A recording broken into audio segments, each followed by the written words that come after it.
o te whaatala whatu i le suafa maana malo le tātua li whaolo i o Jesu Kiriso. I le pa ia maurunga le tātua tenu umale au whaafonga le nei tai au fau ma le ifua mai fo i whanunga le lei. Tātou te vi ai le alofa ma le anga le lei o le atua. Good morning, tā alofa lava. Ai o le tautua le nei al si fonga le lau mua i Wellington ia le foto e amatalia le nei aso. Ai alo maia, le tātou sauninga aloto le nei tai au. Le ata ia i tātou e le sunga i le whawhengainga, Reverend Whapele Taitu Ave, o le Kalesia Nazareta Samoa i Gracefield i Lower Heart, o si maia le whafonga.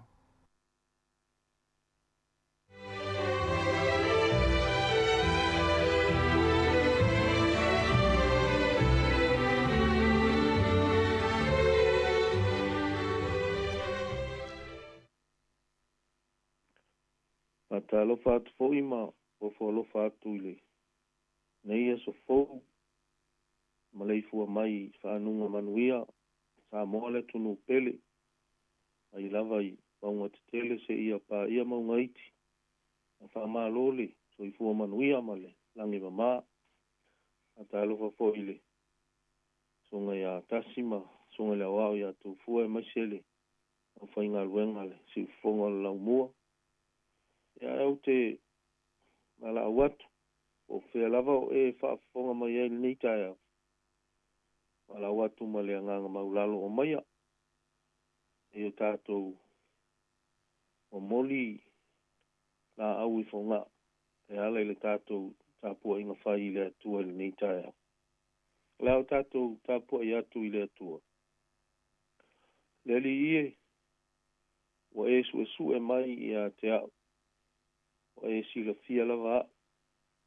O e lava ua e si la fia lo unofo i lalo. Ma lo tu la i lunga. O e si la fia mamau mai o maa tunatu. E o tātou talo mo le angang pa ia. O mātou whanauna watu. E nei fo i tae au ta maa. Atou ala watu ma le angang maulalo e ala i lo angang pa ia. Fio maia se i o tātou mai tāpua inga whaatasi malau o fio. Ia e whapa ia ina o mātou loto. E ale le mātou tāpua inga le neitai au ia te oe. Ona o ie sule li ma le whaola. Amene. O le pese ua saunia ala au tātou wivi iai le tua i le neitai au.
faitauina o le afioga paia o le atua mo i tatou maua se tusifilifilia mo i tatou lenei foi taeao mai le tegaiga fou le tusi o galuega le ona mataupu e fitu ae o te faitauina ma tatou faitauina faatasi ma oe le faiupu e 5 ma le tasi e faapau mai le faiupu e 6 tusi o galuega le au apostolo i lona mataupu e fitu a le faiupu e 5 ma le tasi e faitauina faapau mai le faiupu e 6 ia faafofoga mai o nisi nei o afioga paia a le tatou alii o outou e ua maa'aua ma ua le pelutomeina o loto mataliga o outou tetee atu pea lava i le agaga paia pei o outou tamā ua faapea fo'i outou o aiso o le au perofeta e le'i sauā i ai outou tamā o fasiotia fo'i e i latou e na mua i tāla'i i le afio mai o le amiotonu o ia o outou fa'alataina ma fasiotia nei o outou e maua le tulafono i sauniga agelu a ua lē taofia ua fa'alogo i latou ia upu ona matuālotoa lea o i latou ua lilivau fo'i o latou nifo iā te ia a ua tumu o ia i le agaga paia ua pula to'a i le lagi ua iloa atu le pupula o le atua ma iesu o lo'o tū i le itutaumatau o le atua ona fai atu lea fa'auta ua ou iloa atu le lagi ua avanoa ma le atali'i o le tagata o lo'o tū i le itutaumatau o le atua ona alalaga leo i latou ma le leo teli ua pupuni o latou taliga ma feosofi mai iā te ia ma le loto gatasi ua tūlei fo'i iā te ia itua o le a'ai ona latou fetogi lea iā te ia i ma'a ua tu'u atu fo'i e molimau o latou ofu i le taule'ale'a o saulo le igoa e leoleo ai ua fetogi fo'i i latou iā setefano o vala'au o ia ua fa'apea atu le ali'ia iesu ia e talia mai lo nei agaga ua to'atuli fo'i o ia ma alaga atu ma le leotele le ali'ie aua i te tu'uina atu lenei agasala iā te i latou ua uma atu lea upu ona moe ai lea o ia ia tauina ia a malamalama i le agaga paia o le atua ana afioga tusitusia ua faitauina mo i tatou o le lauga i le tuafa mamalu o le atua tolutasi paia le atua le tamā le atua le alo ma le atua le agaga paia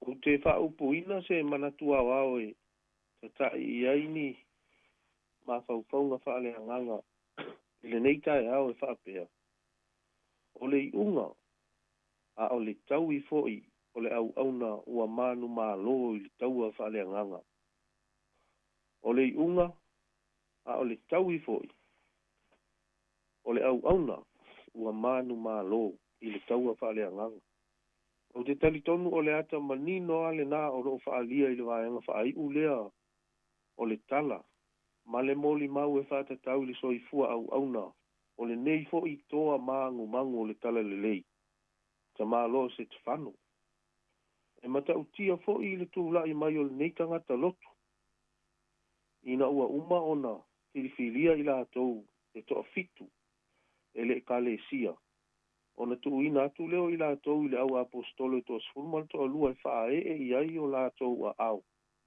matatalo mo i latou ae a le fa'atinoina o le tofiga paia ua vala'auina ai i latou e to'afitu la i latou nei e aofia ai ma setefano ae foliga mai e tulaga ese a le soifua au'auna o setefano ma le tasi tagata e suafa iā filipo e leai ni fa'amatalaga o tā'ua i le to'atele o i latou ae pei o le to'alua lanā e tulaga ese lava lo la soifua ofoina atu i le atua mai se lava le tagata lenei o setefano o le fa'alupega fa'aleagaga o lo'o fa'alupe ai e le tusi paia setefano o le tagata e tumu i le alofa tunoa o le atua ma le mana a man full of God's grace and power. O le mafua anga fo ilale na o le whaingo fie ia se te whano. O na ia whaia mea te tele maofofo ngia mo le atua. O le ngata ua ia whaia va venga ma whailonga ofofo ngia. Aua matuale ai fo ima se fefe e tau ma moli mau atu i tangata le mea tonu maami o tonu. E te tau ona soifua maola ai e tusa o le fina ngalo le atua. O le mea moni lava. O lo manino le leia le ngaluenga po le tofi na tofia ai se te whanu. Ma leisi to ono i la tau. E ngā lulue ai. Ina ua whautua ina i le au apostolo i to asfurumal to alua le lau tele o le ekalesia. E to tofi ni tau le lea. Ni tau le lea se to afitu. Ni tau le lea e mauti noa e whaatutu muina i le anganga pa ia. To e whaatutu muina i le poto mai le atua.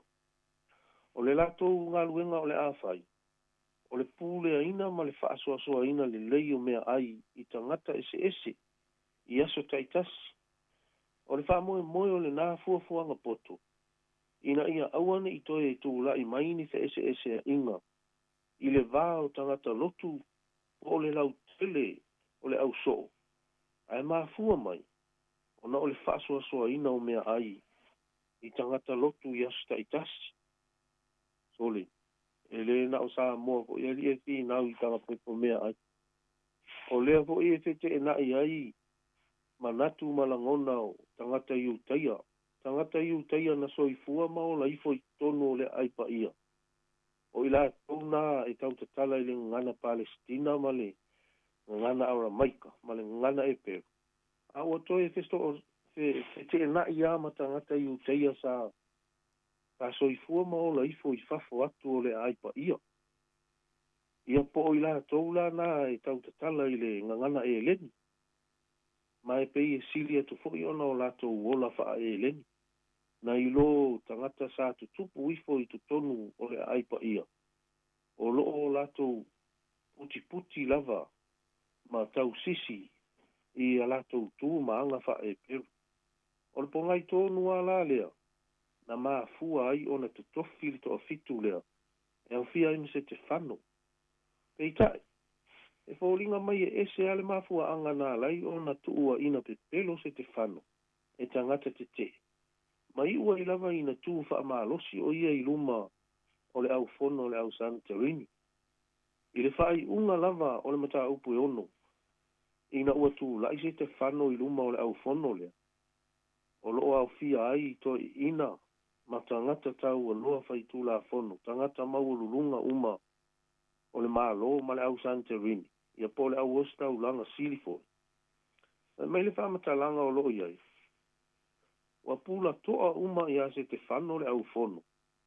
Ma ua I loa I la tau na mata wa peise a I o fafonga o se angelu. Ina ua maa e ale la unga umi lava le na se te whano le sa tatou whaita wina sona vaenga. O loo whaama wina ili mata upo e fitu.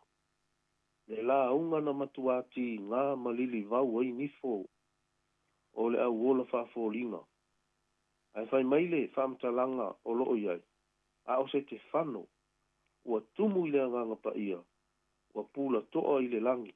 Ua ia I loa atu le pupula o le atua. Ma Iesu o loo tu I le itu tau matau o le atua. E le I tā fia se te whano o lona wha I loa atu. I tangata le talitonu. Whaauta, ua o I loa le langi ua ava noa. Ma le ata li o le tangata.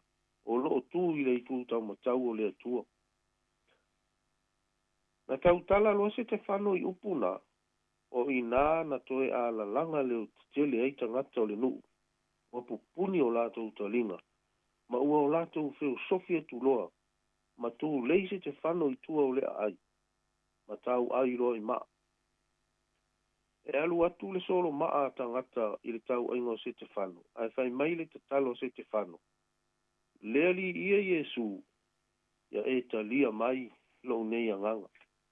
Mai whamtalanga nā o loo iai. O to o tuli ta maa loa ua wala au I le atua. Leali ie.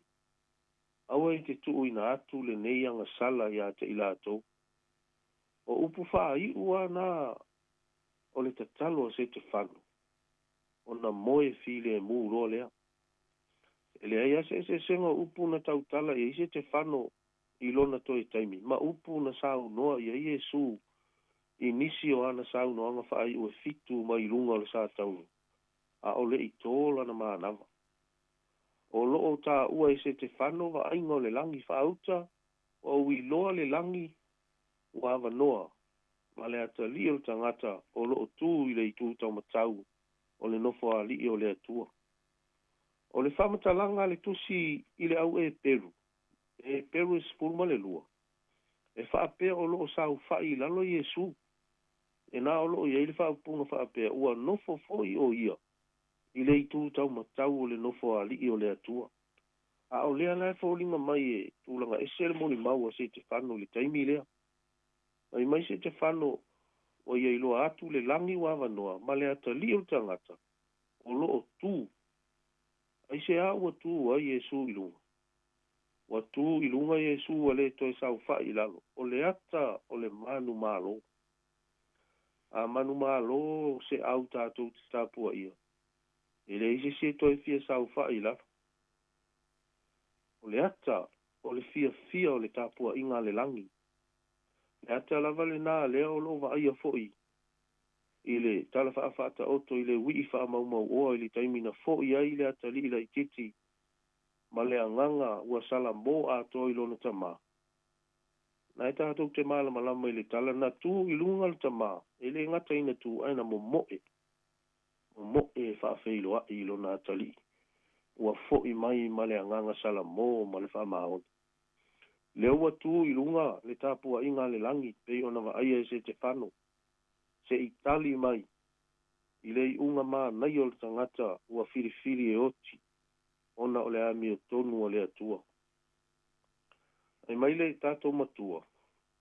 O le iunga, a o le tau i foi o le au auna. Ua manu maa lo i le tau a wha le anganga. Amen. E o tātou te talo. E ia oelo mātou matua i le nei foi tai au pou. Whawhetai loa lofa. Ta e ita ina ai le soi fua mana mātou wola. A o mātou momoi le po ua mawai atu. A la whai mai fo i le nei e so fou. Mai se fo i e sa whea ngai mga luenga i le po. Ma mātou vi i ai o e ta mai i lau taita inga. I le soi fua mana mātou wola. Whawhetai le ola ma le malosi. Whawhetai i lau whaasoa mai mea uma lava o lo tau seile mātou wola le tino. Whawhetai ta maa i lo le tu la fo ino i mātou. Mea uma o lo mātou feo ai solo ai. Lau pui puinga. Ma lau taita inga i lo mātou wola. Mātou iei le nei tae au ta maa. Mātou te. Na ngona le anganga whaafitai tele i lau o fio. A wai le ai lava so mātou loto i whai. Pe ana au lia mai le nei tae au. A o whea ngai mātou mani pōpua ngāwhi. E tae whaafitai tele maa lo pule i lo ua lofa. Ma lau taita inga i le soi fua mala mātou wola. Mātou wala au. A mole wha maa ngalo i mātou. A wao i mātou lava o se wha nau e le atu atoa. I lau sila whanga pa ia. Mātou wala au i lau o fio. E ala i o mātou mana. Una atu i ate oile nei aso. I le ta ape fo i o tangata i fe au mga luenga. Ai mai se fo i. O nai wha nau i awa onga. Ia mātou wala au i lau o fio. Se ia taita ina i mātou e lau o fio. Mua ma muli oi mea uma mātou te iai. E manu ia ai o mātou whaiva i le nei aso. Wha manu ia fo i le ngā luenga whai. Le lau. Simfofonga o le lau mua. E au whai ngā luenga. E mais fo i o le. A fionga i le li pule male. Male lato komiti. Ia i ai le alofa o oita ma. Taita ina ia lato fuanga whai. E mais o le wha lunga. O le polka lame le leitio. Ua maua ia vanoa mātou te feso. Ta ia i pēr mau tangata. E ala i lau upu tama. Ia wha manuia mai i le nei aso tama. Ia i ule nei aso ina ua poa o lo tu mau pea lo ua lo fatu noa ia i mātou. Tu mau mai ai lunga o lau whanau. E lo fa sili o oe le atua le tamā. Le atua le alo. Ma le atua le ngang pa ia. Nei se ia o lava i le whawavau. Whawavau. Amen.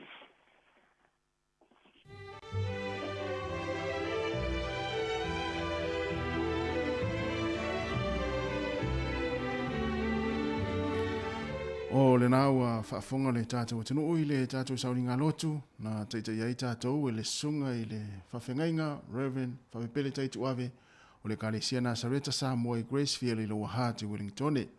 Mo le tuai le ngang whaftaitele ia i lau sunga i le whawhengainga ia tusai o le tātou sauringa lotu mo le upfolofolo le yaso ia mo le neitai au ia wa fo i tō matau ina e fo i le whengai o le atinuu i ngā luenga mawhaivalo filima o le nei yaso ia mana fo ile alo le upu le yaso ia i tono fo le fainga luenga i maisi fo i tono ainga ia so se vaenga lava ia o le anga ia tueli tātou tunu le yaso matou whaamani atu fo ia fuanga mga luenga o le awhenga iai whaaftai tele lava o le si whanga neo la mua Wellington e luas fulona minute wa te enei le tulae fitu le si whanga le se vatu le inga leo le tua ia ona whanga solo atu i leo le tātou proclame good morning talo falava.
ufufonga o le la mua.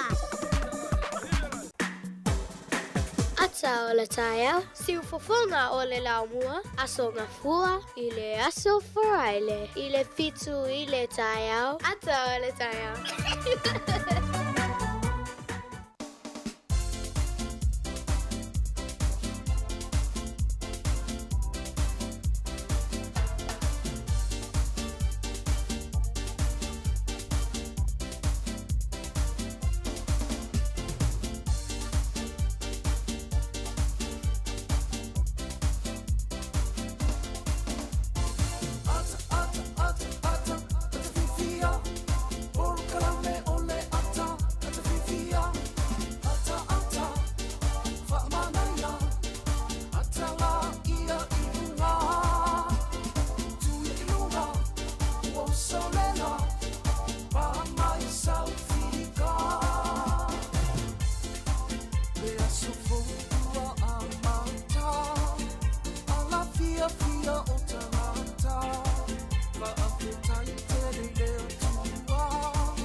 Ya malo le so ifua la le tatu wa tinu fa tala fatu ma le nganga fa alo malo fo ile mai fo i ma fa fo mai fo i tatu to tu le ni tao ya po kala me le ata le tao le si fonga le mo a ma tai fo i po kala me le yaso ya ile tau tu ala wala le si fonga la mo tasi ono te si ma le tasi fa mo ya fa pe fo ila na una ngai lungo le Facebook o le YouTube mai se le tatu app luas for fight tu la malo so ifo mari tatu wa tinu ya malo fo langi mama da to fo isanga lu le po malo fa malosi ya le fo manga lu malu se amari ya wala fo il tatu ma tanga ma fana le tayao ya ila fo ina malu lu mai ya Wellington ya e ma fana la tayao pe tatu tal noa tal fo mari talo fatu ya to elo so fa salau atu to va le tayao malu si fo manuia talo fo le tatu tinu ma ni le yaso tu to va ma ya le va ya tu ma le tau tatu lo mo le Wellington ya of tau le fo i ma le ala usu fo le au fainga o le au nga lu le tayao ya mi si fo la tu sanga lu po ma tanga fo i ma le tatu wa tinu ya le fo amata le fo tayao le tatu programa le atal tayao amalo atu ya mai le ne tayao mal ya ma ni fo lo we tatu le o nga tongo ne va yaso yo te lo fo yo le ua to ya o nga fa nau ila so no tolu ne yo le kwata na muli nei kwata na fa ni tu sang ya me se fo yo fo ma san yo le ua tatu va ai le fa un ni tu sang mo ile le tatu tu fa tasia tata vale nei lu mo tatu office ai fele le lo manu e ma saninta va ai lu mala o fa pe le lo manu ne muli ma e ma o mari pe fi fenga luenga tatu office lo pe fi fa sala launa i ma e le manu le mai titai pe le mai ho te lu e fe lo mai del tatu le tio e sa e ta u te le tai au vo ye e leo me o manu le tai au sa o le fa pe o sol ola o me mai tau ale tai au o sta au sa u ye manu lunga ya te mila le tatu no mai ai fele le lo manu fa pe no winga o manu na security le po il tatu official le ala o tau mai ia le uma nama le te fatu saina manu ia le security fo ia po le ala no winga pe no winga o le na le manu ne le official le ala o mata no mai tono lotoa ia ai mana valo mai man fele sa ola o le tu le si manu anga ititai pe le si manu no winga no fo si i vai tangi ni no fo si manu ititai pe ia malo a manu pe fa pe ne te no fa no mai tatu tu le taya ele si fonga la mo bonito ia tatu maftanga foi ia mo si le tatu tu le o mata mai ta longa a le va o tonga ia ma le au Papua New Guinea ta longa le liki ali po langi le fa to afanga solo mal time nei ia le fa to a 4 minute le fa to a 3 minute le fa to 3 minute ia talu na mata ina ta longa na ia sila ne ia ila u spark sport ia pe afia mata ia mai mo mai le ta to ma futer programa le si fonga la mo ma ta to atar ta ia mo e tātou fia ia ale la whaanga solo tātou proklame a watu nei whaafiafianga nei ia ma whaanga solo tuela fo tātou proklame stem fo ia watu tātou siri tātou tatanoa ia ma tātou tatariel ni tai au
Se formalie o le penino tia fau ia o le time fo le tatu tala le tau ia ele vatuala tatu tala le tau ia le ua maua skoa Papua New Guinea la talonga ma tonga i le ipolalangi ia ua ono nei ai o Papua New Guinea i le ai tonga ia le fato a fitu minute o le talonga a o le tala le tau mo tatu Wellington le yaso e a ua one yaso ia e va ai mata lai inisio taimi ia fa solo tu le so tai au langi le sulu fo le live apena fo ile sfraile astona I male sa ole amatua langi le tatu Wellington Ia whapena fo i kapiti e langi le lei o tou susulu le lai le so, au awa nisi o taimi whapena fo i manua tū, whaasolo mai whanganui, Taranaki, ia o Marlborough, o Taupo Hawke's Bay ma Wairarapa, ia ewa aia le lai le nei aso, ia ma au awa fo i nisi o taimi. Ai ole maluluma tātou Wellington e le tau nei se fulu, maulunga le mawhanawhana o le ea se fulu ma le 5. Whaasolo atu i le motu i saute, whaatala whatu ia i le motu i saute, whaataili whaafonga mai, ma le mai mo mai. O le tau nei, e langi le lei ne le sone, o kalai stete, e suru fo i le la, langi le lei nei aso, e au waoa nisi o taimi, whapena fo i Queenstown, Dunedin, ma inu makako, e suru le la le nei aso, ia e au waoa i fo i manisi o taimi. A o le malulu o le motu i saute, e lua le iai Queenstown, a le maulunga le mawhanawhana o le ea se fulu ma le wha, e wha solo mai la i e kalai stete, 5 le malulu le tau nei se fulu ma le 5 le mawhanawhana, o Dunedin e fitu le malulu se fulu ma le ono le mawhanawhana o le ea, i le makako e 5, se fulu ma le 5 fo i le mawhanawhana o le ea i le tau nei. O le motu i matu nei, ia e tele lava i na langi le lei, ia pe mwhai foi ona wha pea, ia o le a langi le leile nei aso le motu i matu nei, wha solo tua i le motu i saute, susuru matango fia le lai le so. O le tātou watanu i sa moi le nei tai ao, ma lo lava ia e umana ai tau palolo, ia e langi le lei o tau le nei aso, lua se fulu ma le ono le mawhanawhana, o le vevela e lua se fulu ma le valu. O suwa i fiti, e langi le lei le nei aso, e a te whasawatu, ia e pāpāwhai tiri le so, lua se fulu ma le tolu le mawhanawhana o le vevela le whaamawina e tolu se fulu, o Rarotonga i Cook Island, e langi le lei le nei aso, lua se fulu ma le whale mawhanawhana o le vevela le whaamawina e lua se fulu ma le 5 i le so. Ai o le malulumo tātou i porurua, e se fulu ma le tasi, o le vaenga le ilo apahat, e valu le malulu le tau nei, se fulu lo ahat, o iniwa mata iwa, e se fulu foi parparaumu, ma Wellington e se fulu, o le maulunga le mawhanawhana le ea, e se fulu ma le 5 porirua, se fulu ma le 1 apahat, se fulu ma le 7 lo ahat, Wellington e lea se fulu ma le 5, ma iniwa mata e se fulu ma le 1. O le angoto i fulu lale fiafia na nei, le toe se fulu 2 minute i le itu lai valu, e ngoto i foile la ile fiafia na nei, e on toyoso e leo le la le taiao a taiao i le luas fulono minute te ai le ono, luas fultono minute te ai le ono i le taiao a taiao e toyoso e le la. Ai o mo le au whangota le nei taiao, manuia lava whainga whaiva le awhia ngai mo taupe le tai le taiao nei, i le to e se fulu 5 minute i le itulai fitu o lona winga lewa pe le tai mo tātou Wellington i wa tau na tale o fele mana ia le tau le tai au. Sua le tai le afiafia na nei le to e 5 minute le itulai tasi o na to e pe le o le tai le te o le fitu le po na nei.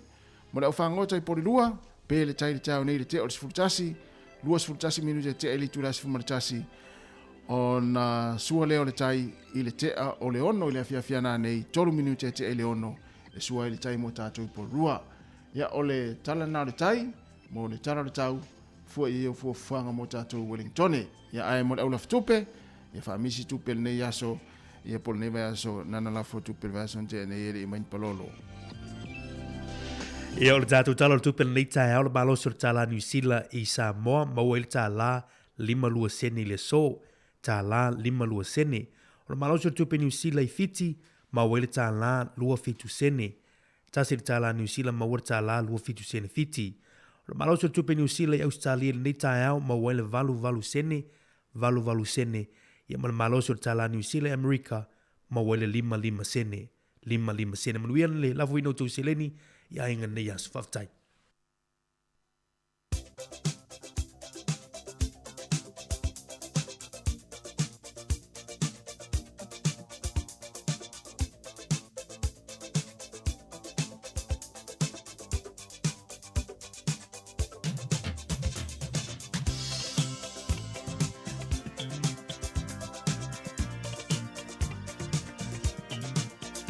O whamleanga o se fua masa whanau, whamleanga tu tupele tātou emaili, asa whanau @samoacapitalradio.co.nz.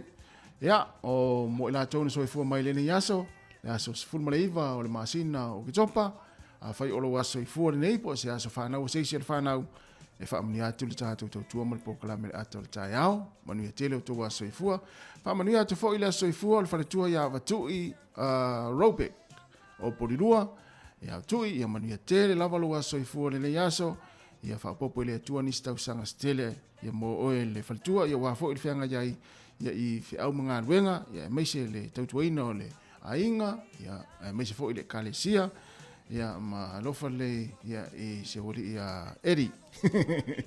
Ia manuia lo aso i fua tui, fa manuia le tua ia meise fo tau singa tina matua ia oi fo i le ngo silo matua. Ia na ia manuia tele lava to aso i fua a le tus fai tau le nei aso. Mo male le tus salamo e se lau fase fulu ma le lima alona fai upu mua lo watuae le tupu o te whaane e nee ia te oe, o te whaamanu atu fo'i, i lou suafa e whaavavau lava. Salamo e se lau whaasifun ma le lima, lona whai upu mua, lo atu ae, le tupu o te whaane e nee ia te oe, o te whaamanu atu fo'i, lou suafa e whaavavau lava.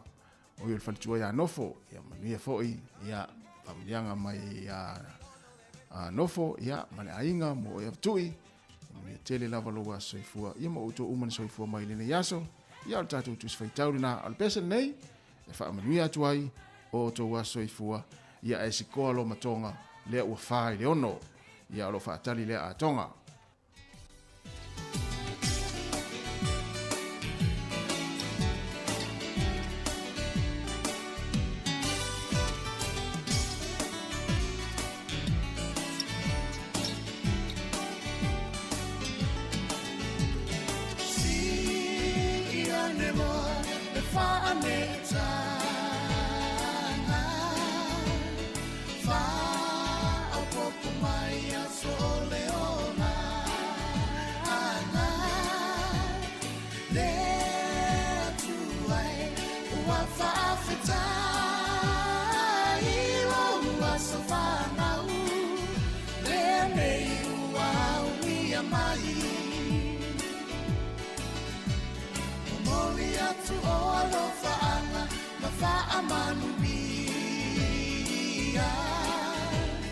Happy birthday to you all, dear Manuia. No wasafana nene wa e auni. Ata tofa afetai, ole atu alava ia via. There to I fa'afetai lo alofa winga wa e foa i mai ai nei a soatele alofa angalo ai ngalo a sosoi fu vai au ngalo mola no ai na ai mai sele atua.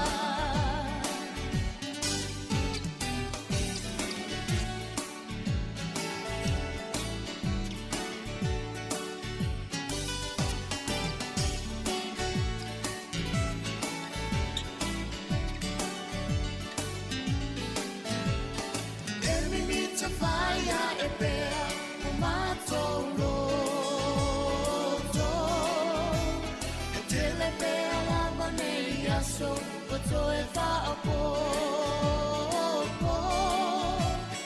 all the fear nato walenga tai lo wasafana lene ua ulia mai fa amanuia me tua lo wasafana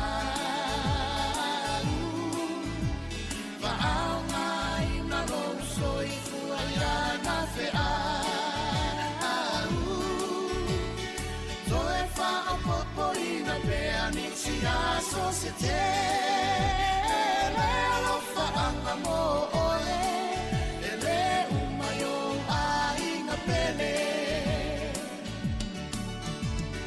le tu ai fa afetai lo fa winga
Tala whātu si mai al whaafonga, o wawa ai fo i le tala whaasolo pito lo langi tala o mena tupua i le iaso sifunu mara iwa le masina o ke topa. O le solta usanga e tasi fitu valu sifunu tas na si ili mai vai ngā aua pele tānia i le taua le sa whai tu tonu Amerika ta o le American Revolution War. Ia na taita ia i le tangata e suafa ia Lord Cornwallis le autau a pele tānia o le taua na whai e tu tonu ia po tu tonu nuu leo York Town o Virginia. Sa mai amasi ili mai loa ia pele tānia ma le tua fo pele tānia le sa tau ma Amerika tau whai o Amerika tu to tasi. Ia peila o le aso tonu al nei wha maumonga laulangi. Tau sanga e tasi fitu walu tasi na si ili mai loa au tau o pele tānia ia Amerika. O le soi le tau sanga e tasi valu ivas furu tolu. Na sainia ia ni usila le tū la fono o whai ngā pālota o le Electoral Act. Ia maua ile avanoa e pālota ile itu pāo tina amata maitai. Ua vea ini usila o le atunu mua ile laulangi. Ua ave le avanoa itina e amana ia ila lato wa ia te tau. E whai ele lato pālota. Na tupu ila sol tau sanga tasi valu i ivas furu tolu. E manatua. E manatua i fo i matina na lato fina wina le nei matau. Lea ua moni ele fo i tau o le tātou atunu. E au le ina i lau atina. O le sol tau sanga e tasi iwa ono sifuru ono. Na taunu uma ia ini usila le whai ngā malanga le Palestine o Amerika le nā taimi o Lyndon Johnson. Ma le whaletua o Lady Bird. Na taunu i Okahea, Ohakea, Airbase. E luas fuma le whai tū lao le neia si singa o iele unua i Palestine wa tū lau i mai ni usila. O le taimi lea o mai e lango atu nuu ina ia awai le taua fo i le Vietnam. O le solta usanga e tasiiva limas funu male fitu toi fo i atu iai. O le malo tele o Amerika. Na amata ile so ona whaita ita inga o mea tau wha niukilia. I lalo o le palapala. I le toafa i Nevada. E luas funu male iwa test ia po whaita ita inga na whaia. A o le so na amata i le tausanga tasiiva limas funu fitu. O le tausanga tasiiva valu sifuru male lima i le so o le nuu leo Mexico City. Na lulu e se mafui e malosi e le o wha mawina le malosi e le mafui e. Ai whaafe lima se lautanga tana malili wa i le aso le nei. O le sol tausanga e tasiiva i valua. Na whaavaya ini usila le whaalapaptonga e tau The Fred Hallows Foundation. O le mafuanga o le nei whaalapaptonga e fesoa soani tangata wafa ina le vaai. Pe ua le anga o la tau mata po fofonga. E le 11 whaavai Australia ai se e mai lo whaavai ni usila le aso ne tausanga tasiiva i valua. Mai whai tau miliona i la tau na la vea ina la tau vaai e le nei whaalapaptonga hanga lofa. O le haso e whaamanatu ai le lalolang. Ia, o le tala tausua le isi awali Amerika sofa ya John Port ma Mark Summers. E whaapea, e te tauna ia isi aso stasi o le tausanga. E tau ta tala i tangata i ngangana le au whao mea, Pirates. Le alafa mai, ma whaina suia i le upu leo le hello i le upu e ta o le ahoi mi hati. Ia, o le asola nei e manatua i foi, na amata mali tausanga te siiva i valima. Ia mali e foi. Te leo le au Pirates, po tangata whao mea le whioa i va avo i e lama va atulisi ma va asuau. O tātou talana.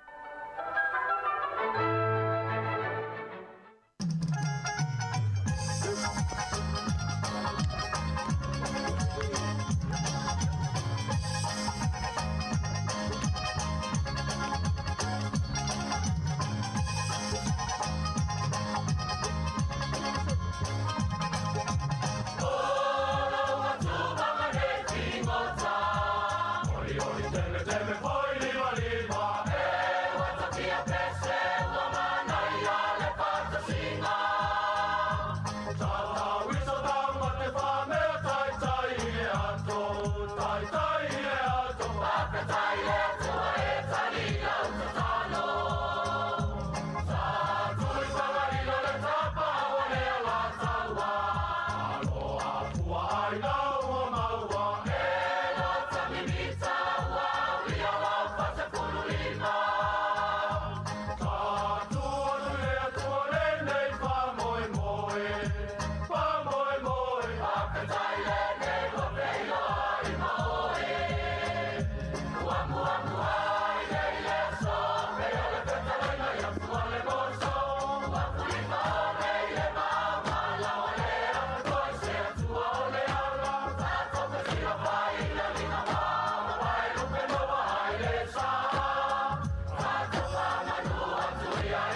Talaflava o le whaapoponga momoa talafou ma le si ufonga le lau momo le nei tai au le asos fulma le iwa o ke topa lua fe lua lua.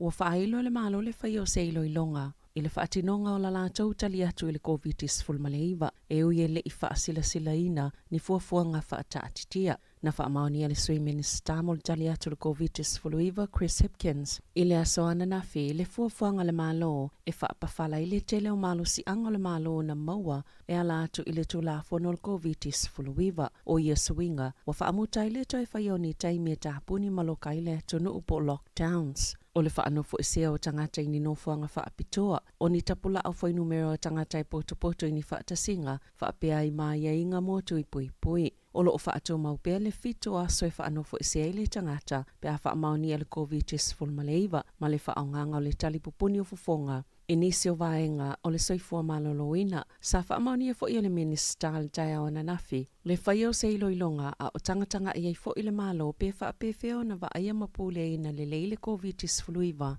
i le lumanai. Sa whailo fo i le tamaita i Palemia Jacinda Ardern, lona langolangoina o le whaio se ilo ilonga o le wana wala au le taitai o le National Whaapea Male Act ina ia whaia se suenga le whaatinonga o le tali atu o le whainga malo i le whaamai o le COVID-19 fuluiva.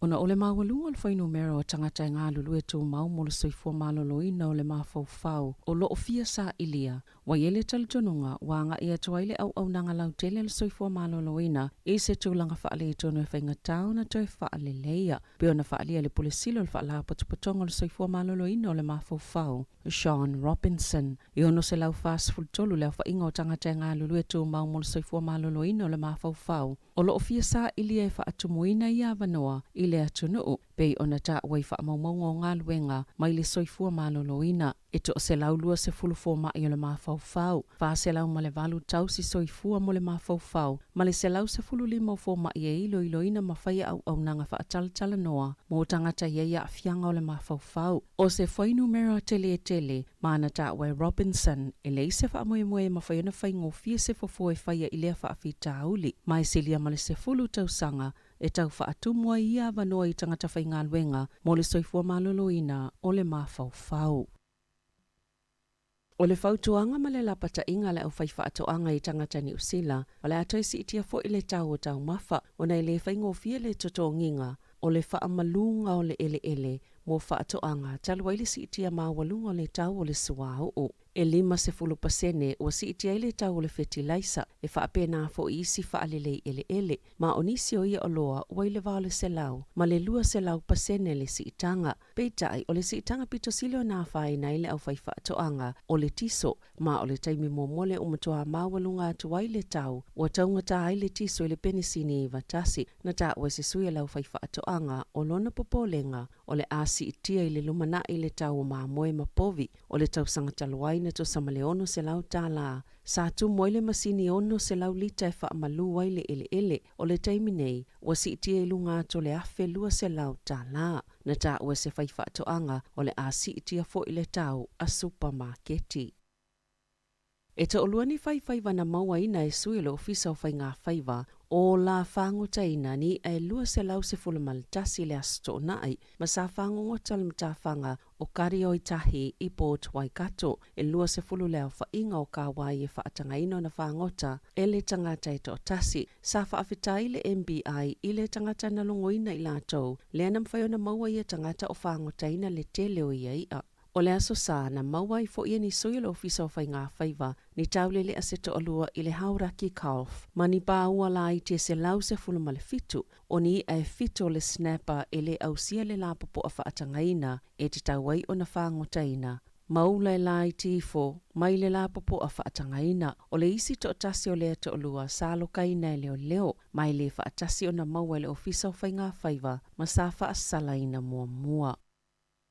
Wa whaasilsila le whaipule tu to tasi Kaurav Sharma lana whaamawaenga mai le Palemene, ma e awai o na whaise whai ngā pālota la ititi, ilona i tu malo whaapālota o Hamilton e sisifo, i sana tustusi ngai lunga o Facebook i le awaulia na nafi. Na ia ta wailo na whaanaunga e toi tau vai lalo, o sana vaenga wha upwhai fau, e tuli mata i le whaatino o ngā luenga, ai le na o manatu e whaali, O lana fe au taulongolongo i le malo, e le mawhaiona o lātou tau fia o na manatu whaalia, ma o le awhina upea ele ngā tamoia, ai whaapea fo i molo na i tō malo, ma tangata o le atunuu, pe o na whaalia le li i whaipule, na tā ua e shama, na whaiala na whaiunga e wha mawai ai, e tau fia le pale mia ma le vaenga wha upwhaia le leipa, mai le wala aunga le tō la fono e mawhaiona sui le vaenga wha upwhaianga iai se whaipule, o le tō la fono, o le ave se ai o ia mal pale mene au noa ma le whai o se whai ngā pālo tala i titi. I se wha amatalanga le pale mia Jacinda Ardern i le au aulia na nawhina ia tā uai. Lona tite e le wha amatalanga sha mai wha apea. Sa ilo e le leipa pe wha o ngālia tō la fono, mai na tele ilo ina le aunga tono le tō la ngai winga i a shama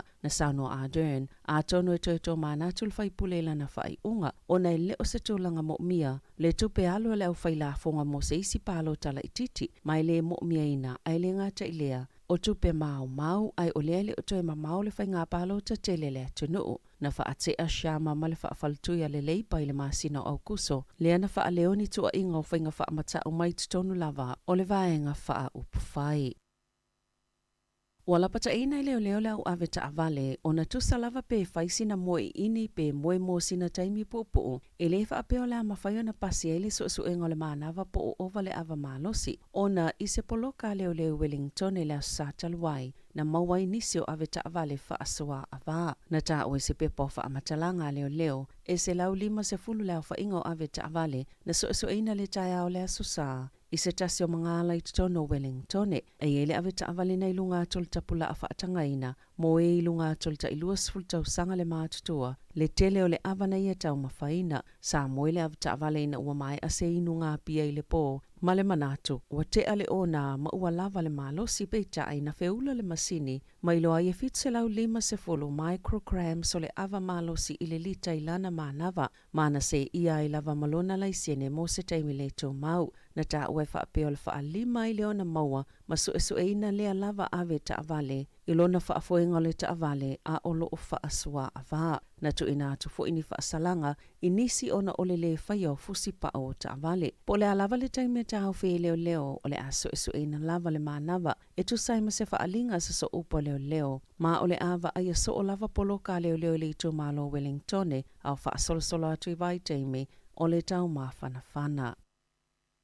O le fofanga le malo mo suava i tolu po le 3 Waters o la pa ua la fonga po rates atangata au kilani mo se taimi umi e pe ona sauno ai le minister o ngā malo laiti na Naia Mahuta e tali i se fofanga le pule no ufou au kilani Wayne Brown e te e nai le suinga mo le 3 Waters o le whaanaunanga o le pule no ia ave tupe ia ua fofoina mo lea ngā luenga toi wha afoi i ainga au kilani e wha awala atu i le pa ua tupe te tongi e tangata mo le suava i wha apea i malafonga. I se saunoanga le tamaita i minister, i se fono le Water New Zealand i kalai stete na i ta uai, o se avanole nei e wha atasio na tupu i le taimi le soifuanga o le liliunga, ma le wha afonga leo le awala mawhaingolo o tiliva ma wha asoa tuai au nanga o le suava i. Na wha alia le tamaita i pāle mia Jacinda Ardern, talo sia i mawhai o na maua ni fina ngalo mo le pule nuu au kilani, e o tutusai i mata upolo o fe ese a iai, pe ao la whailoa i se taimi o le vai aso nei. O le itolo o wha amamafa i ele wa ai ele malo,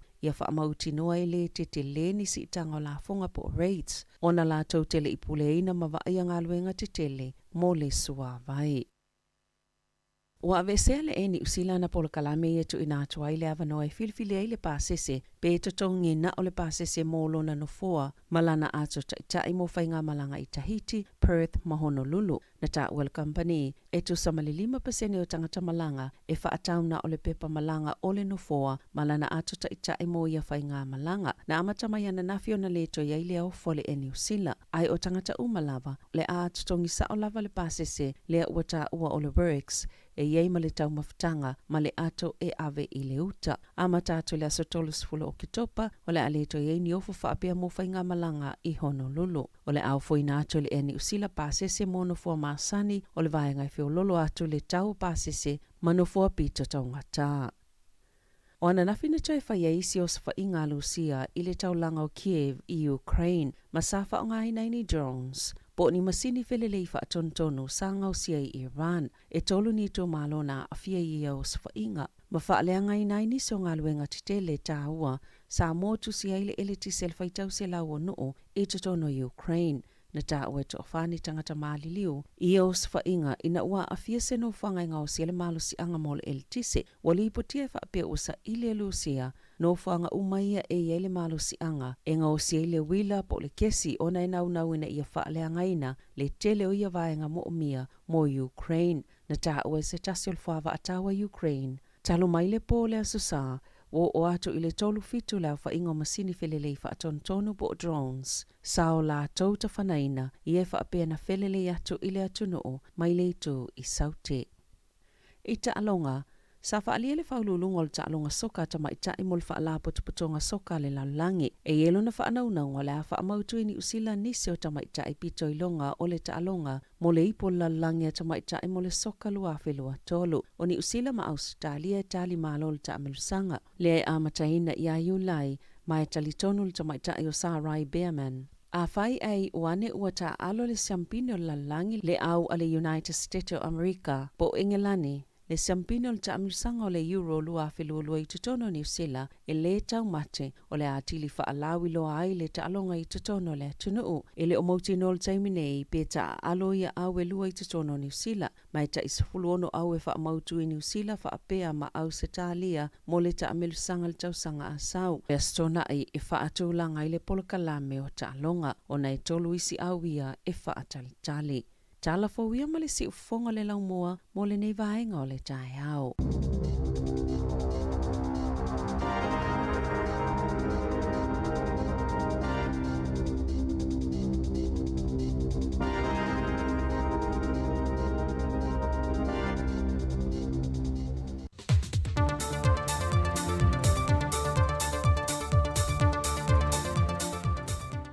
Ngang fia te whaatana whātua i foil whaafonga anga le tātua tunu i se tautua whaa wau a le te forward si ufonga le lau moa.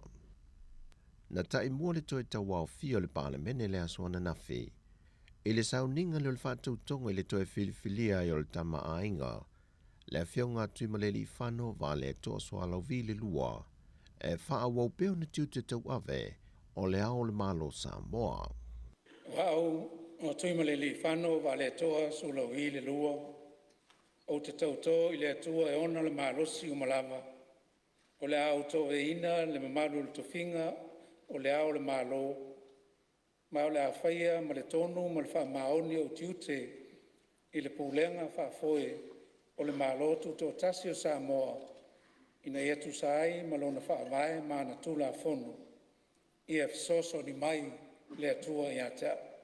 Samoa e, au mai le alofa o le atua tātou te la ei ma ofu ai. Tātou te whioi e ai, ma whewha mangalo ai ai. Ma tuli loa whaatasi se ai mo Samoa o tātou a inga no o mai kāne sia. O wai le aita file mo moni tātou te maua i le whewhuri tua ai ma le whewha masino ai. O te wha moe moe fōi o la tātou whaitatalo ma anapongi. Mautou au mai le tua lalo ma le whasoasoani e langa monu ai lau tura i mai le neito whinga. O wane ngalo i a te i tātou, o ani whaingatae tula i mai o le soifuanga, o le paolo le ona le malosi o malava, e maruti ai pea Samoa mai lui tau ma popo ngā matu ia, o lo matualu tia ai le tele o atunu o le lalolangi.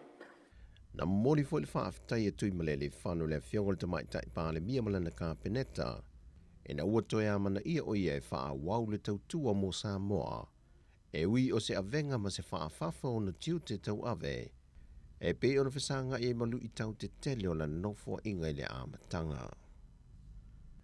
E tasi le wala sa manatu te te whono le komiti wha pāle mene, no lātou toi a sia le wha ai unga o no lātou whia mua, e le mata aupu na tangi ai le whionga le sui pāle mia, tuala te vanga i Josefo Bonifacio, e whaasanga le sui whaipule o le itu malo le pā, ma le sui whaipule o whaleata numere tonu. Sau nova lasi. Chau whaapea. O le ala unga mai a kule. Ai la whakwese. Pade, ia, o le whakwese i o le mea ngal ngakai. Ua mangaku i e whakwese o salmo. e o fon makomiki ele ia lai au mai ale nganga le ia ole winga la nga lula me sa fa expecting algo e fai sanga upo Peitai o le afionga le faipule o fale atu numero tonu, le afionga le ala le pule rimoni a iafi. Na whaamanino le afionga le teitai o le atu nuu, le afionga fia mena o mimta awha i lumo le paale mene. Na fola sila na whato e senga i lumo le komiti na ua toi feilua i whaalua. Whapena foi o nei fola sia la na whato e senga luna i tuma loi le aso ana nafi. Aina sau noa valasi o le teitei fono le komiti na toi iloiloina le mata opo. Kele ao sa fuala ko ai afa mangalo a ku wa ngo fa pe ai lo yese loko ngaka ya lai fa ma ale le nganga pe mo fa ku ele ai se fa pe wa lu lalo ya po se fa ko ese wa me ya nga o ko inga ale pule ka fa malulu ese fa malulu ese fa ko ese ese a upol fa malulu ese upol fa ko ese Na whaamanino le teitei whono ia wālasi. E wina le saini isi sui e toa lua o le HRPP sai le komiti. Le fionga whai malo toa Kika Star Wars, ma le fionga lau tawhia fio se lafi Brazil o no la ua lava lea ia tatau. O lau pui pui fo i lalo whinga whaavai al malo tuto tasio sa boma le pāle mene. Ai na saini isi sui e toa lua le vang whao pufai e ngai le malo. Le fionga tuu an si i leota. Ma le fionga ale vena ale.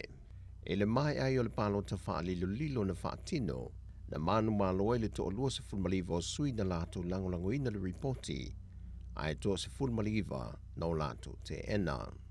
O au lape matu unga watu ina mai e le komiti mo ia sui faipule toa lua, o a wha malo lo ma le lua se fulfama sina, le aini te tongi e toe maua, e le toe to fie ni komiti wha paade mene, pe whaalia ni o la fina ngalo te tonu le maota, pe toi tu vai fo i le malai te whau. Lua, e le anga waa nei suis fono, ua tau salaina, o na maua ni whaamaluanga, i to tongi ma alau ni whaapāne mene. E tu sai ma tu la fonu tu mauta siwat fitu, pui pui lima.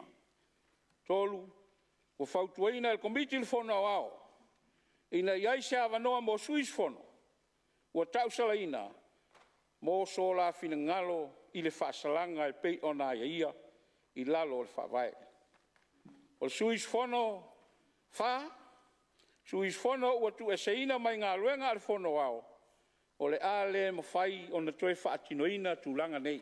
Le whai ona te ulufale i le mota po o malai ma loto al pān meni. Le toe ma whai ona ia in komiti wha pān meni. Po le whai o se fisili po o se whaasili silanga. O se lafo i tutonu al pān mene.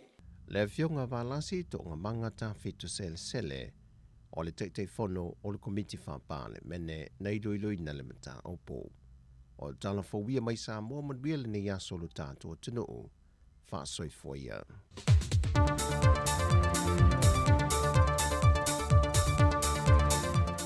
Malo whaftai le whaafonga mai le tunu na ua whaafonga moi i le whaaponga o tātou telefou le tai au ma tala mai sa mua. Toe mo whaaponga le tula iwa le tau nei. Ua luas fulu minute o te nei le valu. Le pokalame le atal tai au le si fonga le lau mua. Ia, malo lava le whaafonga mai. Malo fo i le mai mo mai. Ia, tā pena fo i nei whanau nei taimi le aonga o le o te le valu. Ia, me se fo i ua pisi fo i le awala wa fo i le anga i atu i ngā ruenga. Ia ua tu e matamai te mole atu ia o ia ua te ona pisi le awala. Ia pe o mo tātou Wellington e. O ia tātou ia whaonga ina le awala le motorway le transmission kali a mari le aluanga i tai. Pe vai atu le poloka e le auvaenga le nisio solo te el tai o nei.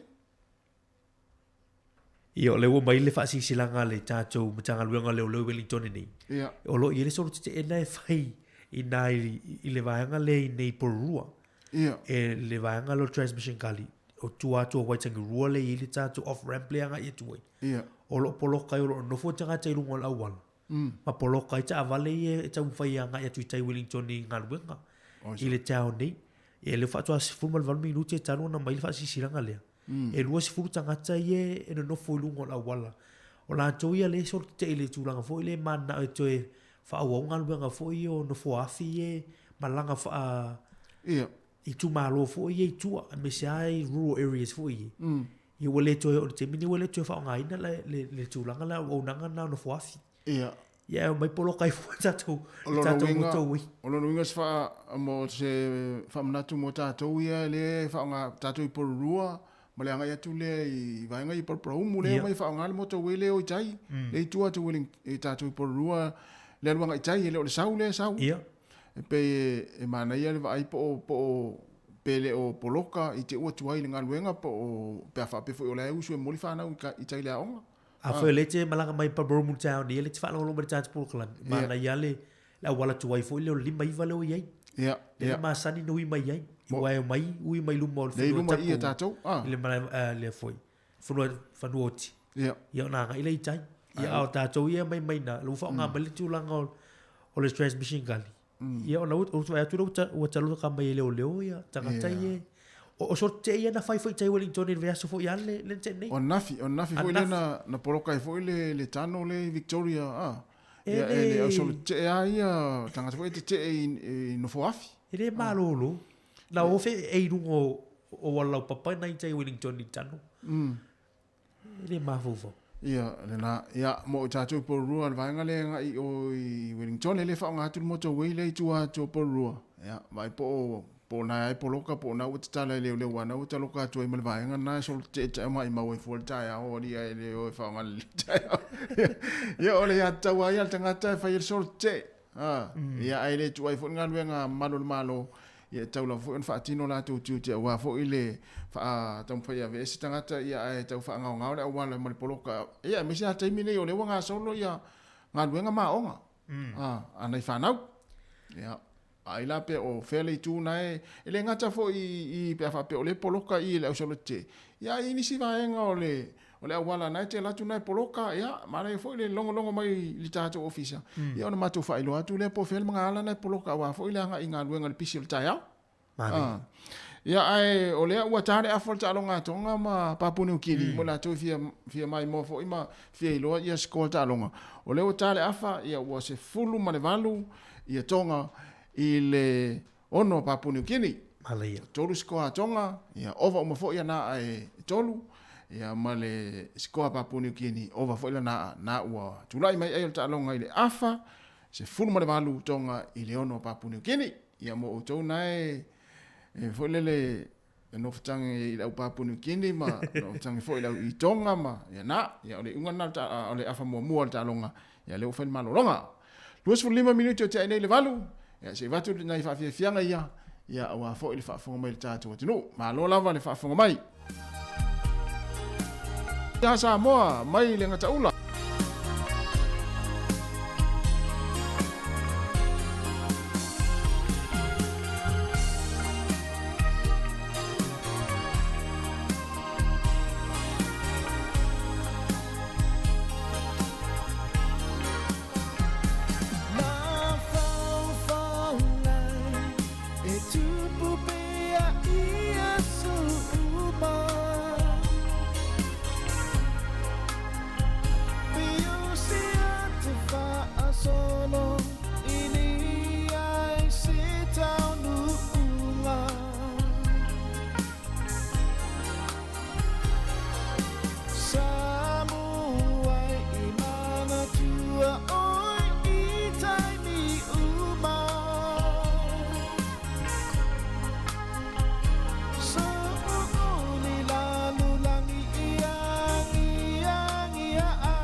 O mai le taimi a se i a inga i Samoa mai si antunu o le Pasifika. E mawalo a veroa e te malanga i me se isi e pele i ante oe. Pea e manumalo i whailonga ale DJ Sal. E lua whailonga i se ina i le whai ungo le masina. E te anga wa ai pea wha tausau top up tolu sultala pe si antu e lafo i Samoa. E mau fo i lua a veroa pea e whaonga ina le Click X Pacific. E lafo ai sau tupe i telefoni DJ Sal i Samoa tonga mawhiti. Wa ai lua a veroa i misi e te malanga i Samoa ai to tongi le DJ Sal lo pasase. E ia inga ole dei wha bitoa. Kia ora ana, malo e lalei, whakalofa, lahi atu, tālofa, mauri, tāloha ni sambula, halo o la keta, tālofa lava. My name is Donovan Clark. I am the Chief Executive Officer for Toitu Te Waiora, the Workforce Development Council for Health, Community, Education and Social Services. We are looking to transform education and workforce through partnerships and connections. Over the next 6 months, we will be holding events across the motu and we're heading your way soon. We want to spend speak with you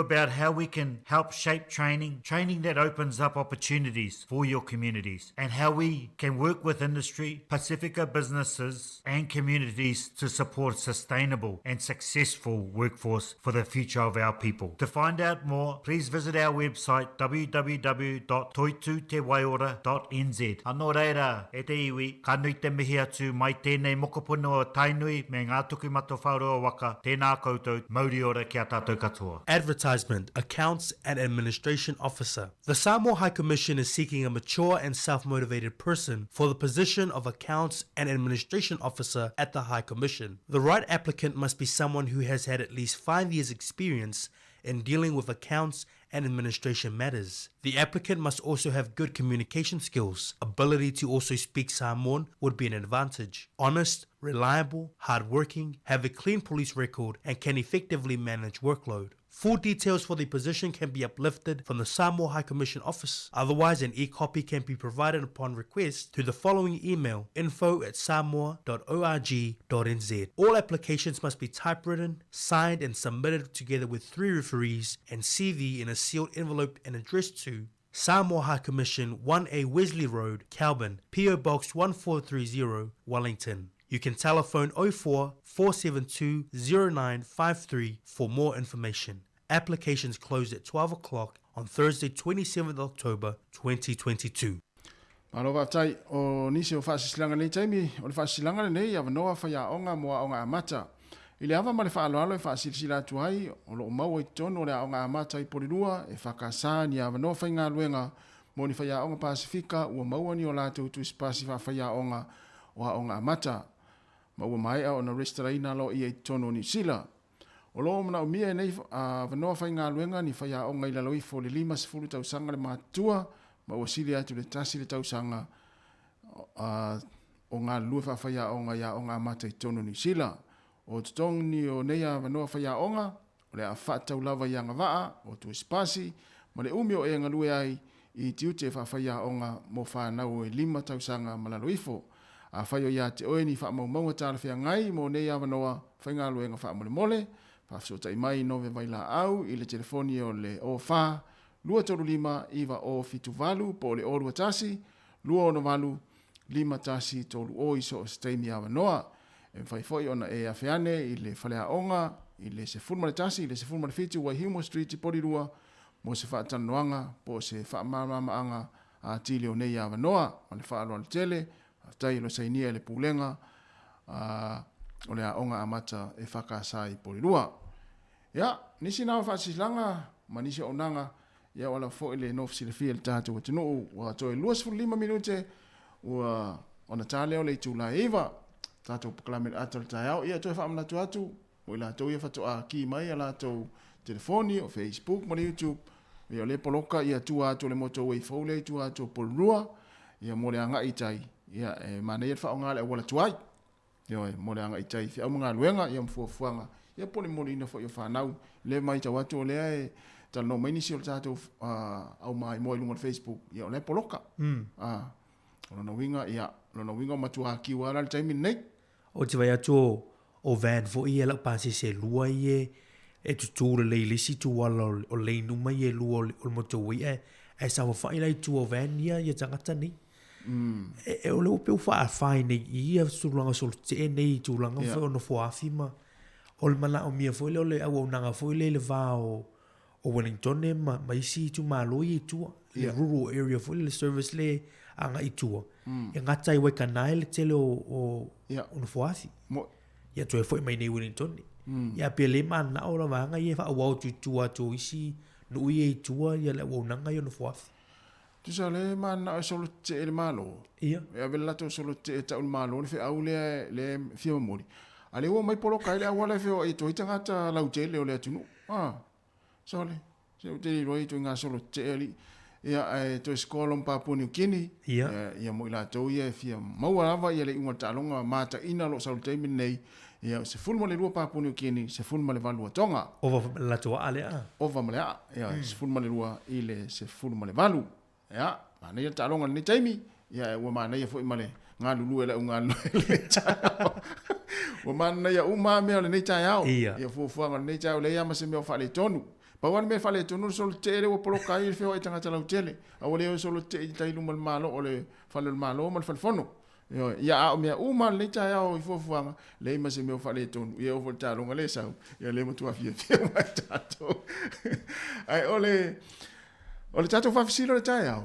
Le ato e so o le tato whisili le whai anafi. O nai uma le tato pokalame. O te vai atu.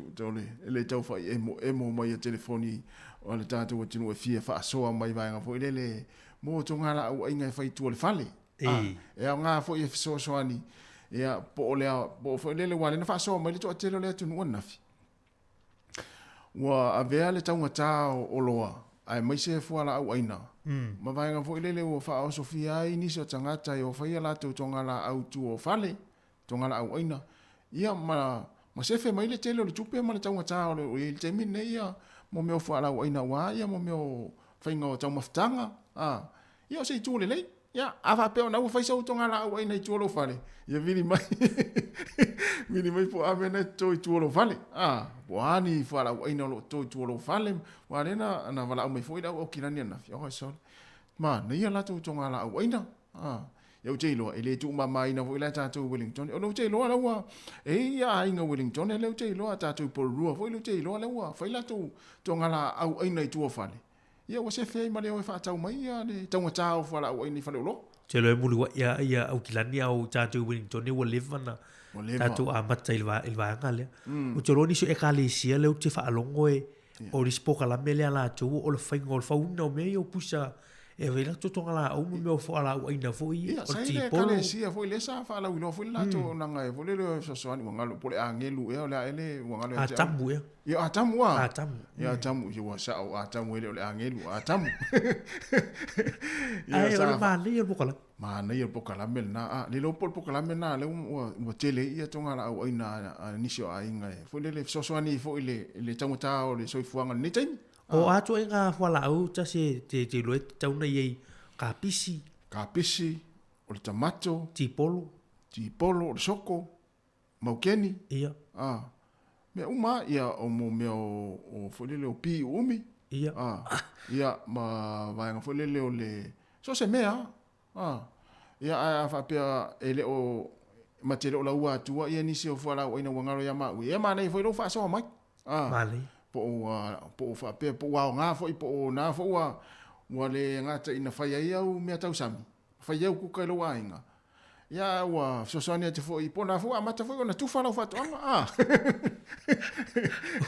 wa mana ia fa ma tu fa wa te me te lo te tu fa tu e me sia nei ai ho re ina i ma tu mali te me te to fo tu i malau apa ku kama ma tamato ia e te sau oi ala mo ini to ina ma lo matua po lo matua sa la to mori ele ia le apa a fora waina ia ia ma te talo le tua vole le fa manuia ia oi ma fa manuia ia la utonga la au ma le o te me foi die wala val ai ga tasi e te tigai dale se toma e te ua tu le se be oi wa matana ia pe tu langa na te una e fa ia la uia pa la uia tonga la waina ia fa pe ona fa se tonga la waina pe sa fa foi so tonga la waina sa mo ya sola e te le sa uni ia ma ne foi lo vi mai o le aso nei tatu tan no tonga la waina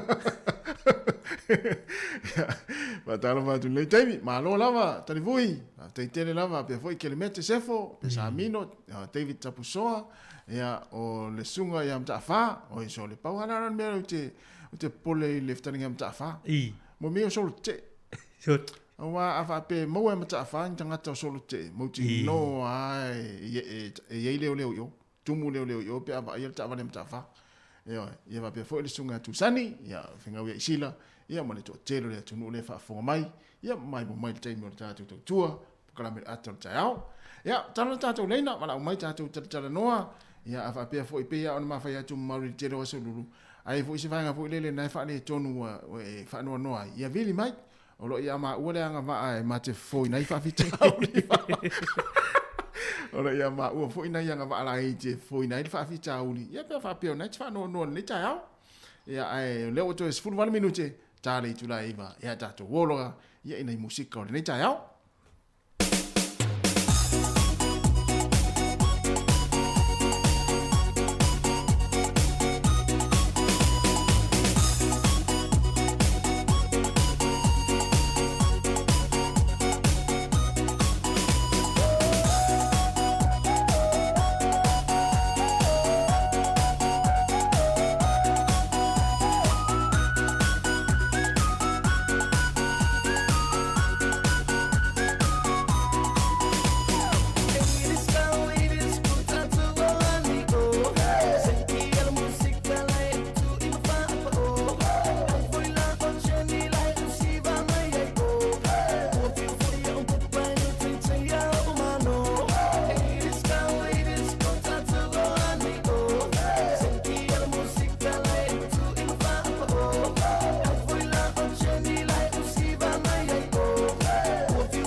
Ua toa sifuru whaminute na tāne o le tū la heiva le si whonga neo la mua Wellington e mara tātou pukalamera ata o le tāi au.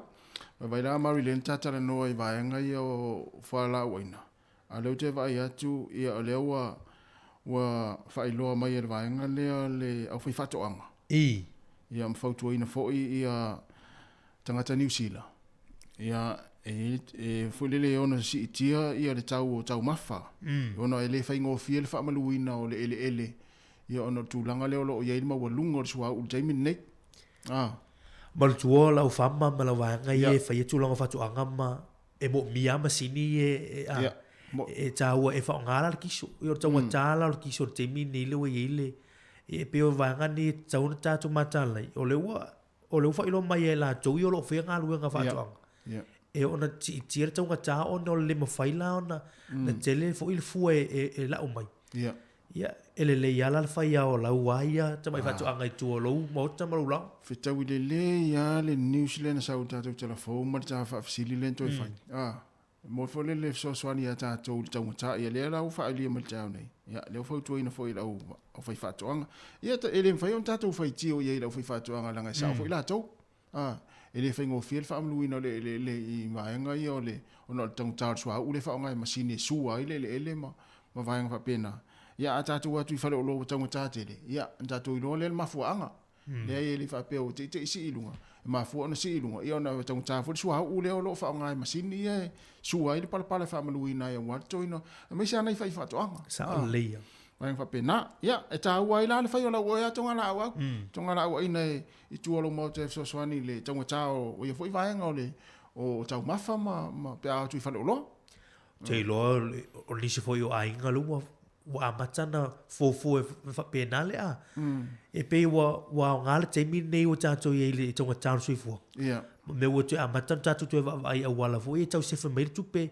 Ia, le lau whaalolo mai le asua nafi o lua tano matu mo le sua ia tu fue. O le maketi le si vanga tu o fie tu langa o whala ua ina. Ia manisi o whale ho ia stonai. Ia tā wala tātou o me e tātou teidua. ai me sia pe e sia tulanga pe yo wala u aina ta u fo mo nei tatu ma tu o foi ngola tu supo a isi va nga foi le tu si ngol fo malo lui na tonua sa le na ta o tu fuele fia e faiana ana me tau sami mo meu avoka o fa pe ia e ai sia so tia lu e siaki le tu fa le tu fu po to ini ana avoka o tanga tan mo tu ai avoka tanga ta so tu ale fia sunga tu fu e ai avoka e fa pe le lopo na nai tanga ta le to ino ni ana avoka tu lo na fa le o ta u me ta to ya e la sia so ya ya lu ja sia singa tu vale o te lo sta u so fia te le tau sami le avoka tau ma fa le avoka e oi fia ai mu ta to ya lo te la tu pel ta to lina ai ya ta si le va nga masa ni ta no ai mari ta tu ta no ai o la fa ngota ia mon ya o va nga ya na mai fu ta tu telefon soli o le matua sol tu la fo no o le wali ia le na mo fo le official fa nga fa iva foi lua se la usfulta si me o kawai ia na olla ai le o nei la Wellington o nai Waikato Port Waikato le na mo wai le au official fa nga fa iva ia le wali ia sa fa ngota ina ia lua se lau se fulta si olla ia nali o container ali ia ai o tu langa foi na le fa manatu pe tato pe foi ona fa tara sua tu ni so taipi ai tele le atufa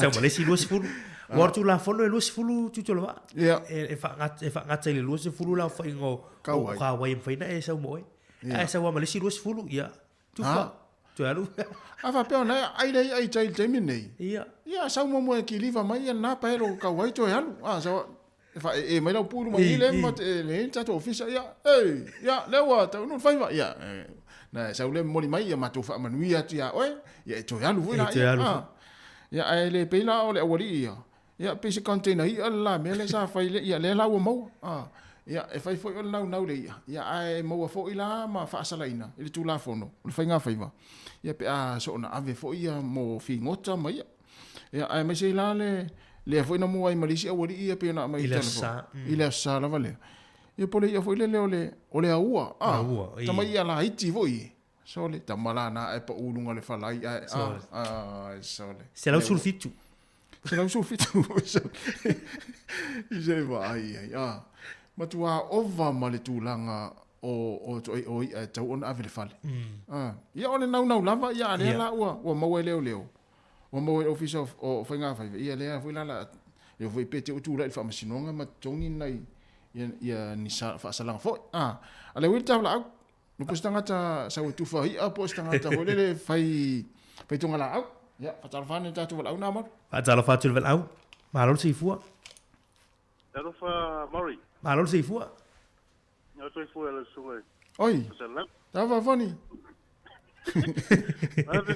malo tamala le o me fa toanga ia tamaya mo tino ala ka tonga ta pisia sunga lai foni tu fa ya fa pisia me e de ka uno fa o me ka uno fa ia na tawa pa lo ko ko o wala ni ka kari o ia ai polo ka tonu atu le moto wele tu atu I polua le awala foule alu itai ia nai polo e le vai atu yata ia mai lunga ia ole matua poloka awal o tangata mai para umule ui mai awala foule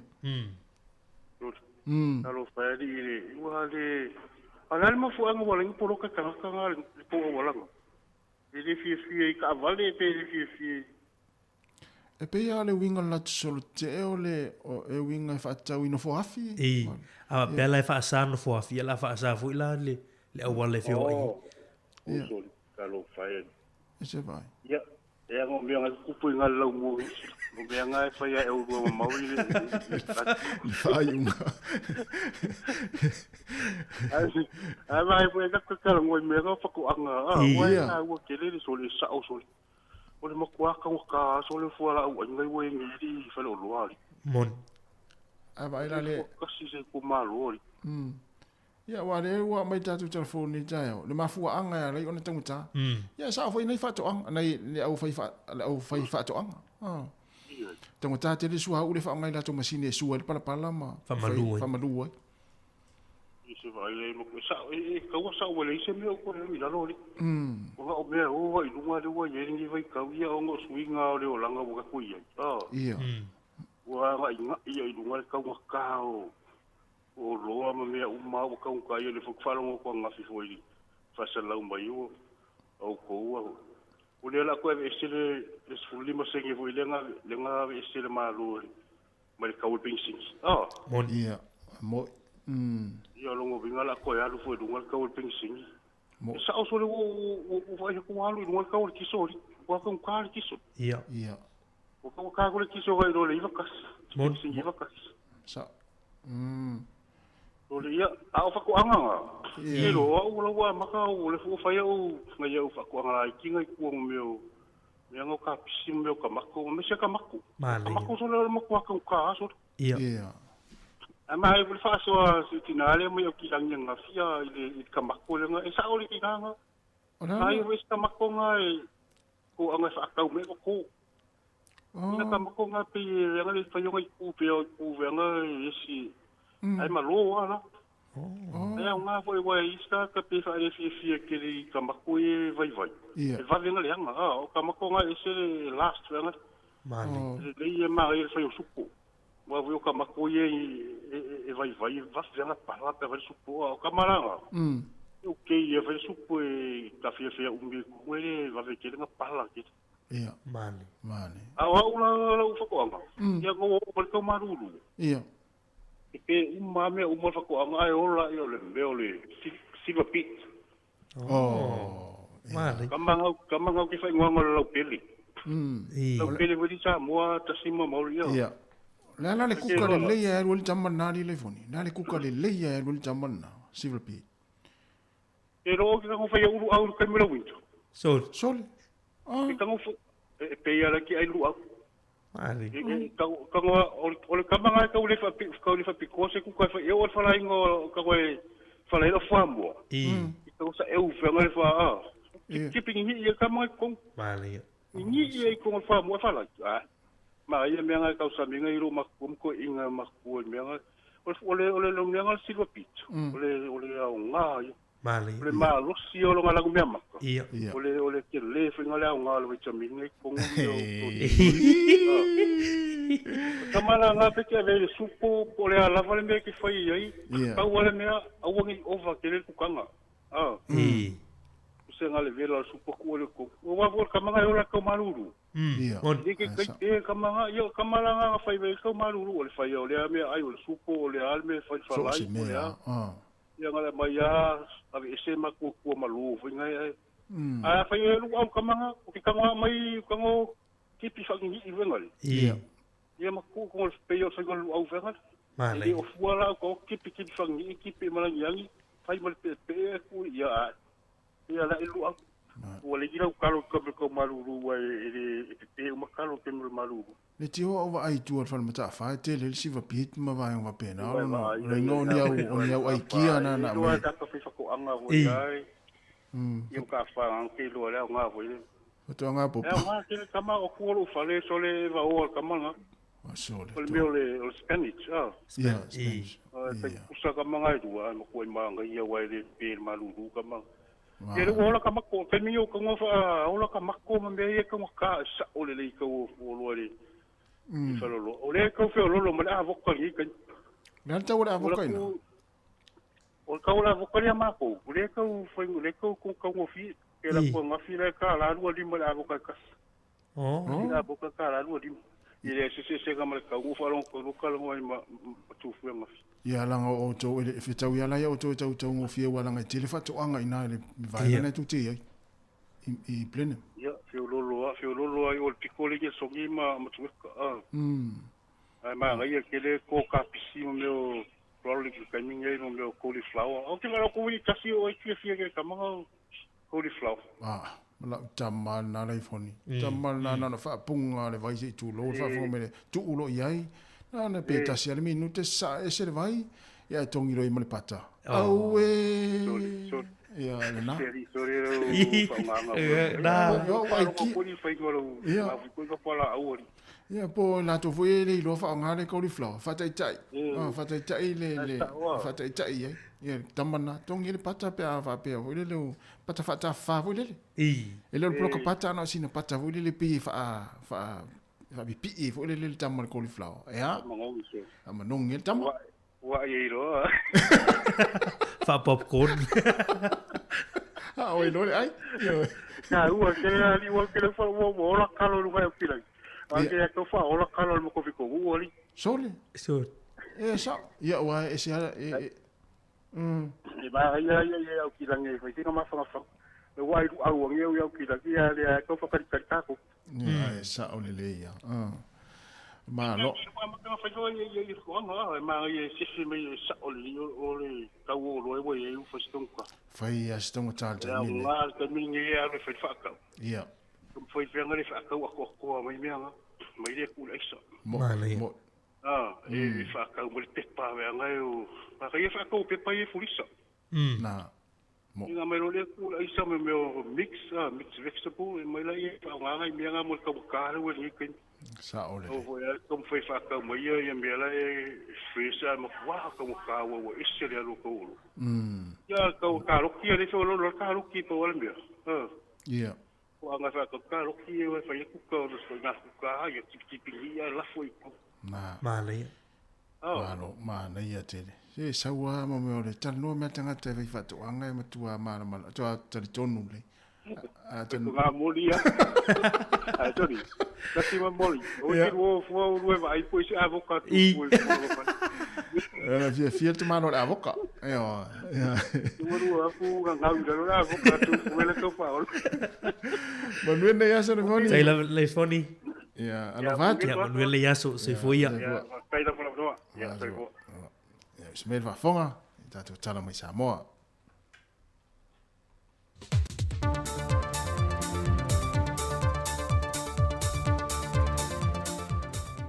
Le gang fia te whaatana whātua I foil whaafonga anga le tātua tunu se tau tua whaa wau a le te forward si whonga le lau mua. Na tai mua le toi tau wau fia le parlemene le aswana nafi. I le sau ninga le whaatau tonga I le toi filifilia I o le tama ainga. Le whionga tui maleli I whano va le toa soa lau vi le lua. E whaa wau peo na tiu te tau ave o le ao le malo Samoa. O tui maleli whano wa le toa sulo I le lua. O te tauto I le atua e ona le marosi o malava. O le au to e ina le mamaru le tofinga o le au le malo. Ma o le awhaia ma le tonu ma le wha maoni o tiute I le pūlenga wha foe o le malo tu to tasi o Samoa. Ina ia tu sai ma lona wha vai ma na tula fono. Ia fisoso ni mai le atua I atea. Samoae, au mai le alofa o le atua tātou te la ei ma ofu ai. Tātou te whio e ai, ma whewha manga loa ai. Ma tuli loa whaatasi se ai mo Samoa o tātou a inga, no o mai kāne sia. O wai le aita file mo moni tātou te maua I le whewhuri tua ai, ma le whewha masino ai. O te wha moe moe fōi o la Tātou whaitatalo ma ana pongi. Mautou au mai le tua lalo ma le whasoasoani. E langa molu wai lau tula I mai le neito whinga. O wane ngalo I a te I tātou, o ani whaingatae tula I mai o le soifuanga. O le paolo le ona le malosi umalava, e marutia I pea Samoa mai lu tau ma popo ngā matu ia. O lo matualu tia I le tele o atunu o le lololangi. Na mori fo le whaafitai tui malele whanu le whiongol te mai tai pāle mia malana ka peneta. E na ua toi amana ia o ia e wha wau le tau tua mo Samoa. E ui o se avenga ma se wha fafa o na tiu te tau ave. E pe o na whisanga e malu I tau te tele o la nofo inga I le amatanga. E tasi le wala sa manatu te whono le komiti wha pāle mene. No lātou toi a sia le wha ai unga no lātou whia mua. E le mata aupu na tangi ai lea whionga le sui pāle mia, tuala te vanga I Iosefo Bonifacio, e whaasanga le sui whaipule le itu malo le pā, ma le sui whaipule o whaleata numere tolu, sau nova lasi. Chau whaapea, o le ala unga mai I aku le. ai la fa ko se pa de ya o fa ko se yo le mengal ngakai wa mangaku ye fa ko se o salmo eu fo makomik ele ya lai au mai ale ngangale ya ole winga langa lula me sa fa pisa expecting algo ei fai sanga upo Peitai o le fionga le fai pule fa le atu numero tonu, le fionga le ala le pule rimoni a iafi. Na whamanino le fionga le teitai o le atu nuu, le fionga fie mena o mimta awhai lumo le paale mene. Na fola sila na whato e senga i lumo le komiti na ua toi whailua i whaalua. Whapena foi o nei fola sia la na whato e senga luna i tu maaloi le asua na nafi. Aina sau noa waalasi o le teitei fono le komiti na toi iloiloina le mata aupo. Kele ao sa fuala ko ai afa mangalo a ku wa ngo fa pe ai lo yese loko ngaka ya lai fa ma ale le nganga pe mo fa ku ele ai se fa pe wa lu la ya po se fa ko ese pa wa me ya nga o sko inga ale pule ka fa malulu ese fa malulu ese fa ko ese ese a upol fa malulu ese upol fa ko ese Na whamanino le teitei whono ia wālasi. E wina le saini isi sui e to olua o le HRPP sai le komiti. Le fionga whai malo toki ke Star Wars, ma le fionga lau tawhi fio se lafi Brazil o no la ua lava lea ia tatau. O lau pui pui fo i lalo whinga whaavai al malo tuto tasio sa moma le pāle mene. Aina saini isi sui e to olua le vaeng whao pufai e ngai le malo. Le fionga tuu an si i leota. Ma le fionga ale vena ale. E le mai ai o le palo ta wha lilo na wha tino, na manu malo e le to o lua se fulmaliva o sui na lato langolangoina le reporti, ai to se fulmaliva na o lato te ena. O au lape matu unga watu ina mai e le komiti mo ia sui faipule to o lua, o a wha malo lo ma le lus fulfa ma sina, le aini te tongi e toe maua, e le toe to fie ni komiti wha paare mene, pe whaalia ni o la fina ngalo te tonu le maota, pe toi tu vai fo i le malai te whau. Lua, e le anga waa nei suis fono, ua tau salaina, o na maua ni whaamaluanga, i to tongi ma alau ni whaapāne mene. E tu sai ma tu la fontu mauta siwat fitu, pui pui lima. Tolu, ua whautuaina el komiti le fono au, ina iai se avanoa mo suis fono, ua tau salaina, mo so la fina ngalo i le whaasalanga e pei ona ia i lalo le whaavae. O suis fono wha, suis fono ua tu e seina mai ngā luenga le fono au, o le ale ma whai o na toe whaatinoina tūlanga nei. Le whai o na te ulufale i le mota, po o malae, ma loto al pān meni. Le toe ma whai o na iain komiti wha pān meni. Po le whai o se fisili, po o se whaasili silanga. O se lafo i tutonu o le pān mene. Le fionga wālasi to ngā mangata fitu sele, o le teitei whono o le komiti whapāle mene nei loiloi na le mata opo. O le tala fōwia mai sa mua manuele ni asolo tātua tunu o, whaasoi foia.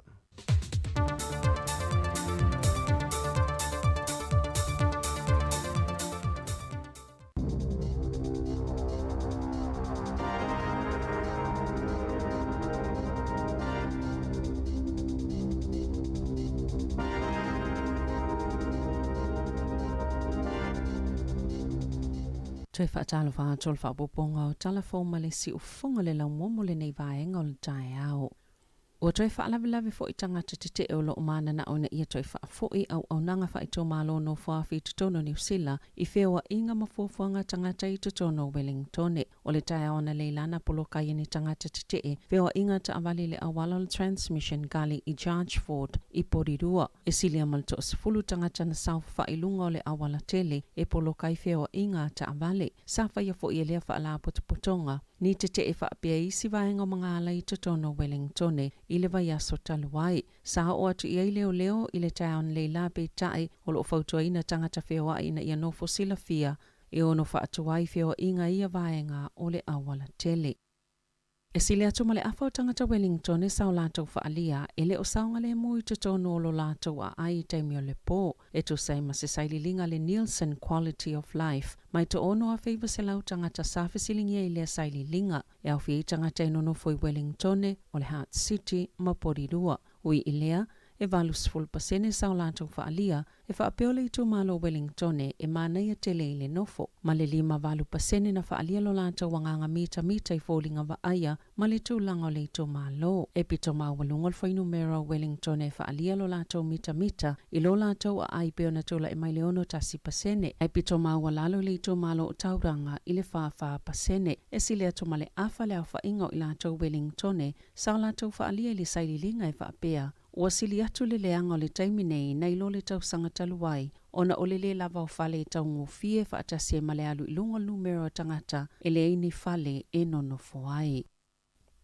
Ua whailo le malo le whai o seilo i longa, i le whaatinonga o la lātou tali atu i le COVID-19 maleiva, e ui e le i whaasila ina ni fuafuanga whaatatitia. Na whaamaonia le sui minister mo le tali atu le COVID-19 Chris Hipkins. I le asoana na whi le fuafuanga le malo e whaapawhala i le tele o malo si anga le malo na maua e ala atu i le tulafono le COVID-19 o ia suinga wa whaamuta i le toi whaioni taimi e tāpuni maloka i le atu no upo lockdowns. O le whaanofo e sea o tangata i ni nofuanga whaapitoa, o ni tapula au whai numero o tangata i poto i ni whaatasinga, whaapea i maia inga motu i pui. O lo o whaatou mau pea le fito aso e whaanofo e sea i le tangata, pea whaamaoni le COVID-19 maleiva, ma le whaaonganga o le talipupuni o fufonga. E nisi o vaenga o le soifua maloloina, sa whaamaoni e fo i le minister le taia o nanafi, le whaio se ilo ilonga a o tangatanga i fo i le malo pe whaapefeo na wa aia mapule ina le leile COVID-19 i le lumanai. Sa whailo fo i le tamaita i Palemia Jacinda Ardern, lona langolangoina o le whaio se ilo ilonga, o le wana vala au le taitai o le National Whaapea Male Act, ina ia whaia se suenga le whaatinonga o le tali atu o le whainga malo i le whaamai o le COVID-19. Ona o le mawalu o le whai numero o tangata i ngā lulu e tū mau mo le soifua maloloina o le mawhau o lo o fia sa ilia, wa iele talitonunga wanga ia toa ile au nanga lau tele le soifua maloloina i se tūlanga whaale i tono e whainga tau na toi whaale leia. Peo na whaalia le pulesilo le whaala potopotonga le soifua maloloina o le mawhau Sean Robinson. I ono se lau fast full tolu leo whainga o tangata i ngā lulu e tū mau mo le soifua maloloina o le mawhau o lo o fia sa ilia e whaatumuina i avanoa i le atunuu, pei ona ta wai whaamaumaunga o ngā luenga mai le soifua maloloina. E to se lau lua se fulu fōma i o le mawhau. Wha se lau ma le valu tau si soifua mo le mawhau. Ma le se lau se fulu lima fōma i e ilo ina mawhaia au nanga whaatala noa mo tangata i ea fianga o le mawhau. O se whai numero tele e tele, maana ta wai Robinson, e le se whaamoe mawhaia na whaingo fia se fofo e whaia i lea whaafita auli. Mai se lia ma le se fulu tau sanga, e tau whaatumua i a wanoa i tangata whainga luenga mo le soifua maloloina o le mawhau. O le whautuanga ma le lapata inga le au whai whaatoanga i tangata New Zealand, o le atoi si itia fo i le tau o tau mawha, o nei le whaingofia le totonginga, o le whaamalunga o le ele, mo whaatoanga, talua ili si itia mawalunga o le tau o le suao o. E 50% o si itia ile tau o le fertilizer, e whaapena fo isi whaalele ele, ma o nisi o ia o loa o le vale se lau, ma le lua se lau pasene le si itanga. Peitai o le si itanga pito silo na whai na ile au whai whaatoanga o le tiso, ma o le taimi momole o matoa mawalunga atuai le tau, o taungata ai le tiso ile penisini i vatasi, na ta o se suia lau whai whaatoanga o lona popolenga, o le asi itia ile lumana ile tau o maamoe mapovi, o le tau sangataluai na to samaleono se lau tala, sa tu moile masini ono se lau lita e whaamalu waile ele, o le taimi nei, o si itia ilunga to le afe lua se lau tala, na ta o se whai whaatoanga o le asi itia fo ile tau a supermarketi. E ta oluani whai wana maua ina e sui le ofisa o whai ngā whaiva, o la whangota ina ni e lua se lau se fulu maltasi le asto nai, ma sa whangota le mta whanga o kari o itahi i Port Waikato, e lua se fulu leo whainga o ka wai e whaatanga ino na whangota, e le tangata i to tasi, sa whaafitai le MBI i le tangata na lungo ina i lātou, le anam whaiona maua i a tangata o whangota ina le tele o ia ia. O le aso sa na mawai fo ia ni soia le ofisa o fai ngā whaiva ni taule le aseto alua i le hauraki Kalf. Mani pā ua la i te se lau se fulu ma le fitu o ni e fitu le snapper e le ausia le la popo a whaatangaina e te tauai o na whangotaina. Maula la i tifo, mai le la popo a whaatangaina o le isi to tasi o le ato alua sa lokaina e leo leo mai le whaatasi o na maua le ofisa o fai ngā whaiva ma sa whaasalaina mua mua. Wa whaasilsila le whaipule tu to tasi Kaurav Sharma lana whaamawaenga mai le palemene ma e awai o na whaise whai ngā pālota la ititi ilona i tū malo whaapālota o Hamilton e sisifo. Isana tustusi ngai lunga o Facebook i le awaulia na nafi. Na ia tā wailo na whaanaunanga e toi tau vai lalo o sana vaenga wha upwhai fau e tuli mata i le whaatino o ngā luenga ai le na o manatu e whaali. O lana whi au tau longolongo i le malo e le mawhaiona o lātou tau fia o na manatu whaalia ma o le awhina upea e le ngāta moia ai whaapea fo i molo na i tō malo ma tangata o le atunuu pe o na whaalia le li i whaipule na tā ua e Sharma na whaiala na whaiunga e whaamawai ai e tau fia le pale mia ma le vaenga wha upwhai le leipa mai le wala aungol tō la fono e mawhaiona sui le vaenga wha upwhai anga iai se whaipule o le ato la fono o le ave se ai o ia mal palemene au noa mal fai o se fai ngā pālota la ititi. I se whaamatalaga le palemia Jacinda Ardern i le awaulia na nawhina ia tā uai. Lona tite e le whaamatalaga Sharma e whaapea.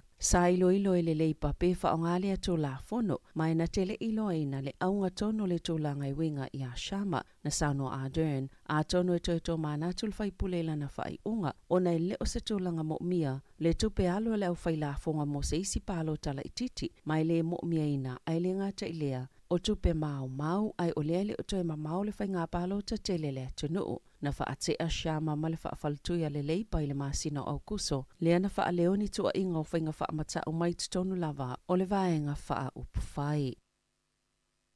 Wala pata ina leo le au ave ta avale o na tusa lava pe whaisina moe ini pe moe mo sina taimi pupu e le whaapeo le amawhaio na pasi e le suenga le maanava po o ova le ava malosi o na ise poloka leo Wellington e le asataluai na mawai nisi o ave ta avale whaasua ava. Na ta o se pepo whaamatalaga leo e se lau 50 leo whainga o ave ta avale na sueina le taia o le asusa. I se tasi o mga alai tono Wellington e ele ave ta avale na ilunga tolta pula a whaatangaina mo e ilunga tolta ilua sfulta usanga le mātutua le tele o le avana ia tau mawhaina sa moe le ave ta avale ina ua mai a se inunga pia i le po ma le manatu ua te ale o na ma ua lava le malosi peita ai na feula le masini ma ilo ai e fitse lau 50 micrograms o le ava malosi i le lita i lana manava mana se ia i lava malona lai siene mo se taimi le tō mau na ta ua e whaapeo le wha lima i leo na maua ma sueina lea lava ave ta avale ilona whaafoenga le ta avale a olo o whaasua ava. Na tu ina atu fo ini whaasalanga inisi ona ole le whaio fusi pa o ta avale. Po le alava le taime ta hau whi leo o le aso ina lava le manava e tu saima se whaalinga sa so upo leo ma ole ava aia so o lava poloka leo le ito malo Wellingtone au whaasolosolo atu i vai taime o le tau mawhanawhana. O le fofanga le malo mo suava i tolu po le Three Waters o la pa ua la fonga po rates atangata au kilani mo se teimi umi e pe ona sauno ai le minista o whainga malo laiti na naia mahuta e tali e se fofanga le pule no ufo au kilani Wayne Brown e te e nai le suinga mo le Three Waters o le whaanaunanga le pule no ia ave tupe ia ua fofoina mo le ngaluenga toi whaafoi i ainga au kilani e wha awala atu i le pa ua tupe te tongi e tangata mo le suawa i whaapea i malafonga. I se saunoanga le tamaita i minista, i se fono le Water New Zealand i kalai stete na i ta uai, o se avanole ne i whaatasi o na tupu i le taimi le soifuanga o le liliunga, ma le whaafonga leo le awala mawhaingolo o tiliva ma whaasoa tu ai au nanga o le suawai. Na whaalia le tamaita i palemia Jacinda Ardern, talo sia i mawhai o na maua ni fina ngalo mo le pule nuo au kilani, e o tutusai i mata upolo o fe ese a iai, pe ao la whailoa i se taimi o le vai aso nei. O le itolo o whaamamafa i ele wa ai le malo, ia whaamauti noa e le te leni si itanga o la fonga po rates, ona la tau tele i pule ina ma wa ai ngā luenga te tele, mo le sua vai. Ua avesea le eni usila na polo kalame e tu ina atua i le avanoa e filifili ai le pasese pe totongi na o le pasese molo na nofoa malana ato taitai mo whainga malanga i Tahiti, Perth, ma Honolulu. Na ta Well Company e tu samalilima pasene o tangata malanga e whaatauna o le pepa malanga o le nofoa malana ato taitai mo ia whainga malanga. Na amata mai ana nafio na leto ia i le au fole eni usila. Ai o tangata umalava le a totongi sa o lava le pasese le uata ua o le Burks e iei ma le tau mawhitanga ma le ato e ave i le uta. Amata ato le asotolo sifula o Kitopa o le aleto iei ni ofo whaapea mo whainga malanga i Honolulu. O le au foina ato le eni usila pasese mono fua maasani o le vaenga i whiololo ato le tau pasese mano fua pito taungata. O ana nafina toi whaia isi o safa inga Lucia i le taulanga o Kiev i Ukraine ma safa o ngai naini drones. Po ni masini felelei wha atontonu sa ngausia i Iran e tolu ni to malona a fia i au safa inga. Ma wha lea ngai naini so ngā luenga titele tā ua sa motu si aile ele tisel whaitau se lau o noo i totono Ukraine. Na tā ua to whani tangata maaliliu i au safa inga ina ua a fia se no whangai ngau si ele malo si anga mole ele tise. Wali ipotia wha apea usa ile Lucia no whanga umaia e iele malo si anga e ngau si ele wila po le kesi ona e nau ina ia wha lea ngaina le tele o ia vaenga mo omia mo Ukraine. Na tā ua se tasiol whaava atawa Ukraine. Talo mai le po le asusa o ato i le tolu fitu lau wha ingo masini felelei wha atontonu po drones. Sao la tauta whanaina i e wha apea na felelei ato i le atunoo mai le tu i saute. I ta alonga, sa wha alia le whaululunga o le ta alonga soka ta mai ta imol wha ala putuputonga soka le lalangi. E yelo na wha anaunanga le a wha amautu ini usila nisi o ta mai ta i pito i longa o le ta alonga mo le ipo lalangi a ta mai ta imol le soka lua whelua tolu. O ni usila ma Australia e tali malo le ta amelusanga. Le e amataina i a Yulai mai tali tonu le ta mai ta i o Sarai Bearman. A whai ai wane ua ta alo le siampino lalangi le au a le United States of America po Ingelani. Le siampino le taamirusanga o le euro lua whelua i tutono New Zealand e le tau mate o le atili whaalawi loa ai le taalonga i tutono le atunuu. E le o mauti no le taiminei pe ta alo ia au e lua i tutono New Zealand. Mai ta isafulu ono au e wha mautu i New Zealand wha apea ma au se talia mo le taamirusanga le tausanga asau. E astona ai e wha atulanga i le polokalame o taalonga o nei tolu isi au ia e wha atalitali. Tala fawia ma le si ufonga le laumua mo le nei vaenga o le tae au.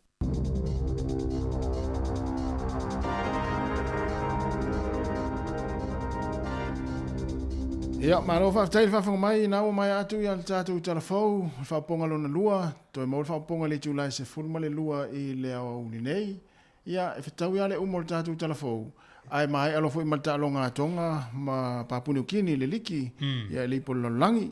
Ia, star fia mo tapo inga tonga, ia va pe na te moisa wo tonga, ia pe fana fu te mau paulo tonga, ia pe fana fu tarano nga foi tonga, ia star fia mo utou, ia o manuia tau fainga o tonga, ia ilan talonga mo mua, o ai o talonga se luas ful mal fa ia tonga, se ful mal valu Papua New Guinea, o se talonga mata ina talonga le mal. Mata ina talonga tu tolva. Tau fai tutu sa wai ele te mina na tai se fulu walu wai au umai e lua. Ia ana le to e sao mai atonga i ele. Ele skoa muli lena iei. Mana e fo ele fata mo e ngau lewa ele feizo na lima. E fata mo e fa pasial polo offload. Ia o to e kiki muli na skoa i loa.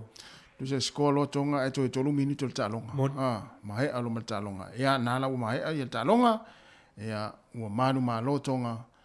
Lua se funma le fa, se funma le valu Papua New Guinea. Ia au le talonga le tatu toa Samoa, le tai o le sa.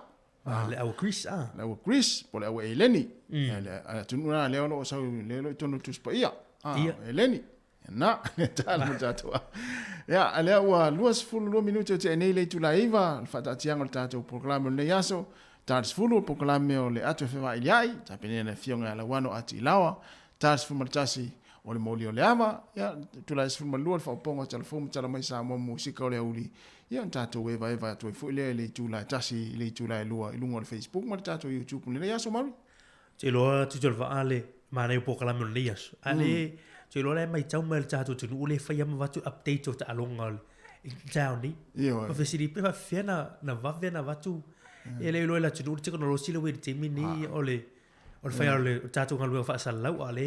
Na, o le watu al tātou whaasalau ngam le tātou pukalame atal tai au. Ia le fe wa isolo ma lima mari mo meo pinga te whailangi te mine. Ia ma watu e tātou. Ia te te tālonga. Mo i lātou fo i o lai fia mo le ngol tālonga. Wata si le tālonga tūni matai e tō tele. A me so tālonga mo mua tonga. Tonga ma papuni ukini o ni au malo losi fo i le tāmini sanga. Ia nala ua mai al tālonga. Manuia tau whainga tonga. Ia ai le manuia papuni ukini. Ia, i watu lan pese lea. Ia, vai foi nei taimi. Ia, ma tātou, talapele tātou lina pewa pea na ua whaisau tonga la au po na ua wha Sofia foi lo langona ni tāo le mātala noa tu tonga la au aina. Nā ra wai alu sua le palapala i tua. I le tāo ni nei. O le tāo le whai tonga la au amari. Ia, wha ngai foi nei aso.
Mana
Whawhiwhianga ma si o whangmali o le puni alawa ia mo le pesel na ia whaasau le sua vai ia e sa o le leifo ia e whitau ia le sau le pesel le whaasau le sua vai mauri alu te vai atu ali no na pule nu o le ona maua le pule nu o au kilani so le sui malanga malana man whainga o lana foi a matanga o lana foi ngā ruenga ese foi mana tu tanga te whaali le mta pule wai ini su tanga o kilani e lango le stule al pule nu le fo le Wayne Brown e va pele va matalanga Wayne Brown le fai le water care le wa nga il va butunga ia sua vai au kilani tau fier tu pele na fa alu tau fai ngol pokala mele al malo le utum fai fa nga yo le ia vai e tolu sua vai e tolu le a vai tau mafa tu low storm water ma le waste water e va pe mon tu pokala mele malo le tumo fai ia fani fa la butunga au te va ia le sua vai New Zealand atoa au mai fo ila lo malo e fa tu pel malo le fa to tonga ino sua vai to New Zealand ele mana o ele pul no o kilani Wayne Brown e mana o tu mai le tu pelia e te fai ti ele lu tu la o la fonga ma tax o le vai le ia o kilani ale fai mai le minister o na hotel le minister pulengano le e mau le mele te mo fai tu Wayne Brown i le lu mana i le afo i tau sanga o te mi umi pe a fai po kala mele mana o jol malo e se ama na tu tanga te fa li vai kale tu sa fa fai ngo fie le vai nga na o mana o ye pule nu so te ene pule nu le mana o ngol malo e fo le tu fa tasila tu mo le pule nganu mo le pule nganu ia ai fo le ai o kilani la tu so vai ia lo tu po nu tafi tafi Lei, mai tu pena toi ave toi so ni tonging o tax o sua vai a tata o kilani. Ia na la loila i o tau e tongi tangata. Tau na loila i o tau e tongi tangata sua vai. Ia te ropo la fi tangata o kilani. Ia e mole anga ila i luma. Ia se lama tatou mele wei tatou Wellington po rua. E tatou ia le mana ia foi ale tulanga le tatou i tatou fa sa siman malo.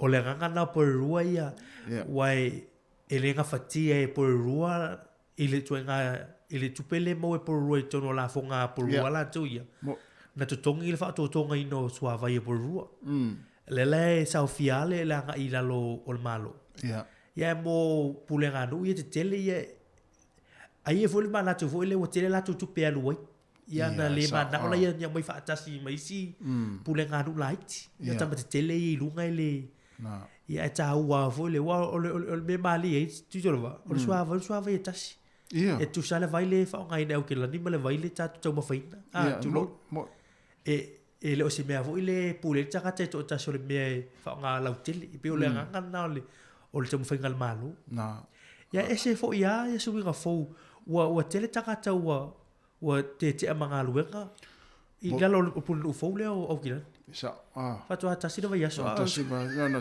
tu la to te mala tu tau tu sa o te malo tau mai dai na ta tu mena mai tu pena tu fola i vole le tau tu e lalo ia tongi ngo taxa tanga sua vai au kilani tu sa fa mi mitel te malo ia au kilani ele lo la ia atu no nai foi fitau nai le wa foi le tu langa pe nai sua vai ia sua vai ia tu sa uma ia ol bella mali o le si mali le pulu le au kilani tu jolo tanga te wa fa tonu el pulu e tonu fa ma vai mai ngalu ngai sao o le pulu fola Wellington ne Tory Fano le te mai maoli le wa pulu no Wellington na ira na post na tu ilungo le Facebook page e te mo fai au mai fa ilo i tangata o mai tangata mo tangata mo poto tangata au kilani na na la tu fa o lulungo ino mtanga luenga au kilani pulengano mai o mai nei Wellington ale mana o pulu na mai nei o le mana o tu Wellington nei au mai le sosia mtama ai ngol o le poto na ye dunga au kilani ya mai nei fa to tonga le tatu lo mo Wellington ya le mai foi to tele o poto tatu Wellington se fa mo le ale tene le pulu te ye le poto se lo la vata la va mato la vata to e fe lo foi poto au kilani lo poto tatu Wellington e ala tuli mai lunga to mai nei le se pitonu tuli tanga le a tuli lunga to pure nu o foi le se pito su ni nga luenga ana tere nga luenga o foi su en nga luenga le lo mai la ne le foi tere ta po poto mana foi doctor tikuri mo meu tikeri ma va pena in Wellington le a tamai tanga wa tuli o to inana ya tuli pe o o tala o meu tupu le mai o penga palo tala tia o atu ni tia le na fai pule nai Hamilton West le wa fa ma vai ese mal palmen ne te atu ni la mai tatu telefone ni tai au alo mana o malo e vole le alo fai mesan party te ilo e tu tol vai so si le tol melo tupu te mini na la lo le tanga te failan party na failan na vai fa fai so stanga te alo ese ma se fai fa fai vai ngati tele ia party te tele ia na lu ese te va tu la fa mai ia le la wa tu va tu la u fa tu sa party a wan palo to le tau sang fo ai u mane al palo ta mo le na tau sang ia ma lu atu ya te tele tu va ia i fo ia le fo la wa na ia si ia fo i fai pule al ese fai sana ia party ia tele lo pe ia vane ia ma le to tele o nei tanga foi papa e para langi foi le wo ese mai spati ya fa mai fai la tu ya o tu ale vai time palota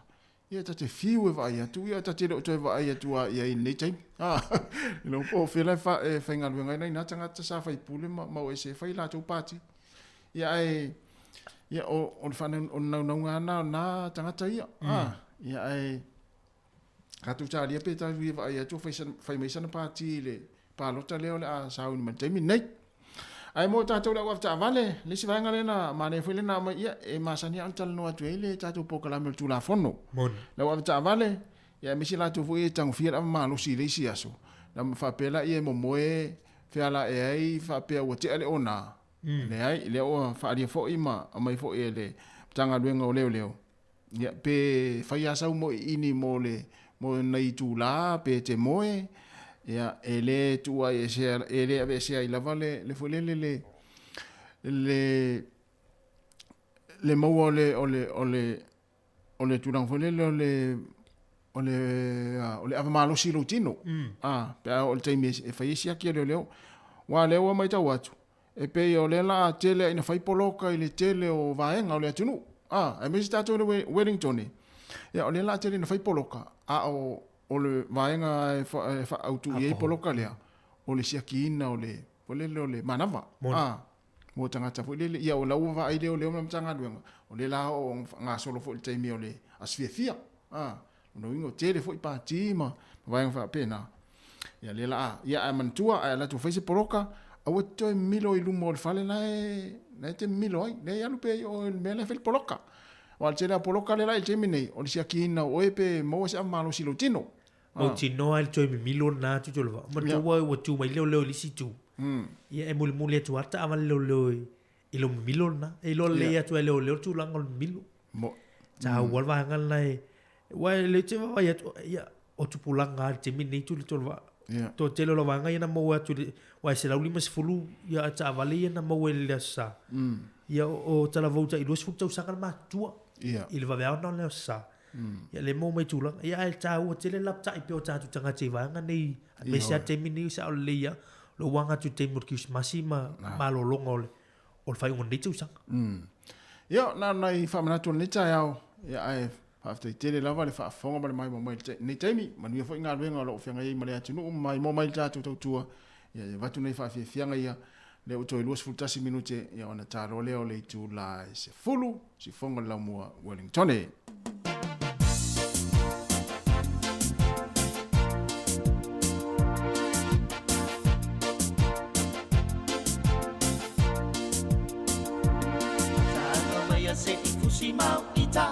so wala fau te filango na ina wale maua o se moe o te moe miti o folina ta umaya ia o so langona pe o tu mau pea i so wala fa pa i maya ya i ta toi amu o utotonga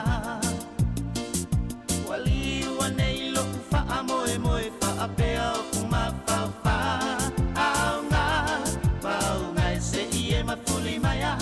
se ie tanu mia yo ita se me ina fainga ta wali wale vai o sina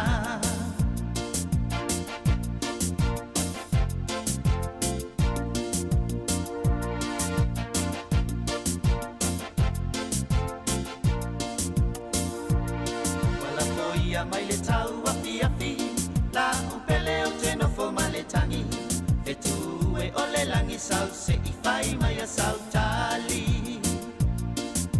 wali wane lo fa amoe moe fa apea uma fa fa au na mau ngai se i e ma fuli mai a se i e tanu mi ai o ita se me ina fai ngata wali wale vai o sina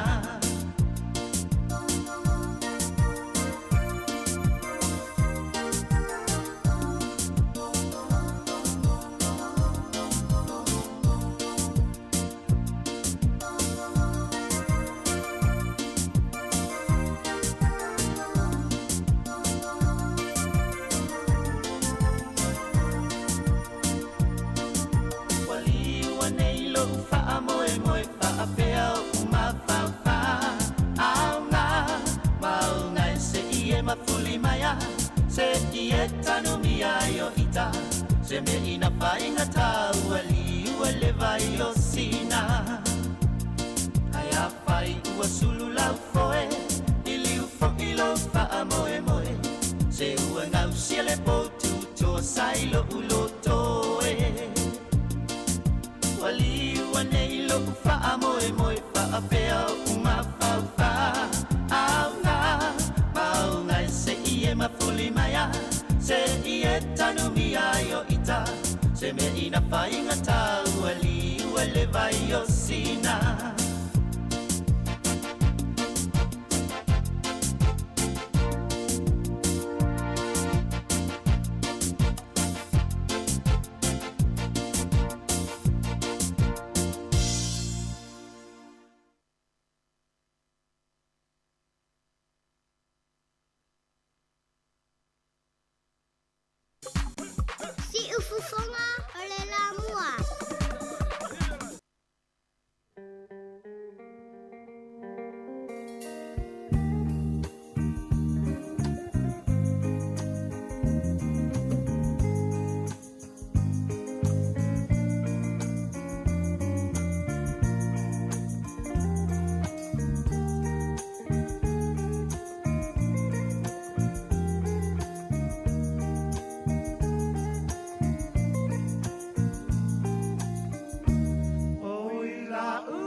Ya ole fa fa pere tau tuar si fonga la mua mana fa fia fia ni taimi o le taiao ya ta tu pukala me atal taiao tu fa malo me tu fa tala fa tu le taimi ya onai fa fia fia na su fi filo ya tu ya onai pese vave onai pese fo ile le fa longo ya fa solo yo ma fa fa ngol taiao ya ma fa ia u fu fuanga i tono fale fa ia u tanga lava mo la u vao fa la u tonga la au ya pe fa la u tonga la au aina ya ma fa fingo fie o nga luenga ia i tatou musika o lo tu inatu ia i le tau tua le ar si fonga lau mua le o toi se fulu 2 minute ona tā leo le tu la se fulu tā se fulu ia o lea o le tatou fisa fo i le fionga la wano ia tapenina fo i le tatou pukalame o le ato e fewa i di ai tā se futasi o le pukalame o le mauni o le ama ia toi fa malo ma toi fa tāra fatu nei taimi malo la fo i le fionga i fi au mga luenga le wafita avale na fa mna tu pea ia o te le ropo o le atu langa wa ia i le poloka le sai i le na matano ato le taiao po wa ngao po wa so longa le fo ile wa ta va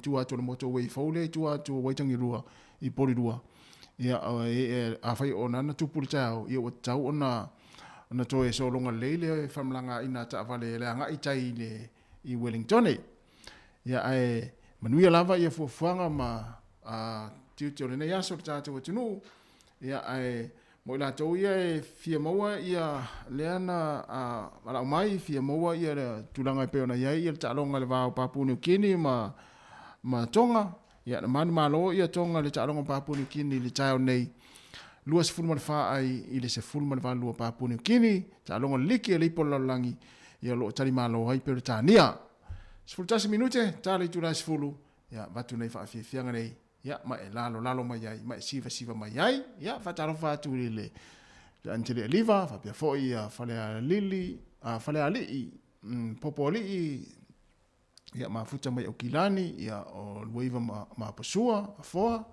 ma lo lava te tele lava le fa foa mal bai mai ya il tato proclame le taiao tamana e te due la foi ya mai ya ti o 5 fulu o pese ao fului por taiao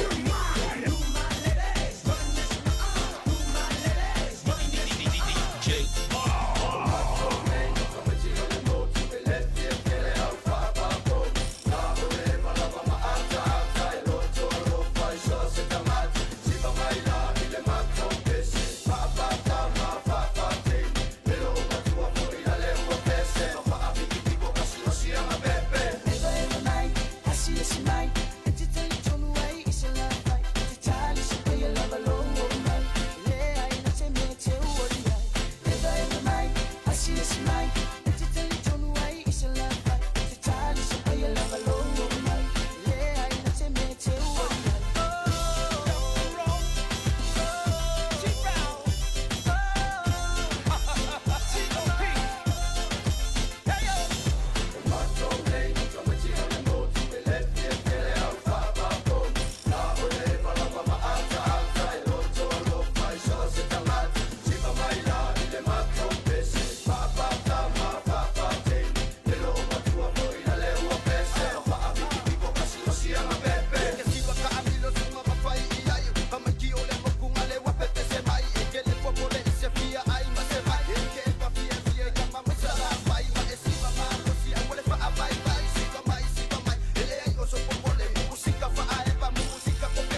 Ia toi whamalo atu nei vaenga o tae au, ia le fwoi wo o mai fwoi taimi o se tasi o tato porkalami, ia taltana noa tu fwoi, ia le a fionga i le porsunga tai tai fono o le komikiti wha a fwoi, ia o le si fonga lau mua, fionga ia tunma fono ke nā kui, ia ma la fionga ia lau ano ati lawa, usi mai wha fonga.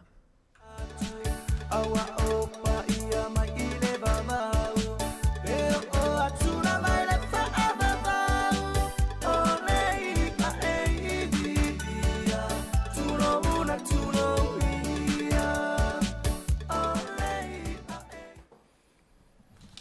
Ia, hihi lau fo i le nei vaenga o le tae ao, mātou te whaatalofa ma whaafeilo i atu, i le malu o le tātou tinuu ma le au whaafonga, i le nei fo i wha au poponga o le tātou polkalame o le ato e whewā i liai, nā i mta upu fo i tātou te talutala noa, ia ma whaapeo na whaafonga mo fo i tuwha atuai, ia awa le whaafonga tā pua i le malu o le tātou tinuu i le lau mua nei Wellingtone, ia a maisa fo i o isi ia ai uma o New Zealand, ia ma le sila mai mo mai so o se ta whao le kelope, i le nei tautua a le si ufonga le lo mua.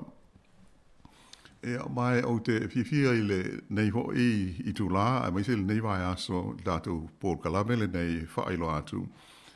O le tātou malo, o le a whaatalutala no atu i le nei Paul Kalame, o le fionga le il te i fono o le komiti whaafoe o le walesi whaasara lau le nei, po le ala leo le nei, o le si ufonga le lau mua i Wellingtone. O le fionga le atu mo fono ke na a kui, ia mai le ngata o ia le tai fono o le tātou komiti whaafoe o le si ufonga le lau mua. Ai o le fiong ho ia tu mo fono o le Palestine lea o le iuni la kopi Samoa i le tonu le lo mua i Wellington.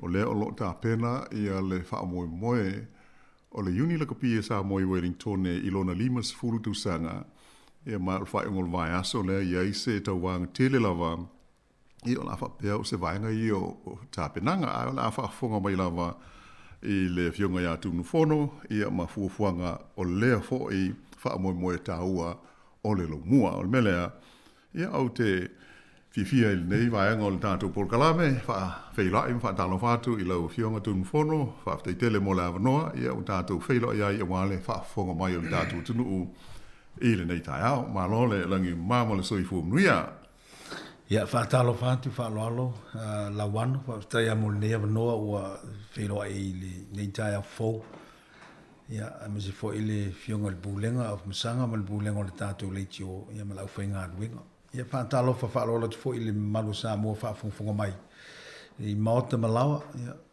sa fo i mawhainga ia whaantulo watu ia mese fo i lau whainga aduenga pa ia ma le tāpua inga ia wā tātou whaiva ma ngā ruenga ma tiuti o lo whianga iai. Ia whaatalo whalapa, mā loro sei fua maua ma lange mā. Tālo wha, ia mā lo lama. Pe ia hoi ona sili fia ma whaafonga mai le tautua le tātou ala leo le nei o whianga ia tūn ma whono e pe ona whengai fōi ia sa tau wai le whainga pānota whaai tū mā lo, whaaloto i whale ale lau mua Wellington i palota ia le i le watu nei misal po le lua mai asa taruai ia ana tātou ngoli mawinai le taurunga ai ola ai ese taimi ia ono o atu ai leo se mātala e tusa o le whainga palota ia ma le tūlanga na iai ia mai se fo i le lumanai ai e le leo te manatu te mufono e le leo na watu lea wanoa e te sauno ai le tūlanga tā ua leo le wha moe moe o le uni le kapi a sa moe le lo mua o la tonu le fuafuanga o iai le wha amanatuino le limas fulu tau sanga. Ma lo whaftai la wano, ia whaftai la mo le awanoa pe o na wholatu. Ia o se vai aso tā ua nei, ma se tau sanga tā ua nei le si whongo o le au lakapi, po le uni lakapi a sa mo Wellington. O le la wha manatu ai le limas fulu tau sanga. Ma nilo. Tā luna wha mai ina le uni lakapi le tau sanga tasiva fitulua na amanta mai ei. Ngā ruenga fōi ma tau mo whainga o tātou te mā, tu lou, te mā li i ma whai launga, ai mai se fo i whale tua ma tausi ma a inga uma sa tau ma whai a mai le nei wha moe moe. O le ala ua e le wha moe moe ine, te tau wha manatuina le limas fulu tau sanga, e au ngā tele i le o se manta tia tā ua mua mua lau ano o le inu lakapi mua mua nei te tonu ni usi lau mwhai ona wha vai ina alo ia, ia ma whai ana tau ma whainga fo i au lakapi au fili en whaina tā alo ai o le vaenga mua mona pita sili ona whaatau waina e ui ala to tele au kilani ia o tātou Wellington le na mua mua lava Malo, le la ho le whaamanino le vaenga le ua sa no tonua iai o le unua i uni lakapi sa moa le i Aotearoa ato whaamaina ma alo ia ma le ala o ie le atoa no limas futau sanga ia o le ae alpea ia tau whainga ma le whaamaina o le vaenga mua mona vaenga lona lua ia o le awa i furi swinga i wa ia ita maitai tasi na matati a le le ia ua a fia matantu muli muli tai foi o tua wanoa i au fia ta maitai teine ia mata maitai mātustua ia mwhai ona tā aloa i lakapi au filia al tātou tunu o Samoa. Ia o se mitamitanga lea i te tonu le unifo ia me se fo i tua ama i lantou sa whaawaina. Lantou sa whaawaina mai o lo soifua le teminei o nisi fo i ua whailangi i fōlawa. Ia tau tonu ma le fia o lo soifua le to tele tulou. Ia ai o nisi fo i ua whailangi ia o lo mwhai au whaamau popo mai. Ia e le tātou vai taun lei. Malo. Ia mō le mamaru fo i le o matua sila fia le lei, ia le tūlanga o le whaalabo tonga, ia po le uni. E o la tūlanga o au o lo tau wai, le nei taimi fo i o le uni laka pia sa moa i le lau mua. Ia o te lei o atu i au i en whaiano. Ia sauno. Tala fulu atu i tua a fo yo lo so I fu ma le Malo, te ia, whaftai, whaftai. o le ulu pele stene o le inu la kapil nei o le sunga ya city fiti ya le o lala I Wellington yo lo so I fu ma le te nei ya o ia o ia o le ulu pele stene ya ma ni si fo yo ilanto o la mua ma tau whai me o le whata malo ia nei ia o le fionga ia tia tia o le tasina mantu fantama ia sa Palestine e fo sa Palestine pai lau tusi te le ato finga sa iai sa via fo ia fionga tia ma sui Palestine o le imla kapia Wellington ia o mata tia le uma ia mea maonga ia lo soi fua mai tu lo ia me se to te lo nisi o le sia mantu fantama o le fionga to mata Frank Collins ia me se fo ile fionga le komisina o le asi le wa vai atu ia ona ia mantu fatama ia o lo ia le terminei sa ia fo ia o lo tamo fai lava nga luenga ia to tele la fo ni solo fa ma popo mai tu langa mala mo fa mo moi ia ai o una piro ia nei ia o ia le mantu au tele la o tama matu tu o le premier ma la o teine premier le o lo tamo fai il fa mo moi nei ia me se foi au tama ita ile la lo sfutvalu ia ma le au ali I la lo sfutvalu au ia lo ia le terminei le au fa popo I mamanto au ia le la lo sfutwono ma le la lo sfuttolu ma la lo sfuttasi under 11 13 under 16 under 18 ia ma le au tama matu ma tene matu o au la ia e ta alo ma au fidi I la sto nai ia ma au la amalanga mai fa foto Wellington malanga mai au ia I lunga I au kilani ia mai si vai ngo New Zealand e ta ula au mai o mana fa ma popo Pacific Aotearoa teams mo mana fili mai I Samoa ma tangata Pasifika e o mai fai uma ta longa ia o le vaenga le o le famana tino limas fulu tau sanga be se part o le celebration le fai la sto na I tatu wiki ene o le lepa wiki ia la fai la na au lo ia nei le tau fai ngo se tal fia na ia le o fai na fa ma popo ia vaenga e fai ona ta alo ma ia ma fia le lima so tau sanga o tatu uni malo ia o se famtana tu le tatu au la piro ia le tebinei ia fōlinga e whai lawa si te leo le mele o iai ai malo lawa mo le ngā luenga wale tau ati nai ai o le filinga lao au o e au mai au ia le ta alo po o e se whai ngā le uni le file e tatu au ia le taipela premier ma au ta moiti o au o lo iai le fai ngā paanga tantou ma le yunga kapia Wellington ia malo fili ai tama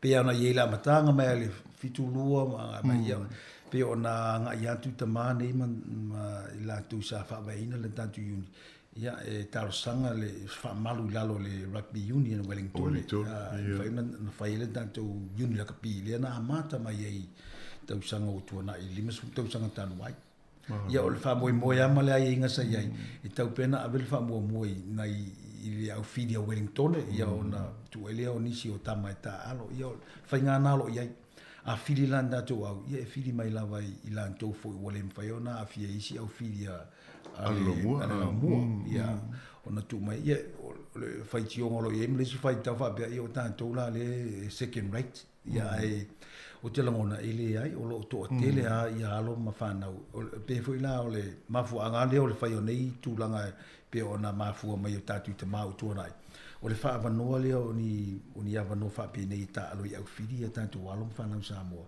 o le mfaina vanoa isi au fidi Wellington maoli ia le wa fai ta to le vanoa e mfai ona ta alo tanto walo mfana I au fidi o le lau ia ni ia ploka me o ia ni o le filinga lau ia fili mai kalapu uma la le ia fili mai kalapu wa ia I to fual kalapu ia ma alo fana Samoa ia fa na so ta uma ia mai e fili mai ia ia lo ta alo premier rugby Wellington tama mtaina ia ma se foi la au la itile Colts matula fa pena ia ma awa onga pela I les football no males football ma le sutas ia au ia onga ia lo ia so ta inga fo I lanto malo va sta atonu o le banga ta lo fia silfia ta tu no le lo mua Ia o le wa sa no ita longa il fa ungol vai aso nei. O fe tonu le o fe malai la nga ia il tatu tunu e ta po fo im sila mai mo. Le lei fa stai le aso fa popula to le proclame le fa ungol vai aso nei. O le proclame au tu o fai ona fofoina o le mo ona fai o le stofi nei tai au. E fai ele tena celebration e fai ile the Pines i o i Houghton Bay. Ia olo ia ki speakers ia po ilanto wala ulia e so swani fo ile celebrating mo le fa manatuina o le fionga ia tui fa sina Sir Brian Williams ia mali sunga fa ia onga lango lo Blacks o Joe Smith o ki speakers ia le stofi tai au o le tina la le amataina le failoina mali celebrating o le fa manatuina o le aso lims fu tausanga o le aso Foreile i Viard College i le sefulu i tae au e fai ele faa le feilo inga ma aula kapi umala ia pia no uta ue iwa mai atunu i whawhatu Wellington Pacific Aotearoa teams o le sauninga la le fai i le Kolisi Viard i le aso Foreile i le sefulu i tae au o mo whaina faile walaulia ma ila antiu fui faile se lotu ma presenta i mo Jersey wa e tofu uma au ma Jersey uma tapina uma mo fa mo nei o le asto na i lola ia o fai rota longa mate se full retire e fai uma i Porua Park number 1 ma le number 2 ma laila ia o le Apia Park le Porua Park le Jerry Collins Stadium ia o le aso ato ala i all full retire o tau i le 5 ono le fiafi ia ta longa uma ia iwa la fai ia o aula ia o la fa mabu poina le aso ma fai ta longa mate des fulu te alta long mua ia e mo le avanoa tantu tala au mai o la ia foi se fale ie mo i la to bala uri fa pitoa i so soani ia tala au atu ma bala uria ia mai ele ta maftanga ia ma me inu ia ton pea o me lo fai le yunga pia Wellington le pea fai ala to ta longa i ia ona fa mai ai le tai le Harbour City e le o le fa ma vaenga ma nai au ia o le after match function e fai tai le Wellington ia pe se i o le ato anga na o fa moi e manta tu la stofi le tatu tina le o ato ala ulau is full fast full lima e ala ulau ia ma le fa moi wa ia ia ona as for ile lea ia failo inga ma au ia malanga mai fafo ia ona failo ta long na stona o le simia fa popo o lo ia au filial Wellington ia ta alo pe tangate tolus fu lima tausanga ngai lunga lau matua le sa matu tausanga tu mai lava no ia e fi ta alo foi nei o ia over male ta tolus fu lima fast fu tausanga mantua ia e ile taimo le au le fai ta longa na ta alo la fili mai Wellington City ia mala o Porua ma Hutt Valley City ia ona ta alo le temina io au uma fai uma la to toninga o man ta pena uma ia ma me uma lava mo le fa moi fa tai ta ua wa nga le o ye le o fa fo mai ta to nu il por kala me a to lava a mata ta ao ia ai fa mai ai le sto na i pe au dia ai fa mo le tu no fono e se to tongi lo fale pe o le tala mo manol ta to nu uma se fia mai mo o ta longa le ai ele to e fai fu ta longa i o i le Jerry Collins ele o lo te tala la no ai na fai un to tele la ndo e matamata mai mo ia mai se o le o te tala ta longa mo tama mataine e mas foi ia tama tai mas tua mali mas tua ia o le ia nei fa na ula ia light ia ma nei ale tala mai o matua e matamata ia o ele sto ia le se o fale ma no ta ul vai nga le o le mai to watu ile valo anga fo il talo le tau o le am tua la ama mata no fie le as faftai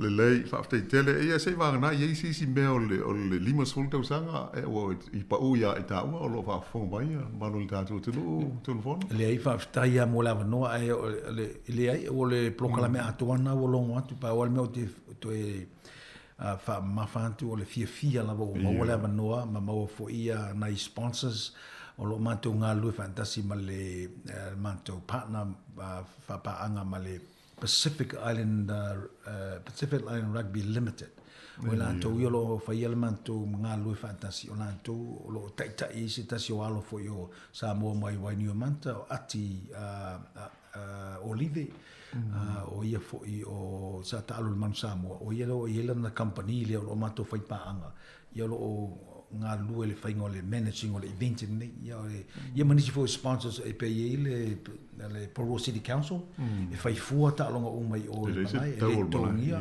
ia mas fo lang mai ale North Rugby Club ia matulanga o isi pa anga lo ia male fionga ia fanene Willy fanene o lo tai le Pacifica ia o ia fo o lo so ni mai le officio le ni si fo o vai nga tupe ia nai pa anga ia o faina longo atu te nei o lo officio soani il ne fa mo malo ia o le anga ia tuna le proclam ia fa taia le tapo inga sa mo a mes fo ia lanto mo malai o lo tapo mai ia tatu filo ile aso ma proclam uma ia mo se vi o le tu le tatu fa moi malo fa te tele o na fa fonga mai le telefono po le stene o le uni le kopi sa moa ile lo mo Wellington tu mo fono kena kui ia i se folsanga fo itu sa o pol kalame fa abitole limas fultu sanga ia mai se fa ungol mai aso a mata taiao e o ile stonai ia o ta longa ia e fa manatu ma fa ilonga ile limas fultu sanga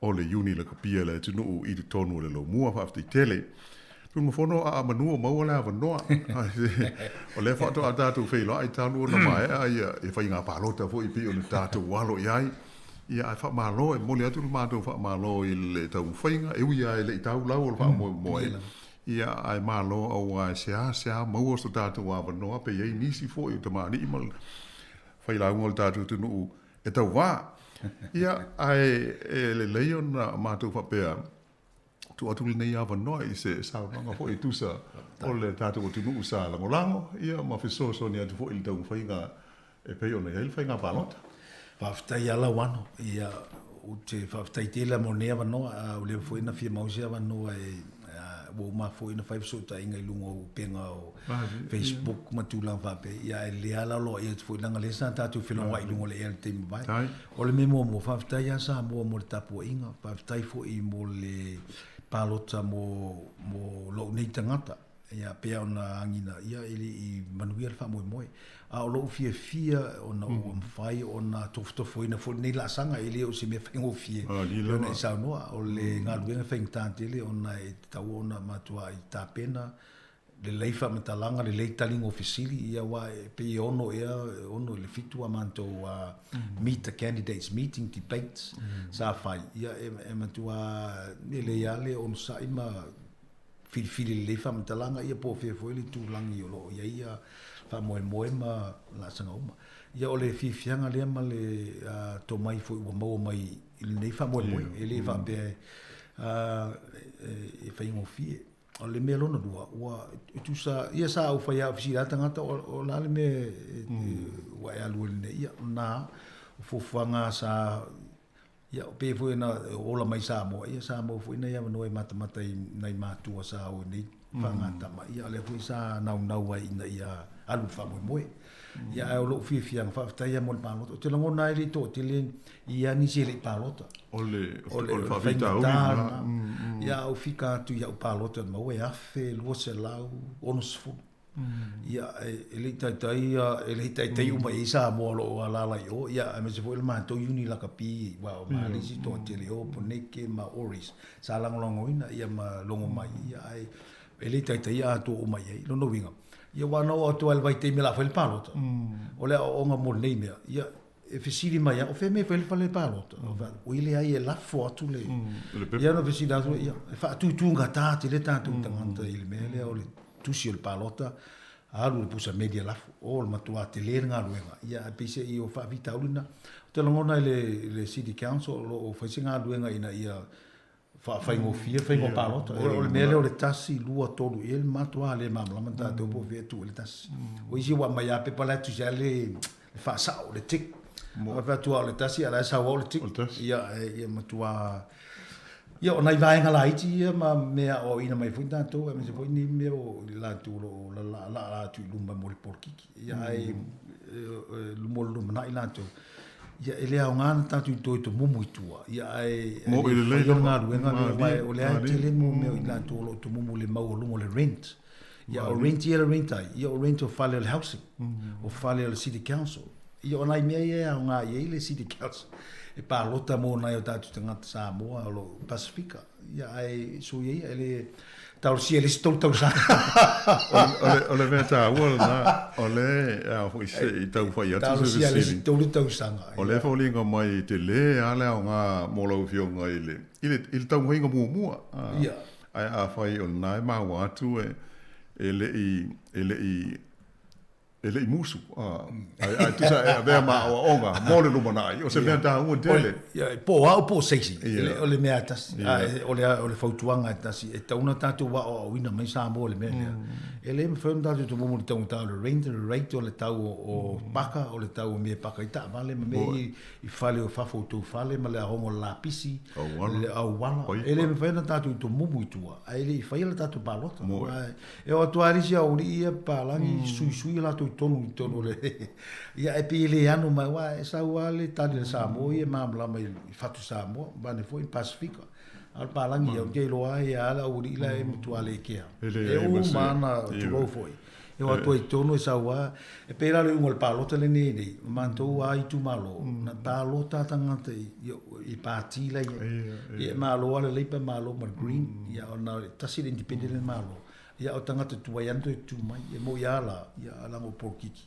wa mai a fainga pokiki ko le central government ia o fai tu no mo e foi tonu fainga malo light pa tai ele opose li lo ile matua pa u tele la fai tangata na palota i elections ia tu fono ia male mo e foi mana tu isi pele ta tau ona fai se sui fa fai go fi a te pe ona e sa no ile il fa fita uli le ta to il tau fa senga o le tasi o il fia e pe o le tik ala sa ule pe pa tik ale o tu ele no mel ia sa vole sa no mel ala o tik io e wa le tu so ma e tu malo fa ngo tu malo le tik tu malo le io vesi e ma fo tanto ele lo fa pe ai o isi si mi fa pe ai fa in fa palo te o ia ele ia o tasina vai nga wa fia tele ala na i tangata sa do Pasifika wa le na sauli fa ma bonga o au kilani fo i fa dai tainga ia pe ale na take la to ia mo me o tangata fai fale rate payers tu la fa le o le ki ala tangata ia le ni fale tu ia sa ora palo to te lo palo to na pala ia ele misi a to wale tu le ia na to Pasifika e tu le ia palo to palangi tangata e whai ala tu whale tasi, tu lawa pena, o le tu leia, nei tangata i nofo i whale renti ma tu lawa pena. Ia e, o whawhitau di te lele se mea lai titi nā mea, peo na māua. Ia e le mwhai ona maune se fo. Me tā hoa lawa tu mwono le ele i ngata la whaamoi moi, le tau whai le stol tau sanga, pe wai le se mea obi. Io he, tō anga e toleni, koleni ama, ia, o le awanoa tā ua te. Fia i ele mea lea o le tō noki. E salo uwha fia le vaenga lea wai, e maua mai ali tali, maua mai tali tangata, ma i lo le leia, mea lo ia i ma whawhau tangata. Ia e, ala o loa, wa tuwai tere la amata la u tau whainga, wa le telini fale no e la lo te la fale na fai mai sa o tanga te palo to le na ba wai palo ai le tele ono le taimi wo uti tele le taimi ia le vana ta pena fa mo ole pule no la tala sa ole pule no fo le wo ia ole lo mu ole te mai tai maori fo pe o fai asi leva talo na amata na fai ngala le ole tu le o sui pule no nei Maori. Oile, ia, whatever, o Tory whānau.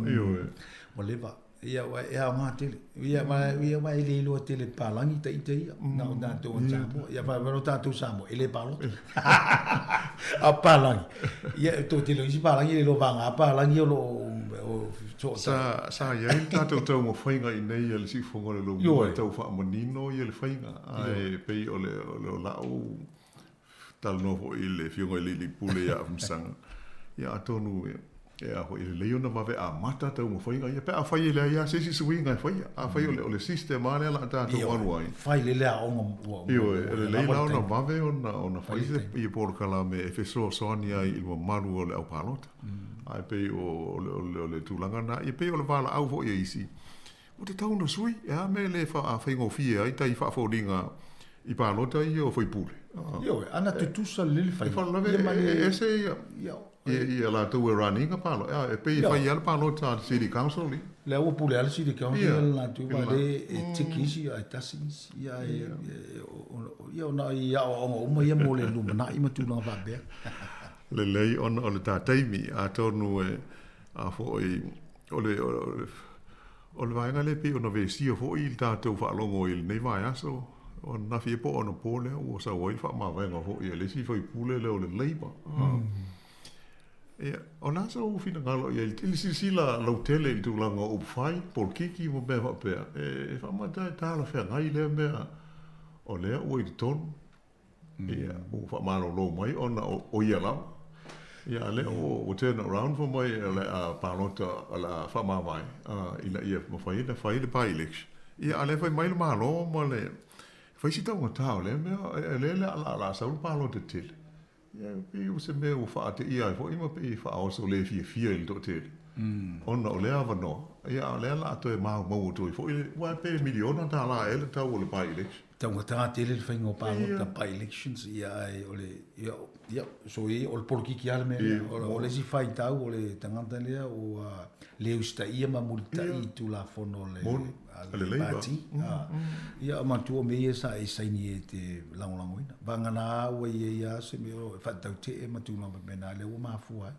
ia o le mana o e va ve fa ma vai te o tu e musue tu atu e wa tu la fono le nei lu ese le ono masina ia ele tu faces fa nga palota ia le si le fa ma vai fa polonga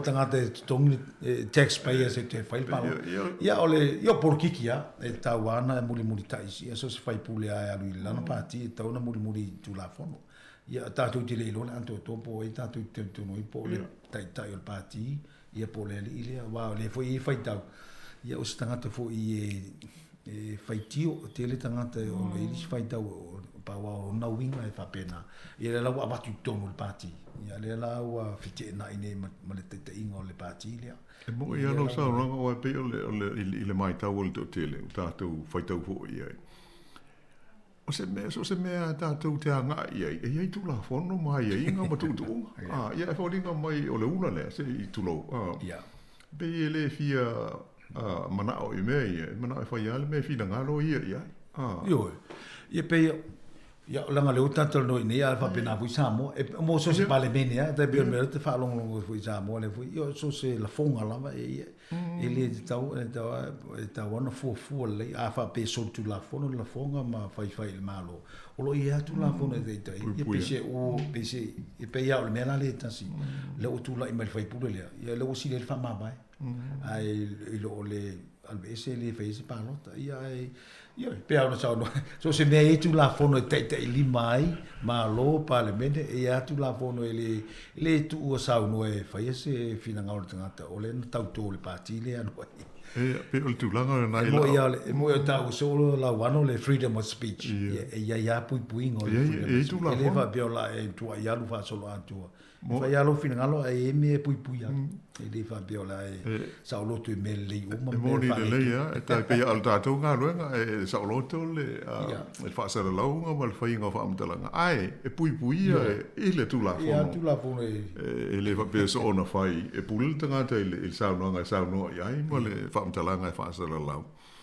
au le lei fa te tele ta lo sia ia manuia le fa mo il so fai ngol vai so il limus fultu sanga o tatu uni le kopi ia ai matou te whafte te lea tu mo le no o tātou whailo ia i le nei tae i le tātou Port Kalame le nei ia ai mamaru le tātou te nuu i le lo mua ia tātou whailo i le paka le Cherry Collins Park i pori rua nei ia i tālonga ia la stona ia hoa le mātango fieto i tele tālonga ia e leise uru whar ai o me sile n tāua ia lea ua whaamanatu ai lima sifuru tausanga o le uni la kopi mua sa mo o whaavai di tono New Zealand atoa.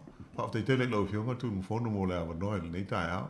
Manuia o whaiva la roa tu ile lima sifuru tausanga. Whaaftai la wano, fionga la wano mo le wha moe nei aso ma le awa noa. Ia toi whaaftai atu fo il whaafonga mai sa moa. Ia me se fo ilan tau mua ilan tu ina lango rinir wha moe na i e kālesia kātoliko o mātou e kālesia kātoliko i.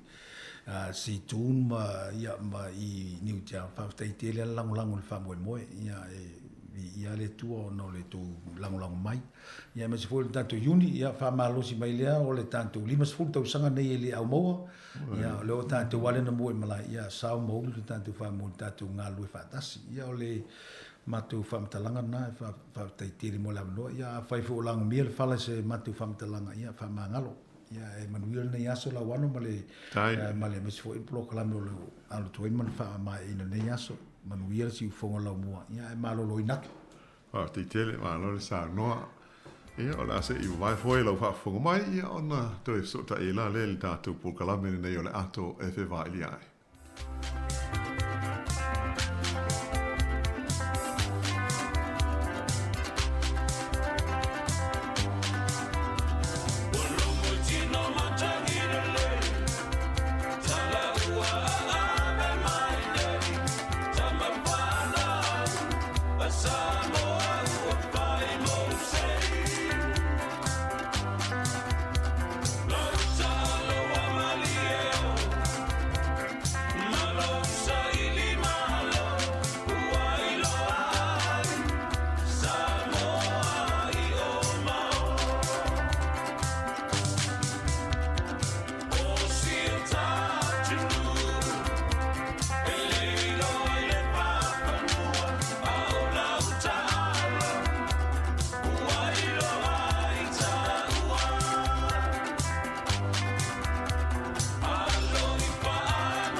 Ia, o loo tātou iai le Paul Kalame o le ato e whewai ia i sa whaafonga mai i se talunanga whaapitoa ma le fionga i atu mawhono Ken a kui.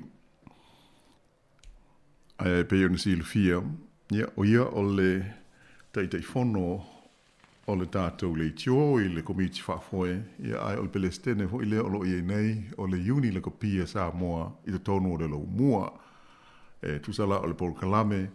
Ia mafuafuanga i le se laulima sefulu tausanga lea ua whaailonga i le nei tausanga ai moise o le whaaiunga o le vai aso le nei o le ufuafua i nai ta alonga ia o le awhai e porirua i le malai te alo o le Cherry Collins Park i le asto nai pe a ulia ia mai o le whaisa ma tal noa tua i le tulanga o lana ia hui tau mwhainga pei on tau wāi i le whainga pālota i le laumua i Wellingtone ia mō se awanoa i le tonu o le komiti e pūlea ia po o le City Council Wellingtone i tai e le Emmanuel tau mwhainga le sunga e atu mwhono ia ai peia ona maalia i le e lana saunoanga ia e leo se mai whaingofie ia mai mo mori hoi le wha malo i te maali tama whanau si o tātou tinu ia sa tau mwhaiai ia whai ngā pālota e po lale tūlanga o iai ia ai o le mea sili o na tāua ia o le nganga ina ia mwhai o na o tātou leo i le tonu o pūlenga nei pe o na maalia le saunoanga le fionga ia tūnu whono ia o i e whai ei tonu o mea umalawa ia whiai lo tātou soifua i aso whaisoo ia ai manu o tātou o nofo ai. O pūlenga ia wha le nuu, ia ma wha ai tū mā lo, ia e whai ei wha ai unga e a whiai, ia le awina o le lapisi, ia o mea tau le sua vai, mea tau awala, o totongi o pāka o tamale, ia pei o vaenga uma ia, o tūla hono ia e whau i le noto i whale o tātou i le tātou City Council. Ia ai le whau mai o i le Parliamene lai Wellingtone. Pei o le tāua leo mea ia mai pei a hui una mātou tala no so iai. E le aise au ngā e tātou te toe le fia ai muli pe a uma pālota nei. Ai tātou te lei pālota. Pei o le tāua ale mo e te le ale mau whitāma, mau whawhītāuri le o tātou sila fia uma. I le whainga o pālota nei, ona ese ma maua ma le pālota o towhinga i le Parliamene po o tohi whai pule. Ia lala fo ile sa e tau mwhai e lava, ia le nei ala leo, ia e mau se wha mala banga a tonu, pei o le wha moe e tālo sia, e mau aise whasoani, ia mōna ie o lo o maua i le whawhitauli o le aunga tā e whaatumu pe pa pālota nei au ai lafo i le meli. Ia ai le o i se whale pālota e whai ai pei o le pālota le o le whaipule. Ia ai pei o na tūlanga o ngaonga ana ia tātou tālu sia o le ua uma le nei pālota ia la sa vali fo le tontou sanga e ngā lungu e ai la komiti nei ua tūsi lima i ai le to i titi. Ua le upusa o ana pe a wha matala le pālota. Le ana umatu nei e whai ngā whiliwhilinga nei. E to i titi na ua i lātou na whiliwhilia i a pūlenga mo nu uma ai ua tātou no nofo ai. Eo e veho i me peiona ta o fo i stasio tātou Paul Kalame se whate ta inga o i nei i porirua lātou. E sili lai titi ale se funu lima afe, la whai tangata na pālota. Mai le fast full tasi afe maun tupu e ta tau na pālota. E na o le funu lima afe maun tupu. Le na whiliwhilia e la tau, ia le mea lei e nei, le o toi tūlai mai, Anita Baker, po o le pule nuu. Ia malana au whono e to o se funu. E sfati te inga o le ward o ne poto. Luas furu afe maun tupu au pālota. Ai na o le ono afe maun tupu le na whiliwhilia sui e to lima. E alona winga la, a whai a pei o le mātou ia whaasoa atu. A whai tātou te le i pālota. Ai au te tālo sia o le ao ngā. E tau mwhai ai mō leisi pālota pe au lia leisi toru tau sanga. E whai lo tātou sao au wai te lea le o ngā pe a whai e whai. Ia a pe o whainu mela ia le tau mwhai e wha i loa atu, mau ili atu. Ina ia vea mao ngā i le a ngā i luma. E o le mātou ia ngā ruenga ma le matawha ioi ia le ala leo wha asara lau. Ia o le tau mwhai e wha amanino, wha amamala mātili. Ia aili mwhai ona wha amalo sia. E pūle al tangata ia i lona whina ngalo, malana whilwhilinga i le me tau na whai, mea tāla whea ngai moia. Ia aina o se langona vai. Ia e whaatau nuu ai i le mtawha ioi ala la leo. Ia e wala atu i wha amtalanga o ngā. Ia mōl tātou soi fuanga ma sani. Ia pe o nai talana ho i o le tūlanga o le pālota. Ia atonu e se i tūlou e pe i wha ti ngā talinga ho i nisteimi. Ia ai le mwhai ahana mātou tu ua. Ia le whangu o tu pea i le nganga maulano. Ia atonu e iaisa teimi e maua se au ngā. Atonu pe o le au ngā nā whainu mera ina ia sila fi ai le moni. Ia o le tūlanga wha le tonu tātou o ia i le pālota le ana o mātu nei. Le fo isa mātal no atu ma tunu ma whono. Ia i le sui whaipule le o le pātia le Labour o le li fo mai. O se initia o tangata le tūmai, sā tūmai o i Hamilton i Sifo. E so fa ia Kuraf Sharma. Ia o se li fo mai sa whaila na whale mai hoi le practice i Hamilton. Ia ai na manuia la i le pālota i lalo o le pātia le Labour. Ia matula i mai ai. Ia a leo o wha maa vai. A le mele e leo manao i ai le whai ngā mālo. Ia po le pāle mia ma le mālo o lo tū nei. O le wha maa hua o wha maa vai loa tūsa o le tūla whono. Ia e le tau au na whaise pālota le i titi e sue aiso na sui whai pule. O ai inga nā le tūla whono pālota anu sila. Ina ia mauti noa. E awane i mautu sia ma le ai se leo le i tū mālo i le tonu o le mauta o le pāle mene. Mahala malama le leila le li fai pule le nei i le mea le o fai. Ia e pei o le tūlanga ia e pei o le silfia. O ia lava le na mafua ia na whaatea ma le pāti. O ia ini wha le tonu nā li le mailona ofisa sa whaia Jesu asu e ngā ele ngata i le pāti le laiva. Ia ai manto foi o le parlemene e ia le ofisa e wha foeina ia le ngā ruenga wha parlemene. E au fia umai, foi pule a e la vela i lalo. O le ofisa lea e wa aia ngā luenga wha parliamene ta ua le parliamentary service. E o ina hoi lai, e tofi mai eita ngata whai ngā luenga. E ngā lulu e ofisa i o foi pule. E peila o se mta ufa pena ana mā fua ai. Ia ona wha ale tonu le tangata. Ia ma sa ave i eila puta inga le pāti. Ia ai pei fōlinga e whai lawa le me. E loto ia i hai, e au noa, ia ma le muli tai i tai ala, o me au tu la fono. Ia o pe au nisi lieso o se mea ai, e iai tu la fono mai ia inga ma tu. E le fa pe, e fai pule lo, wa e pule i le parlemene, ma lo langi. E le tau au na tātou malamalama i le vaenga. Ia pe o se tulanga wa fai ngofi, a fai tātou te o atu i le tonu. E a foi e tātou te le fia i tū la fono o le whaafale tui, ia po tū la fono o le pāti, po tū la fono e pūle a inga luenga whaapālemene. Ia o le mea kraunga whai o le whaamawai. E le wina la e le whitaui mō tātou i le tofinga. E ona e aho e sai ti ai me ia tātou te loto i ai. Tonu e tailo e ai o le ai whaafonga le tātou tino a sa mātou vai wainga ho i le mātamatatu i ia tūlanga. Salo ana o le mea kongua le tau tātou whaasa moa o le mea o le kaukala i kiki o le te le mea la i titi e fau i le parlemene ia e pei whaatau tawa pei fōlinga ia hau ai e mana o le tangata e tō sina o mātu i tangata i le mea la e loto i ai.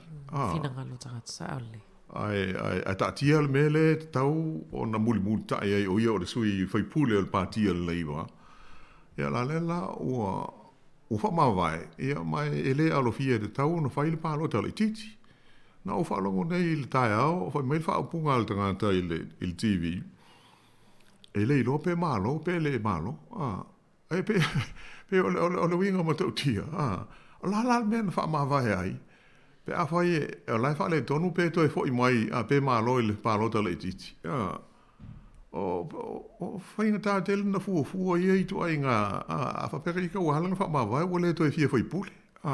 Pe tofo.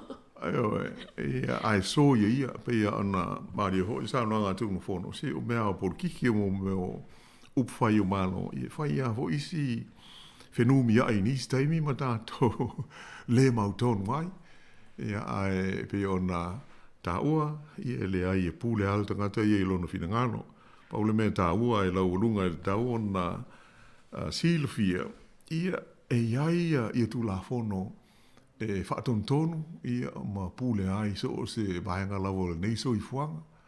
E le whapea le fo ina o matala i le saol tonga ho i le nei e lau vivilu i ai lau tu stala ma la tau e ngā rue i le tio, TV, manuspepa o le saol tonga e whaadi ai manatu ma fina ngalo. Me le tau le freedom of speech.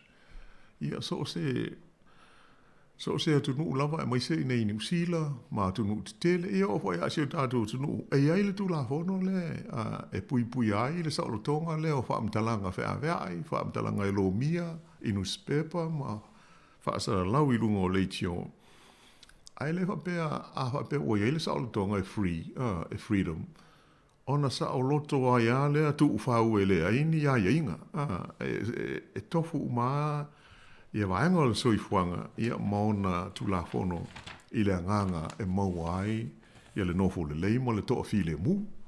Ia o le tātou Paul Kalame. Ioe, utoe 5 minuti tali tu la suta si tapena mai foi modi o le ava. Ioe, o le ia le modi o le ava so mai. Ia mai o mātou manatu ai ana. Ia se vang nai se si me te fia sauno iai. Ia ta'alonga e alo mai len so no ai le songa tu ma fono fai un vai aso mana i foi but avele ai nga ta fao ma wale e le tongia se tu pe urfua lo fiona la wanu a hoi e montua la e long weekend foi tanto i le Labor Day i la so fua ia o motua tala fe ga ia ma na ia fo fuanga o le limas fulto sanga o le uni la kopia sa mo le lo mua ma na ia da longa ia le silsila foi mai mo wale le te tongia se urfale ia ai te tala hoi le pale a hoi le alkalapua ale anovs ia mo le au mai mo e mo hoi ta mafa pe ona mai te watu ia ai mo manatu ia ole a whaapo mo ia ili nei whaapo ponga o le tātou Paul Kalame ia se iau nia fo i te mi lawa le nei mai aso mua ia ai tau ina manuia tele ia la anu atu i le long weekend ile po ia o le tātou tunuu ele ngate lo mua nei ia a o isi fo i tu o New Zealand atoa to whasi fua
Toi whamalo atu le tau whafungaanga ia le atunu fo i lo mafuta mai i le nei tai au.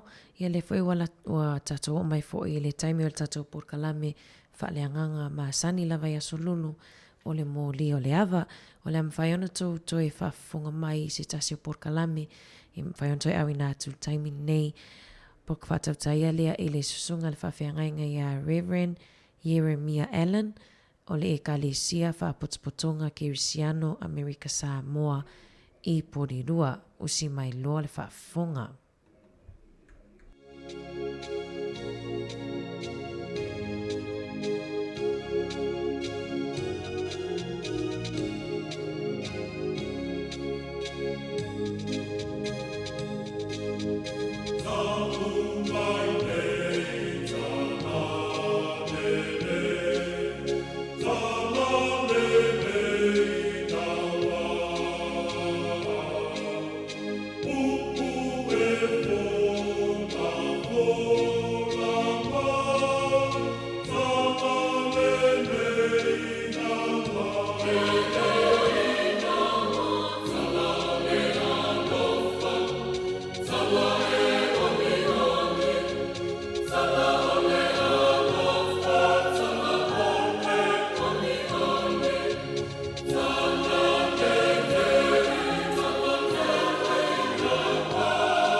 Te whata alofa atu ai, ma au whawheloa i atu i le pa ia ma le malu tele o le au whafonga. O le pa ia lava o le tātou atunu, ma i lava i maunga tele se i o atu i maunga laiti. O le pa ia fo i lea o le au whainga aluenga tofia le atua i so se whata whaitau langa. I le suafa lava o le tātou ali i whaola, o te whapea tuai ma lo whaaloalo, ma lo le soifua manuia, ma le langi matafi. Whaftai whaatotoa a o tātou wholau ai, i le neiva i tau whaingatā o le tātou soifuanga. O te le whaangalo ina whoi ona o whaatalo whaatu, whaapitoa i pāanga māsani o le mori o le ava, na i tātou tamā ma tinaa, o lo fai mo lātou le nei polo kalama i vai astai tasi.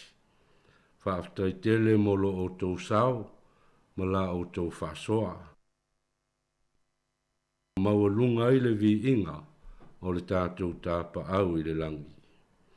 Lea foi se nganga whaaftai mo le tātou le itio nei, le si ufonga o le laumua, i le ali ipule ma le au whai ngā ruenga, ono le nei avanoa o tātou maua.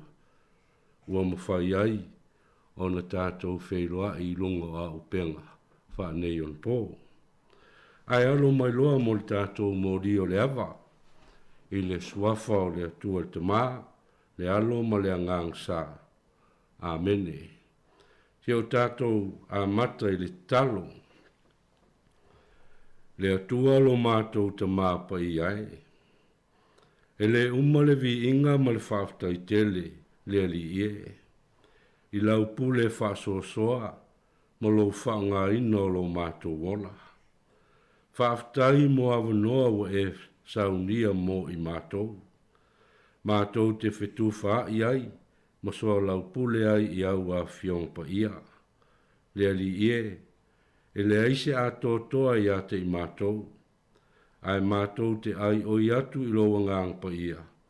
E wha sosoa ni mai, whaapupula i o mātou mata, ma o mātou wanganga. Ina ia mawhai ai o na mātou i loa lo whinangalo. O le mātou talo lea i le suafo lavo i Jesu. Amen. O le mori o le ava. O le tātou tusi whaitau o le nei aso. Mo le tātou whasoa. O whiwhiria lea. O lau salamu e ivas fulma lua. Whai upu muamua se o le sfulima. Ia po le salamu atoa. O te whaitawina. Whaafonga mai ia whiong pa ia le tātou tua. E le lei ona vivi i atu i le ali. Ma ia whai pēsenga i lo suafa le siri e se. Ia tau atu i le tae au lo walofa. Ia tau atu fo i le pō lo wha maoni. I le la au pese se fulu ona manoa. Ma le nā peli, ma le leo le kitara. A wawe e whaafia mai i a te au i lau ngā luenga le li ie. O te alanga fia ona o mea ua whaia e o a ao. Le li ie, e mutua sili lava mea ua e whaia. E lo loto lava o manatu. O le tangata valea na te leiloa, ma le vale na te le langona le nei mea. A tupo la ola o e a mioleanga, e pei o le vauiti. A funga mai fo i lato uma o e whai mea leanga. E whapea i lato ina ia wha mutia e o i le wha vaulava. A o e le li e, o lo sili o e wha vau. A wā le li e wha auta i e ita i ate oe. A wā wha auta i e ita i ate oe. E whano i lato. E wha ta ape ina i lato uma o e whai a mio leanga. Ai wha mawalunga ina o e lo nifo pe o le rema. E wha uina au i le swa u fau. E loa fo i o mata i e lama mai i a te au. E wha longo fo i o talinga i e a mio leanga e ua langa mai i a te au. E tupu o ola le tangata a mio tonu e pei o le pama. E tupu tele e pei o le arasi i le panona. O e ua toto ina i le fale o le ali. E tupu ola i latou i lo toa o lo tātou tua. A o ina urusina, latou te fua mai pea lava. E malo losi ma lau ola i latou. Ina ia i loa ai o le ali i e tonu ia, o lo upapa ia, e leo ia te ia fo i se a mio leanga. Ia whamanuia mai le tua le tātou whaitau, whalongolongo ia nā whiong pa ia, tu mauat pea ia te ia le vi inga. Nei se ia o lava i le whaavau lava. Amene. O le neisa lamo ivas fulloa. O lo whautala o le salamo po le pese mo le asa sapati. E leo i loa tonu, po ai e ona le nei salamo. Ai whai mai le maua nisi o le aususoe. O le salamo le nei o le salamo lava a tamu. Le ulua i tangata na whaia e le atua. Pe o na o tau silafia ma o iloa. Le tala o le fuafuanga. Pe o na wha mawina le tusi o kenese. Whai mai, ina ua uma o na whaia e le atua le tangata, i le asono. O na malo lo leo le atua i le aso fitu. O le sa pati lea. Fai mai le lātou mau. O le aso lea, o le sa pati. Na pese ai a tamu i le neisa lamo. E whaafetaia ma vi i ai le siri ese o le atua. Ma mea uma o ia whaia i ona ao. Ma le loloto o ona manatu. O le maule anisi. A o le tōtele lava whai mai. O le neisa lamo. O le salamo lava a tāwita. Ona o whaupunga. O upolo o whaangaina. E pei lava o le tele o nisi salamo o tūsia. Ma peni ina e tāwita. O lo vivi ma whai pēsenga tuai tāwita. I le siri ese o le ali. Ma mea umana ia whaia. E uila e leo mauti noa po ai tonu le tūsia le nei salamu. A se salamu tā ua tele. E oa i manatu, malangona, e mānaia fo i le whalongo. Ai maise o le wheau o lo momoli mai ai mo le tangata. E tolu lava enga o vai nai le nei salamu. Mo le tātou whaasoa i le nei aso. O le vaenga mua, o le whai upule mua se io o le whaa. O lo whapea ai le na tūsia le nei salamu. E au i le tangata, o na whaafo i le vi inga ma le whaaftai i le atua. O na o lo nā lofa ma lo na wha maoni. Lua, o le whai upu e lima se io o atu i le iwa. O lo tau tino mai ai le na tūsia le nei salamu. Le mea e o i le tangata. Nā te le o talia le li i lona ola. O e le o la ngona le alofa o le atua. Po la tau fo i o lo oita ma te e atu i le li. E le i u le lei. A e whano i la tau. O le vaenga lon tolu. O le whai upu se fulu lea se i o atu le sfulma lima. O lo tau tala i le na tūsia le nei salamu. I le manuia o le tangata e ola mo le ali. Le tangata ua fale i le atua lo na ola. O lo whaatu saina e le na peni ina le nei salamu fai mai. E pei i latou o le pama ma le a rasi mai le panona. E pei foi o le tangata ua ulusina e whaafua loa lo na ola. E maua foi e ia le ola tului, ma wha manuianga e le uma, mai le atua. Ia o waenga ia o le tātou salamo, pe ona o taun whai e whapupu atu, le manatu o le whai salamu. A o le fsiri la e tau la iai sau whasoa, e whapea.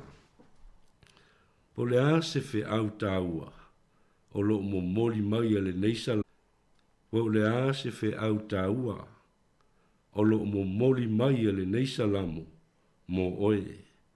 O le tātou sili le nā, e te whaasoa mai ai. Ia, o le tātou leina, lea o le atatala inatu, o le telefoni, tolu valu lima, lua o whātasi, tolu valu lima, lua o whātasi. Ia, o le atu watu, sunga i lawa o ia tu fue, ia se i tā mai se tātou pese, a o whātalitali atu ai sau wala au mai, ia malo whaalualu. Yeah.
Whātalofa atu mo le tātou wāla au. Talofa malo soifua lau leila sunga. Io pe nina le telefoni. Vi ia le li. Hello. Mana ia le pese le faisalamo le neita e au. Tātou pe pese whaatasi e lia pese e sel mana ia. Mana ia fo ilo whasoa mai. E me seo le vai ina mai o lana fionga pa ia. Ia e mua le au mai. Le festili o le a se fe au ta o lo momoli mai le ni salamo moa o le la festili a au ya te a i la ufai tau ia i malo ufa longo ia ia me se fo yo le vai na mai ma le tau matau ina mai la sunga al fa fe ngai ia mua ia te a o le vi inga fo i le atua o le fe au ta o le mai moa o le a se me o te faia so o se mea lava ia owi loa ona toi fo i le vi inga i le atua. Ia owi loa ia vi ia ai la ua tua i mea o te whaia. Ia owi loa e le o se vi inga mai tangata. E le o se vi inga o au. A o le vi inga ia wha silisili na lava lea mo lo ua tua. O le o lo o auna ma o wha tua iai ma o talitonu iai. Ia o le fo iwa o talia e a vea mali ima wha ola ia te au. Ai aua lava ne ia te i tātou. A ia fo'i lava lona vi inga. Ma ia tātou loa o na vivi ia te ia. Vivi i whapewhia. Vivi i mai le ta ele o lo uloto.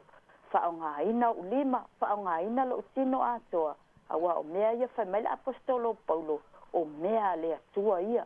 E aola o na avele vi inga i le atua. E le ngata ia mai o tātou ngutu.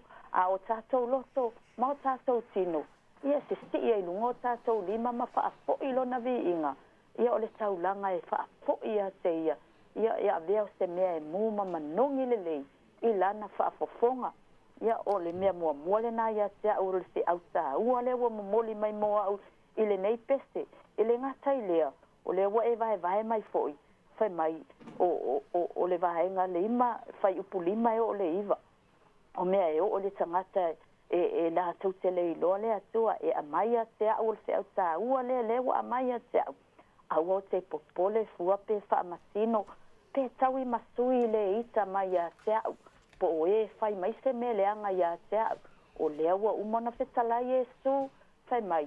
Ia e whawhanga i e fia ai mai, tangatala ita mai, alai fia ai, whai mai alu e whawhanga, whamanuia i e whetu mai a te oe, o lea, o le polo inga o le ua mai e su le whe au, o le ala le me whai e au. O le wa mai le salamo le neita e o le au ta ua le moa au o te whamasino fua iai au o te tau i masui au o te popole fua ia te ila tau e ita mai au o lo o sila fia e le atua o la tau loto o lo o sila fia fo i le atua o la tau mana tunatunga o lo tātou atua o lo o iai mea malava tātou te iai tātou te tui nātu ia te ia mea maa ia au o lo o sila fia ia o ia foi na te tau ia whaitalia lava le atua o na ia whaamasino ia i lātou i o lātou mawhauwhaunga. Ia o ia fo i na te whaasala ia te i lātou e tu samala nā mi o tonu a o au ia. Awa lava ne i ele ia i lo loto a wane i o wita fua iai pe o te tau i masu iai. A e whaile mea leo o umana whaasino mai e Jesu ia te i tātou. I e ita po e fo i lātou te le i loa le atua. Ia tātou te talo mo i lātou. Ina ia o ia ile malama o lea li. Ina ia whaola, ina i lātou. Ia o le sife au tā ua lea pe o na e vai ina mai. O le manuia e o le tangata e ola mo lea li. E ese le mana ia whai mai e tupu ola le tangata a mia tonu. E pe o le pama e tupu tele, e pe o le arasi le panona. O i lātou fo i o e wato ina le whalo iova. Oka se mana ia whai mai. Ia o i lātou e tupu ola i lātou i loto a o lo tātou atua. Pea o ina mātutua lātou te fua mai pea lava. E malo losi malau ola i lātou. O le ale mele mana o i le atua ia te i tātou. I o tātou tupu lau ola. I o tātou wha malo losi. Pe o mai lava fi tā ma whaingatā. Pe o ina tātou mātutua e o fo i a tātou whanau. E whai mai e ala fionga pa i a le atua. A o le tama e tusa mona ala a o ina mātua, a o ina toe ina. Ia tātou te wa aia lava fua le lei, o le amia tonu, lea pe a whai tātou te a o ia te i la tau le ala o le atua. e o fo la ya te tatou wa sa o titi fo ya sa o ai fo ya o le o te mai le pese le fai salamo le nei tai o mai moa ia tupu ola ai mana o mia le atua se fua e mai ata o le fua le e vi ia ilo na suafa io si au le fa so e tu sa male fesili o se fe auta o le na moa e mai le nei salamo ato wa e au mai le nei tai au fa fitai mo le upo le atua ia fa manu ia tele le atua i le suafa Yesu amen Kaftai tele lava na ia penina mo lau fa so mai ia i le fa long atu lava ia fa malo fa fitai na lava wa e ma ua uma le tātou tā upo le nei aso ia mai a le fai upo mua se ia o i lona fai upo muli lea fa malo na ngona lava le nganga fia ia i le fa long atu au e fa soa mai ia se toi tu atu ia tu fue mo tātou pese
ia mo le tātou wala au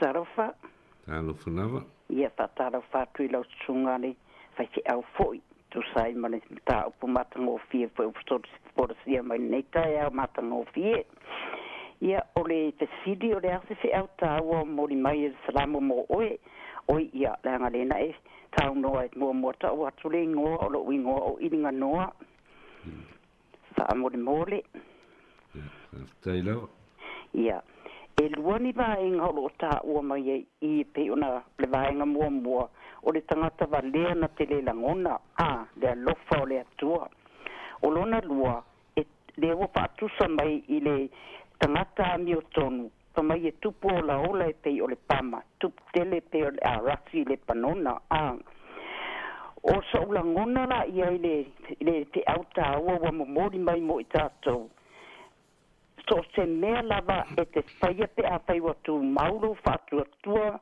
i le atua ia e tausi ma le fa ia e savali le amio tonu ma le fa'atuatua fa'amaoni i le atua auā fo'i e lei seise e fa'alagolago i ai lea na tāua ia a tamu mai le aina i ai le fe'au tāua na toe au mai e le tatou tamā i le lagi na toe au mai alo na atali'i pele to'atasi e fai ma feso'ota'iga lea na maliu ai luga o le satauro ia le tatou ali'i o iesu ona toe feso'ota'iga lava o i tatou ina ia toe lelei le tatou vafega i ai i le mea na tupu muamua le leu seta'i o le tagata o lo'u la lagona i ai ma lo'u mafaufau atu i ai fai mai atu mau lou fa'atuatua ma lau aua afai ua e maua fe mea pei ona tā'ua le uso na muamua atu ia e fa'asoa atu i lou uso a tagata o ani mea o iā te oe ia e fa'ae va'ai atu o taupa'u lou uso i le leaga taumafai e faise galuega ina ia o fa'atasi ua fo'i le finagalo na o le tatou tamā o i le lagi e mana'o ia au mai le o le apa'u atu i le agasala e o fa'atasi auā o lae fa'atali mai luga e mana'o ia tatou maua le ola e fa'avavau ua umana ia sa'aunia mo i tatou o lo'u lalagona i ai le ua ese le manai o le mea le ua fa'atusa ma i ai fa'apena fo'i se lagona muamua a'oa'o lau fanau ma talatalanoa i ai i auā lai tatau ona ui ai ma savavali ai aua ne'i maua le fa'amaoluga aua ne'i maua lo le potogalo lo le alofa o le atua toe fa'afo'i le di'iga ma le fa'afitai i le atua ona o lona alofa ma lona agalelei lea na e maua mai ai le atamai lea ua e sauga le mū ai ma e maua ai le fiafia a o e iai lenei lalolagi o lo'o tatou au mau ai lona uiga e a o le tagata e ami o tonu e lē toe talitonu i le atua ma fa'atuatua i le atua o lona uiga atu mau lou fa'atuatua ma e talitonu i le atua e leā ia se mea te toe popole ai tasi a lau pa'aiga ma lau tepa taula'i o le atua e fa'aola iā te oe o le atua e fesoasoani iā te oe o vaivaiga e pei ona au mai ai le vaivaiina mai o le mai pai upu na sepulu ma le lua o lo'o tā'ua mai ai le aogā ma le tā'ua iā te a'u i lo'u olaga o lo'o iai nei tumau le amiotonu tumau le fa'atuatua talitonu i le atua o lona uiga le ufai mai po le ā lava a o ina tatou matutua po le ā le ulusinā po o a mea uma lava e au mai le mālosi iā te oe e lauolaola fo'i lou e le mafai ona e mālosi lou fa'atuatua ma ola lou agaga ua fo'i la lu te fa'atasi ma le atua fai mai la e iloa oe o le ali'i e tonu ia o lo'u papa ia e lē o iā te ia fo'i se amioleaga lona uiga talitonu o le atua e le e tasi lana le feagaiga ma le tagata e alofa fa'amaoni e o le ā le mea te faia e alofa lava ia iā te oe ua fo'i laga e muamua lona alofa ae telegese lona to'asā lona uiga so e taumafai le tatou tamā o le lagi ia au mai uma e ua taumafai e ta'ase ma alu ese ma mai ia taumafai e au mai i totonu ina ia tatou maua le auala le pia sa'idia ia tatou maua le fa'aolataga i le tatou tamā o le lagi ia o lo'u la iloa e tele amea o lo'o tā'ua mai i pe ona fa'amatalaina fo'i e penina fai mai ia e lagona o le ase mea o iā te oe fa'afo'i le vi'iga i le atua o a mea uma wai tatalanoa i lau whanau o a mea uma wai lava ai atu i ai wai ai suinga mea ona e whapea lea whawhetai lea tua wi la walofa mro wanga lelei wa mawhai ai ona ova ai se fianga whaatasi ma lau whanau ai mai se po ilo mātou ainga ia ona ova ai wata lia tarasanga tātu ina tu ia te oe paftai ia ole e atanu fo ilo ia ni se fia whasoa atu mata upu ile nei tai au ia o fia o whasoa atu lea mare hava lava mare whaalo alo lava e tu sai mare mata upu nei tai au ia manuia fo ile alo atu o lau stunga ale tama a wamata upu mole nei ia so paftai tele lava molo ua manoa Malo, paftai tai atu tina fo i molo whasoa mai ia o ta ua le tele fo i o mea e au ona tātou i loa Wā le tātou ola whātua i le atua. Le ofoina lo tātou ola i le atua ma lona finangalo. Ia o onga fo i o le anganga ma le whānau naunga. Ia ona i o tātou whānau. Ia o tō pulanga mo ātai au. Ia o lea lava whānau naunga whāmatua. Ia sāwa wali e tūsai ma le finangalo o le atua. Ia maola mo le atua. Ia la atoe watu ia tu fue whātatali ai sisi tātou wala au. Ia malo whāloalo.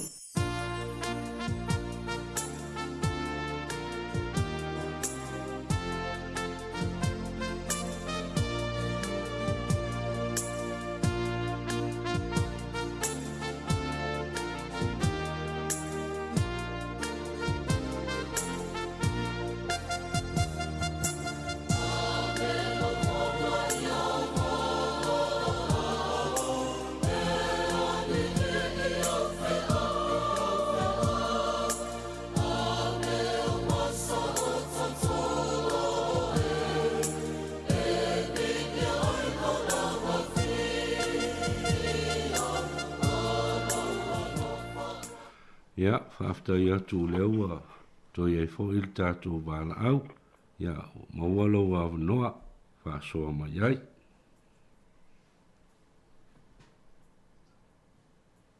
Tālo whatu, ia, sau noa mai loa, tau mai lo suafa whamulmole.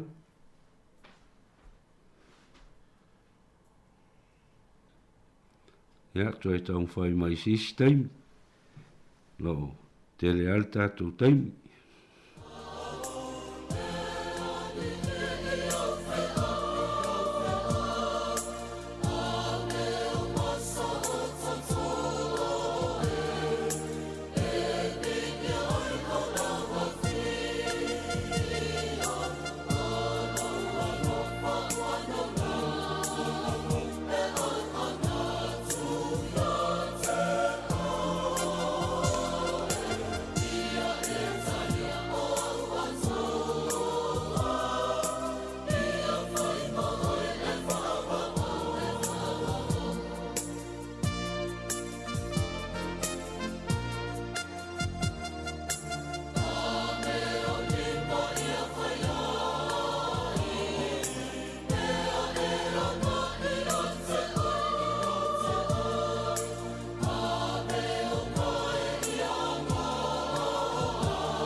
Ia o whātai tali atu pēr, nisi tātou wala au mai, mō le tātou whāsoa, mō le tātou mtaupu. Ia e le ia whoina o tau mwhai atu fōi e, whai loa atu fōi nisi o mea tā ue, a ona o tau sila fia ma tātou i loa. Tu sai o le nei salamo, ia o le nei asa lamo, ia i le mta upo e sfulma tolu, ia e se lava lona pa i mai a i tātou, whai mai o e ua tō ina i le fale o le ali, e tupu o laola i lātou, i loto a o tātou tua. Ia ata mawhau iai. Ia o le pese al tangata, o lo pese i le sāpati, whai mai ua fale i le ali i lona ola. O la au ia lo tā ua mai foi e le whaisalam. O le la au o le pama, ma le a rasi mai le ponona. O le la au o le pama e itua inga whaatasi lea ma le niu. Whai mai e tuk tele le nei la au i tono i utaia. Whai mai e la iti lava o na fua. Ai sua ma lia i le tau mawha. Ua whaatusa ai le tangata o le atua. I lona mawalunga po lona umi. E tupu o lona foi. E pei o na whaatusa ai e le whaisa lamo le tangata mi o tono. O se la au ngā tele i tono i utaia. O na lau, e atu ai whale a pitanga. A o fo i na si i taua i sara elu ai to e fo i mai. E whangia solo i tangata o na lau. Pea a e malo mai le taua. Pei fo i ona o tau sila fia ma o iloa. Le vai aspa i an tātou whamanatuina. Ia, o lau o le neila au sa fol si ai le ala, i le malanga whaatupu o le tātou li i o Iesu ke wiso i Jerusalema. E leo sta mai la au la le pama. A o se tasi o mea sina le i tono i utaia. Le i tio whaatusa ai il whaisa lamo, le tangata ua fale i le atua, i le pama. Ia o le afoi, i le la au o le arasi, o le arasi mai le panona. Ua whaatusa ai il whaisa lamo le tangata ua fale i le atua lonola. Whai mai e tupu tele ma mawhala. E malui ai maunga i lona paolo. O le la au e anangata. E le atia. O le ala whaongale e sol mona e whai ai le malu o le atua. Sa whai ai fo i le maota o tā vita. Whauta i le loloto ma le mawalunga. O le wa ai le whatu pese po le whaisalamu. Ua ia whatusa i nai le tangata ua fale i le atua lonola. O e ua toto ina i le fale o le ali. Le alawa e whai mai e tupu ola ola ma whala. E anangata e le mawhai o na atia i lato. O e o i loto a o le atua. A o fo i la. Pe o na maalie, pe urusina, whai mai e fua mai pea. Awa e whaatu mawina pea i le ali i le atua lo lātou malosi. Ma le lau o lola i aso uma o lo lātou wola. Ona mea lea, e le lei ai ona vivi atu i le ali. Au tātou i ai le ola nei. O le upu moni, e manuia lava le o langa o le tangata. Ua fale i le ali i lona ola. E le fesiringia. Pei ona fai mai le fai salam. Fai mai na o tangata valea na te le iloa. Ma le vale na te le langona le nei mea. E ese a le matango fie o a fionga le atua. I lona pai mai. E pei o se vai malu i o tātou tino ua ngā lala. O le whaola tō tonga i o tātou loto, mā nganga. Mō oe le tangata o le atua. O le whale o le atua, tātou te sā ili ai le manuia. Mō oe ma lou a inga.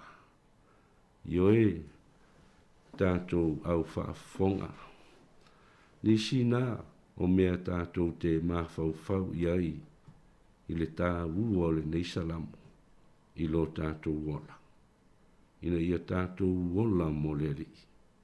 Ia la toi tu atu le, no le mo sisi tātou wāla au, wāle tātou palokala mo le mori o le awa.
Ia, o te whaatalofa atu tātou wāla au. Ia, leo ua maualo au noa. O te whaatalofa atu mana o whaala o lau sunga whawhenga i mea. Ia, o te liu fo sisi tu tate wāwāla latai. O no whapea tu te tulo. Whaatalofa atu tamal pisami. O lo po whaangai rea. O lau wa ai i e tata tu whaitau. Ia o loa ona o wola i lo whaasio si o manga. Ia o lola o whaasinga manga o te olai. O wane i o sonalu. Ai o waru fuafua i tūlanga o lo i elo. Lo i lola o whaasinga manga. E mua muale atu e mua muli atu kua po. Pa unare te aore te au taua o lo o. O mama e ese me mere tele o fe au taua pi ana mori mau eni se o wala au. A la walea waai. Ia o loa o wola e tu saima lo o sio manga. Papatai tele i mea Manuela so. Aftai lava, ma lo lava fa aftai ya. Te oi te maa, ya manuia fo i lo waso.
Ia, a o whātari pēr mō se wāla au, ia alo mō pēr le awanoa, ia sa lope to e 5 nai minuti.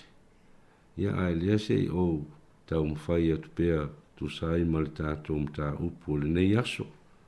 Ia molo o tau whaafonga. Ia na ua umona whaasoa atu foi sisi vaenga tu sai lava o le nei salamo.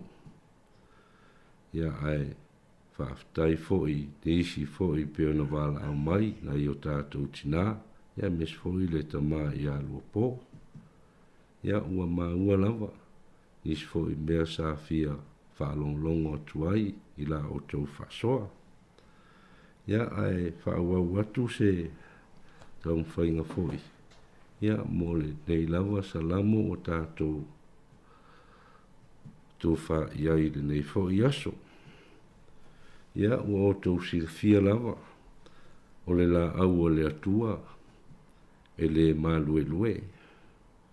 Pe malanga langa ngō fie. E mausa li o naa. E tupu o laola ma mawhala.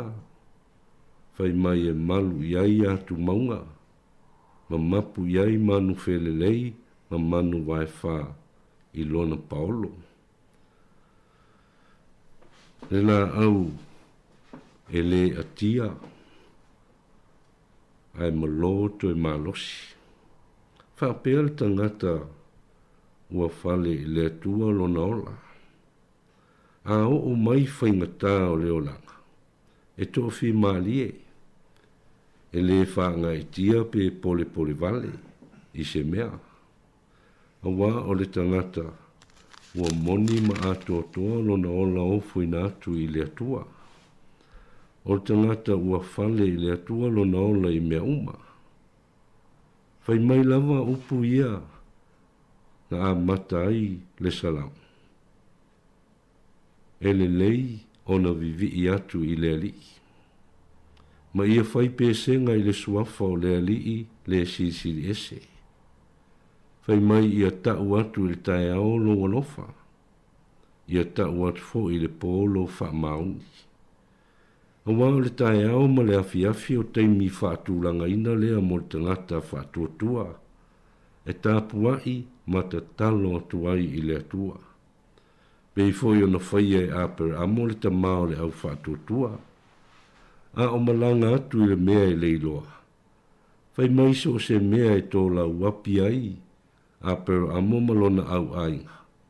E mua o na ia whaatu le whata whaitaulanga. Mo lona ainga. O le tae ao ma le afi. E o mai whaatasi ai lona ainga e tāpuai ma te talo atuai i le atua. O winga maanga ia. O le tangata o to tō ina i le whale o le ali.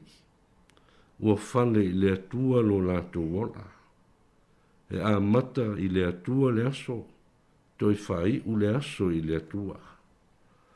Ia o te fia tu whātua i foi. I le mea sa o mo i mau foi a o niaso ua mwai. O le motu leo manua. Sa o whaalongo ai. A o whaia la tau ti ma inga ma upu whaala e au. A ta maa ma tina mātua. O tu ua o le nuu. I o la tau tama whanau. Te ao atu i le tala lei. Whai mai a lātou upu. Ia o tau wha mā losi i le ngāruenga. Ia tāwhi toto o tau wala. Ia liu efu o tau i le tala leia le atua. O upu wha ato matau ia ma le wha mā losi au. I tūpu langa whaia e moa tai au. Ina ia tū mau ma mausali. Lo lātou wola i le li. Whai mai ia pei i lātou o le pama. Ia pei o le a rasi mai le panona. A o ina tofo ina i whaingata o le olanga. E le malu e lue. E le whaavai. E le solo muli ngō fie. Ai tū mau ma mausa li le li. O le tangata le nā ua whaatusa ina i le whaisalamo o le nei aso. O le tangata ua whale i le atuolo na ola. I o ele au whaafonga. Tali tonu le manatu. E tofu lava I tātou ma lo tātou wala awina. Po fea lava I wala awina I oe le tua. Po fea lava. Aia e wha maoni I lo wala awina. Ia tawhi toto o tō wala. Ia liu efu o tō I le tala leia le tua. Ma lona finangalo. Whanaunga ia o le anganga. Ia whale I le tua o tō wala. O lona finangalo lea mo oe. Ma I tātou uma.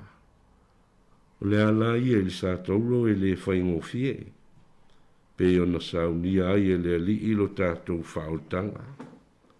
O le ala e mawhatu.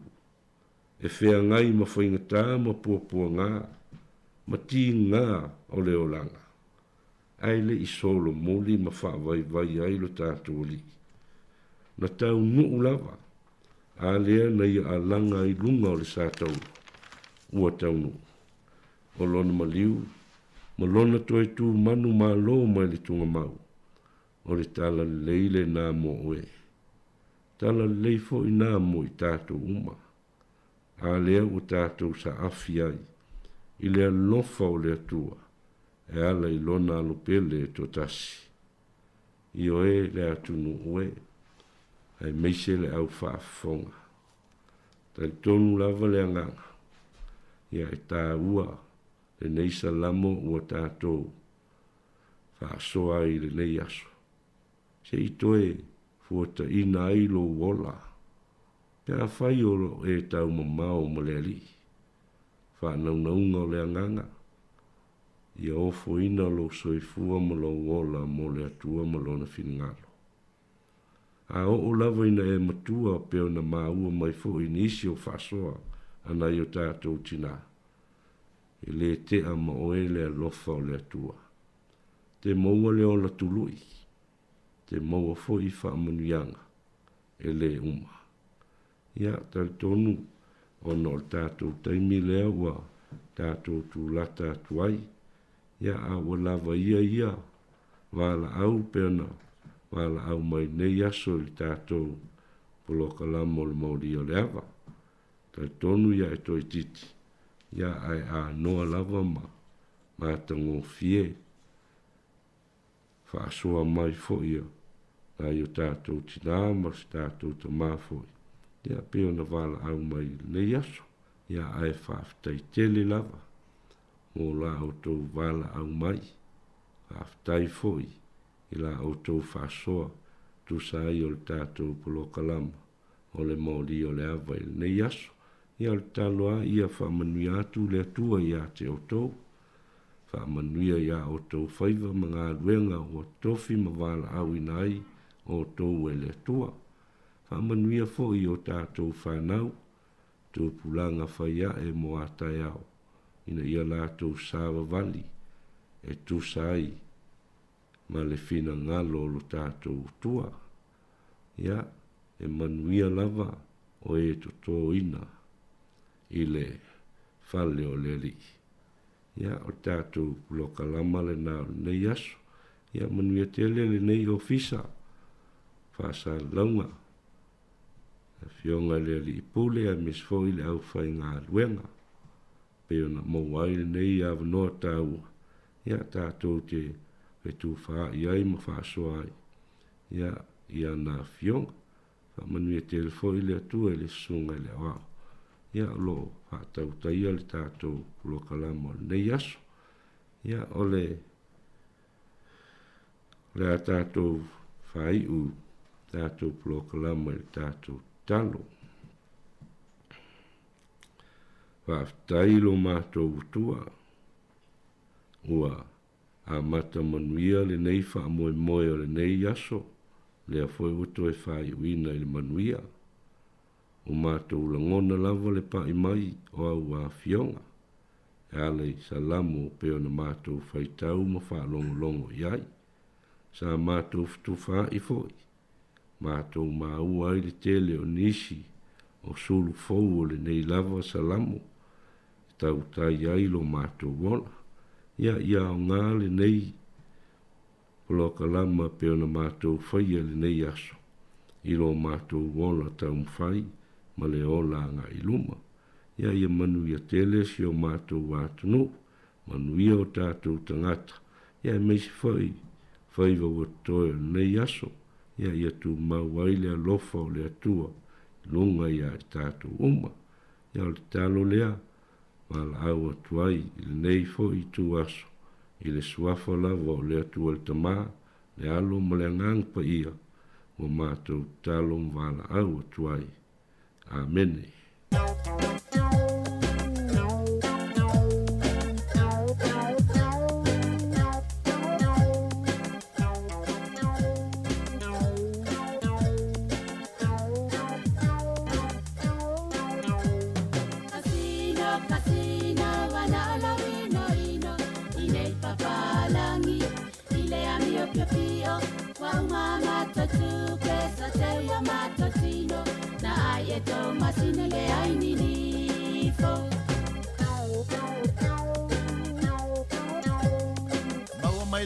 Tongi, ua o oli oli, wa maua o sa utupe o te alu te omi omi, palangi tala pepelo, ele oni tau mea moni, wa uma o lo tongi, na alu se oli, maua mai lo tongi, ua o oli oli, wa maua o la utupe o te alu te omi omi, palangi tala pepelo, ele oni tau mea moni, wa umai lo tongi, na lu se oli. Casino, casino, wana ola ino ino, inei papalangi, ile amio pio pio, wa uma matotu, pesa te yo matotino, na ai e to masini le ai ninifo.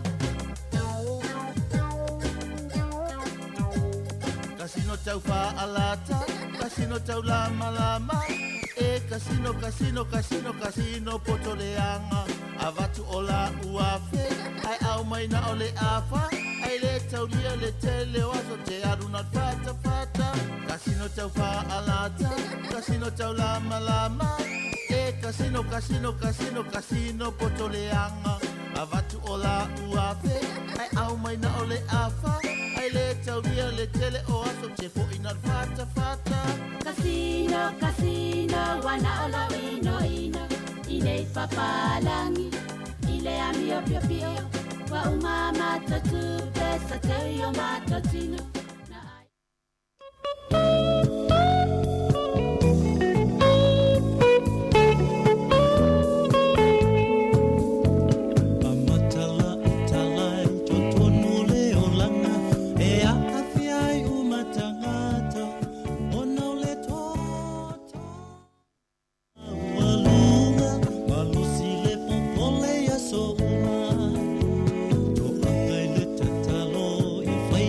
Se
Tue whaatalo whaatol whaapoponga o talafo malisi ufonga le laumua mo le nei vaenga o le awa uli. Sa whaaleanga ina ni whale o loe whaatawa i tau mawhaitua kau i Waikato ono o ni ngā inga i le vaveawa na leila. Wa laki ele ima whaiona sao i te tonu le o ngā oi peitai wa tele ni mea ua whaaleanga ina pe o whaituto atio ata na ta e o ia whale ainga na sola le o ngā oi aile i taunu o atu leo leo. Sa maumulmuli ane leo leo sa isi whale o loe la tāne na ngā oi a fo i maolo o whaia suenga po o ani o loa ua ave e sea. Sa li potia fo i se whale whaatawa i masini whaate konolosio le PPT ki niu marketi au kilani. Na o sofa ia ni au ngā oi le po ana po, ma sa wha o ngā ina se ta avale ngā oi o sofa i matale pe ai le whale o loa. Na sao i totonu le au ngā oi, ma ave nisi o masini ma toi sola i se isi fo i ta avale ngā oi. Olo o talo sanga leo leo ina ia wha ilo atu ni wha matalanga. Mai nisi o silafia ia ngā oinga, ma li poti atu i le numera tasi o 5, pole Crime Stoppers.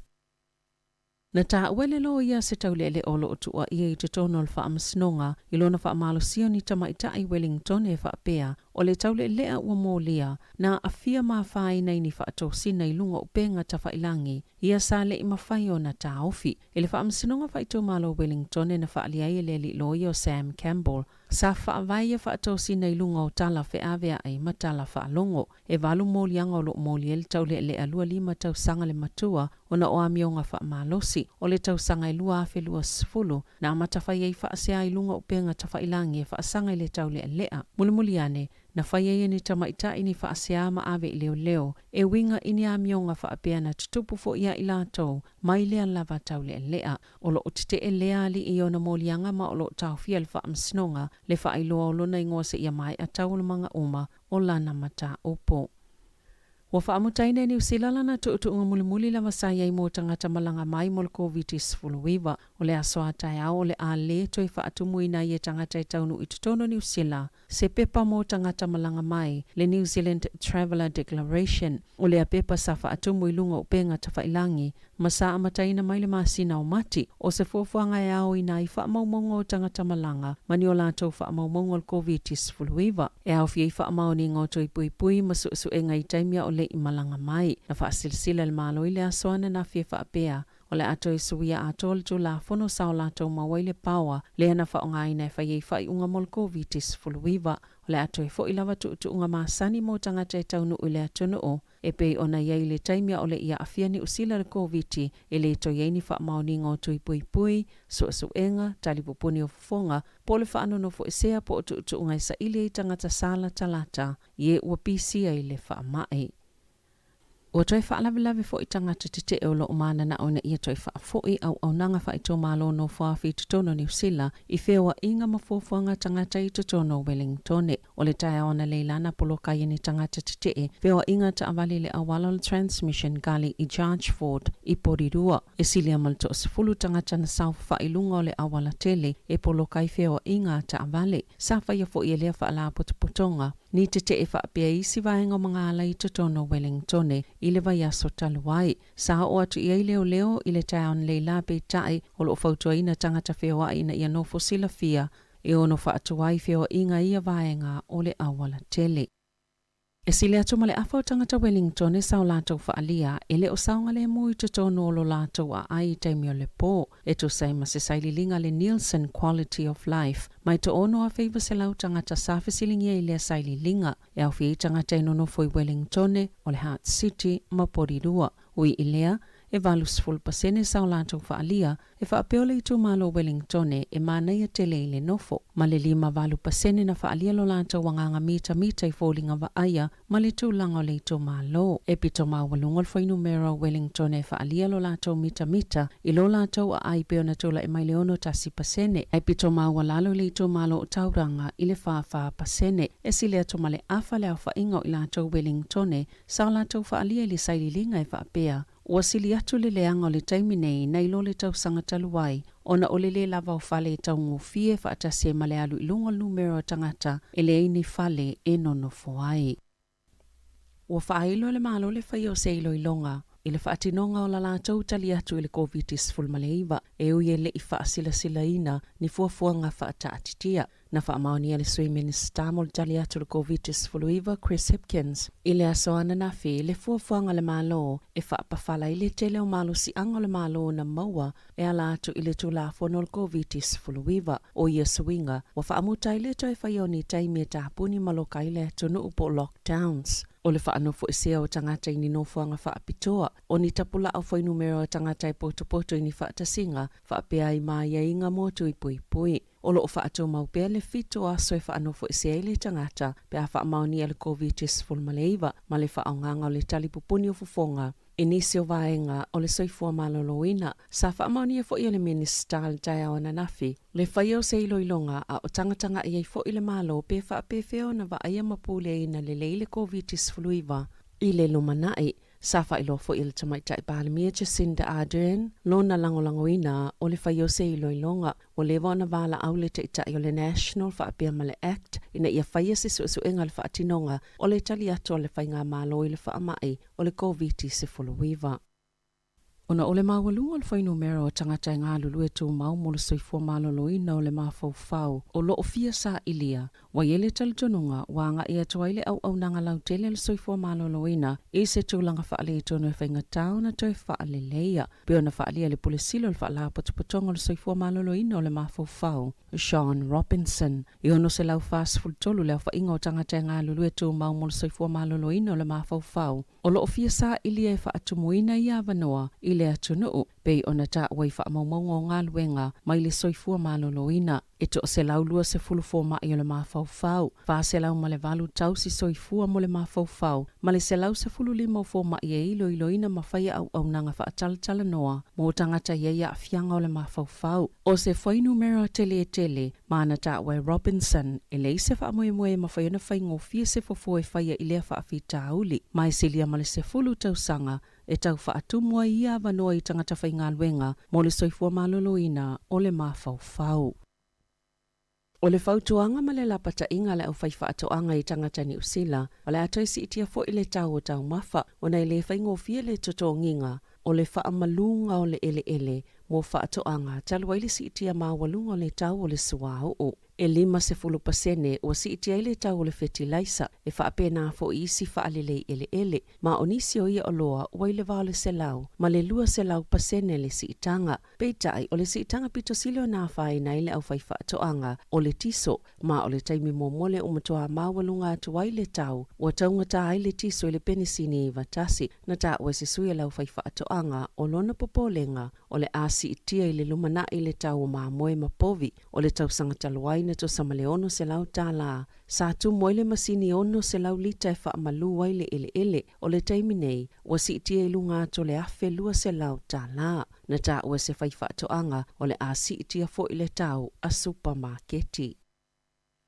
E ta oluani whai wana maua ina e sui le ofisa o whai ngā whaiva, o la whango taina ni e lua se lau se fulumaltasi le asto nai, ma sa whango ngotal mtawhanga o kari o itahi i Port Waikato, e lua se fulu leo whainga o ka wai e whaatanga ino na whangota, e le tangata i to tasi, sa whaafitai le MBI i le tangata na longoina i lātou, le anam whaiona maua i tangata o whango taina le tele o ia. O le aso sa na mawai fo ia ni soi le ofisa o whai ngā whaiva, ni taulele a se to alua i le hauraki Kalf, ma ni pā ua la i te se lau se fulu ma le fitu, o ni e fitu le snapper e le ausia le lapopo a whaatangaina e te tauai o na whangotaina. Maula e la i tifo, mai le lapopo a whaatangaina, o le isi to tasi o le to alua sa lokaina e leo, mai le whaatasi o na maua le ofisa o whai ngā whaiva, ma sa whaasalaina mua.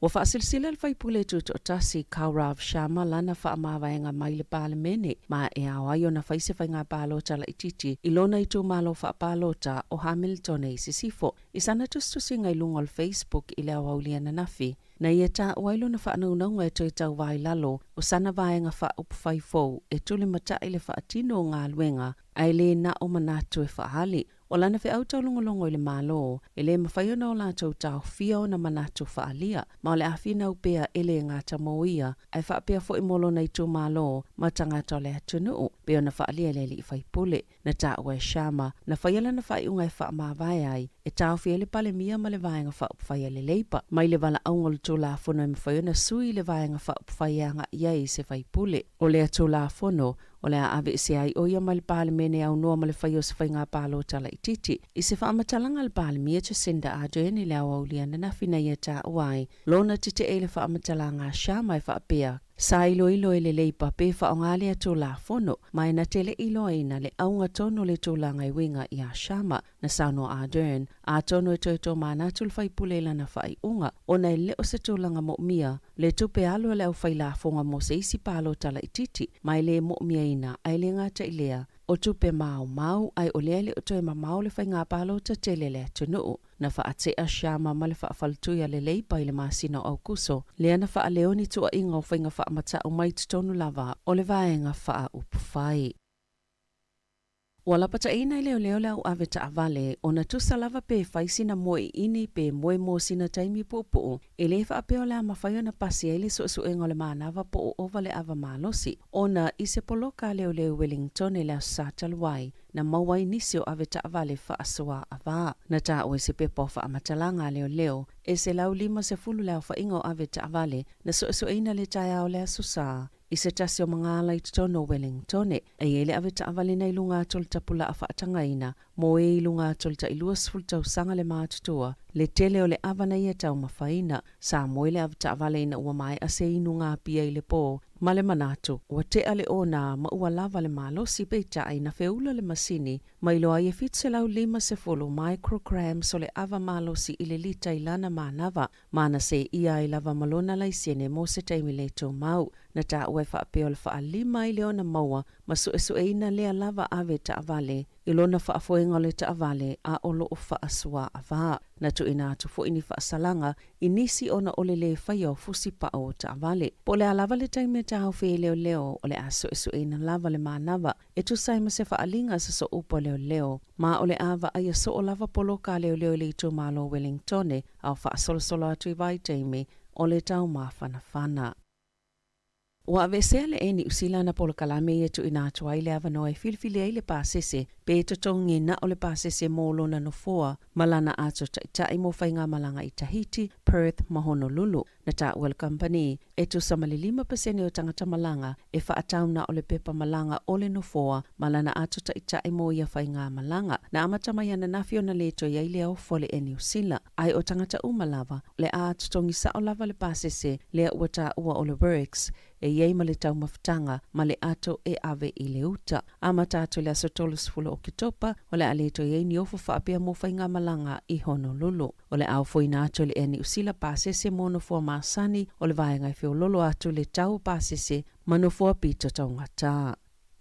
I ta alonga, sa whaalia le whaululunga o le taalonga soka tama i tai mo le whaala putuputonga soka le lalangi. E ielo na whaanaunanga o le a whaamautu ni usila nisi o tama i tai pito ilonga o le taalonga mo le ipo lalangi a tama i tai mo le soka lua whelua tolu. O ni usila ma Australia e tali malo le taamelusanga. Le a mataina i a iulai mai talitonu le tama i tai o Sarai Behrman. A whai ai uane ua ta alo le siampino lalangi le au ale United States of America po Ingelani. Le siampino le taamelusanga o le euro lua whelua i tutono New Zealand e le tau mate o le atili whaalawi loa ai le taalonga i tutono le tunuu. E le o mauti no le taiminei pe ta alo ia au e lua i tutono New Zealand. Mai ta isafulu ono au e whaamautu i New Zealand whaapea ma au se talia mo le taamelusanga le tausanga asau. Le astona ai e whaatulanga i le polokalame o taalonga o nei tolu isi au ia e whaatalitali. Tala fawia ma le si ufonga le langmoa mo le nei vaenga o le awauli.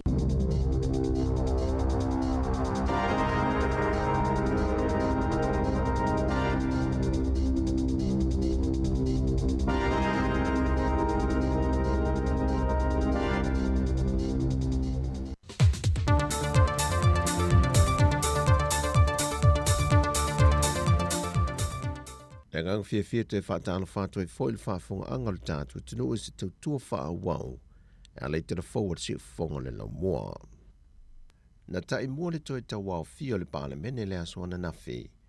I le sauninga le whātou tonga i le toi filifilia i o le tama ainga. Le fionga tuimaleli whano va le toa swalo vi le lua. E wha wau peo na tiu te tau ave o le ao le malo Samoa. Wau o tuimaleli whano va le toa swalo vi le lua. O te tauto i le atua e ona le marosi o malava.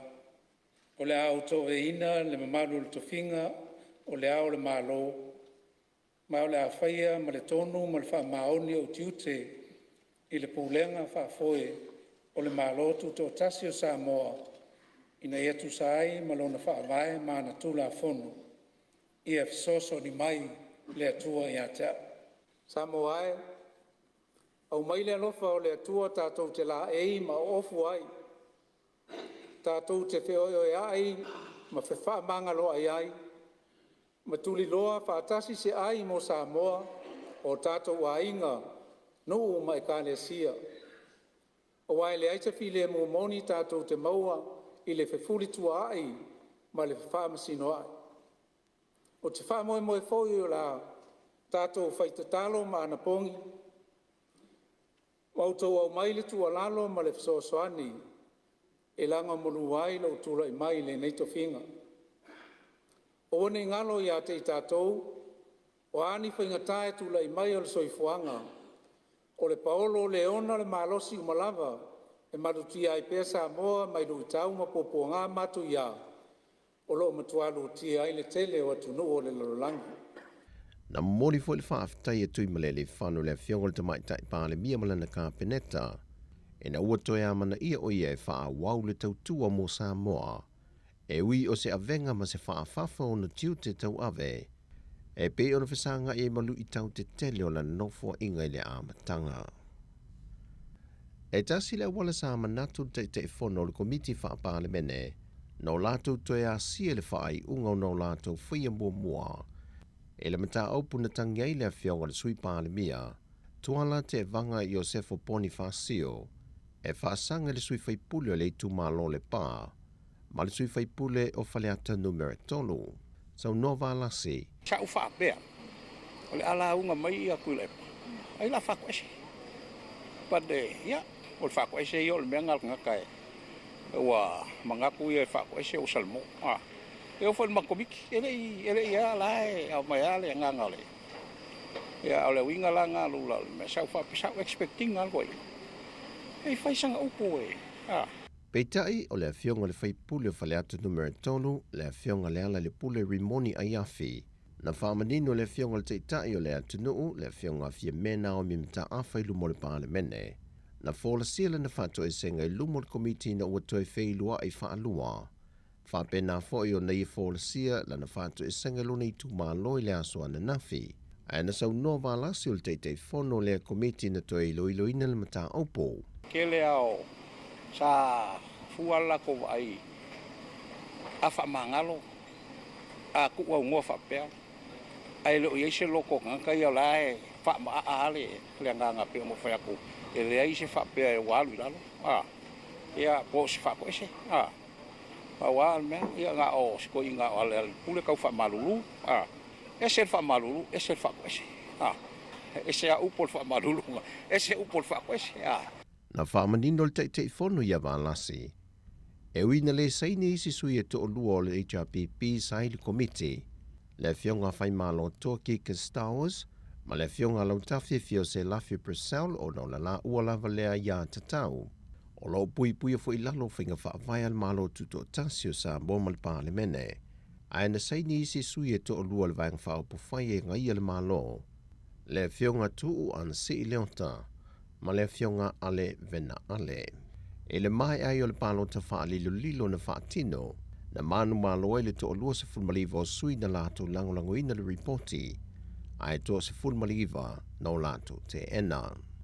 O au lape matu unga watu ina mai e le komiti mo ia sui whaipule to o lua, o a wha malo lo mo le lus fulfa ma sina, le aini te tongi e toe maua, e le toe to fie ni komiti wha paare mene, pe whaalia ni o la fina ngalo te tonu le maota, pe toi tu vai fo i le malai te whau. Lua, e le anga waa nei suis fono, ua tausalaina ona maua ni whaamaluanga I totongi maalau ni whaapalemene. E tūsai ma tūlafona tūmau te siwatfitu pui pui lima. Tolu, ua whautuaina il komiti le fono ao. Ina iai se avanoa mo suis fono. Ua tausalaina mo sola fina ngalo I le whaasalanga e pei ona ia I lalo o le whaavae. O le suis fono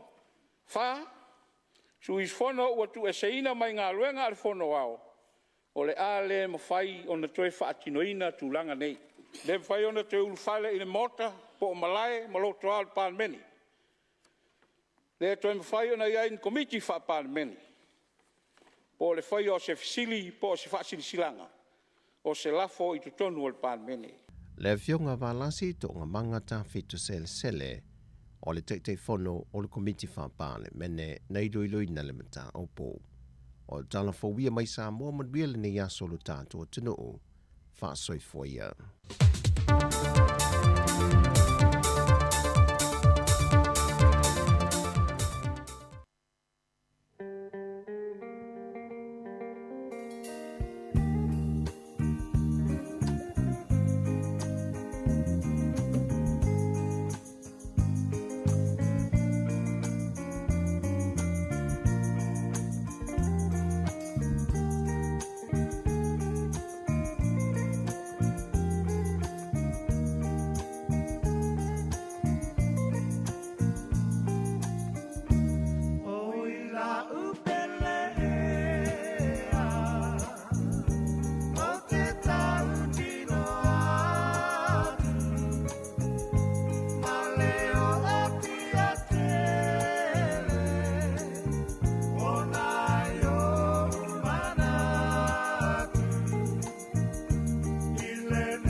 Whaafianga mai le o pepese ale pause ilala tamai te le motu whaafianga le taimi o le auli ina ua lua se fuluiva minuti le la afa se fululua ia i le aso lulu le nei le aso se fulma leiva le masina o kitopa lua afe lua se fulma le lua le tautua nei la wala leo le sifonga le laumua le tasi ono tesi ma le tasi whaamoi lau la au whalongolongo po lau le tio ma futa mai ei le to tele tono mota malawa e me se foi tono o ta vale ia mo tanga ngase ma mota o tanga matua ia fa tala fatu le taimi ma lo folau ma lo fo le tapuai ia ao alo faiva fo ia fa na nga luenga ma ongo le yaso le nga lu le taimi ma lo la fa ma lo si fe nga luenga ia lo fe nga i tatou le wa afa tonu la va yaso la so lulu ia o tatou tu la ta fo le fa ngo le va yaso ia ma lo la va tawata i fe nga luenga lo fe nga i ma utou ia o le la fa so lo mai fa fi nga o pese ia ma fa o to le tatou tua se ia pa ia la fo le tu la tasi le wa afa fulua ta lo tasi mai al tau tu lungo le ala leo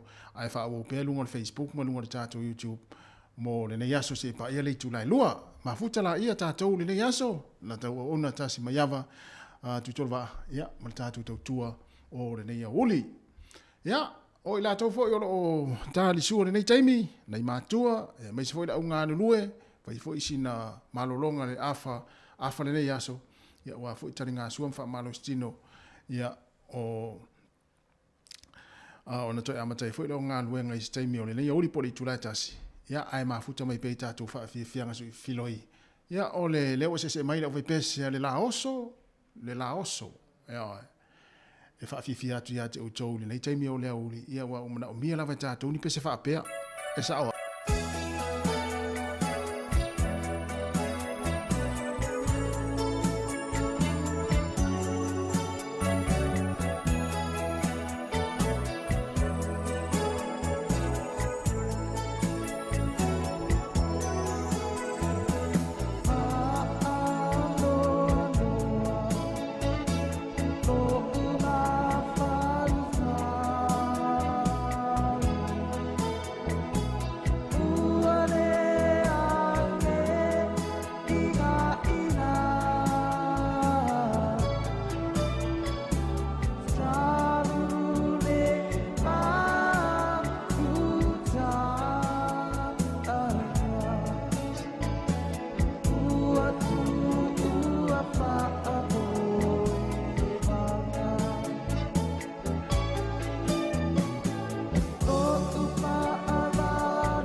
No sa finga si ufonga marie o vai pesa le la oso io e ua fitau le foi mo le ia uli ile anu malie io lau tau maftanga ia ai alu atu lo maltama le ia pe ala ia wa o le mele tau foi le pesa le tanga le tau foi sau o meli ma taxi la telefoni so le a tangata io te vai atu ile taxi mo ia te so le o va tu male o tau sanga veo 5 ono 5 7 ale fia pese o pese tu pula tala po ya ona i pese la vo mo le atu le time ya wala fo ele fa fonga mai mai le atu no ya me se la tu lo fia ngai mga luenga ya pe o fitalenga ya na mula ulusione se va ele fitalenga ya na mula ulu ale matua fia pese malo voi fatalo va tu le sunga kitiona va ele yosia malo lava ai fia fatalo fa mai ia ona taina tu foi se pese ai ia manuia lava ia ngā luenga lo fia ngai mau tau lo fia ngai pe mga luenga ia tatou se elo ai sina musika vave ma le sunga ia tuna vailua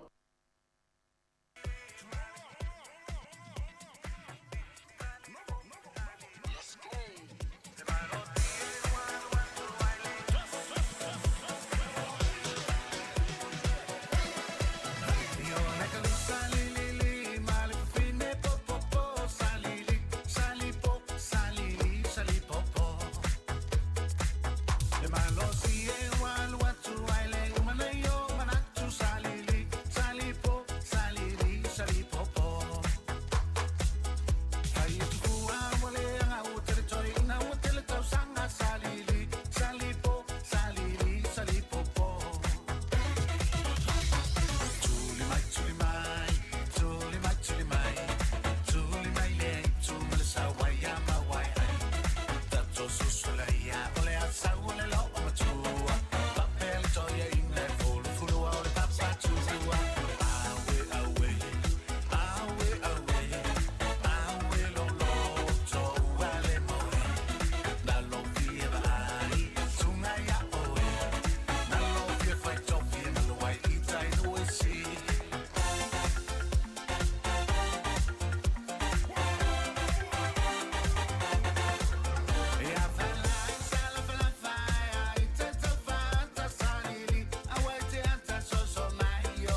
rivers of Babylon, there we sat down.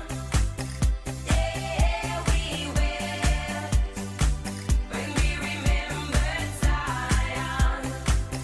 By the rivers of Babylon, there we sat down.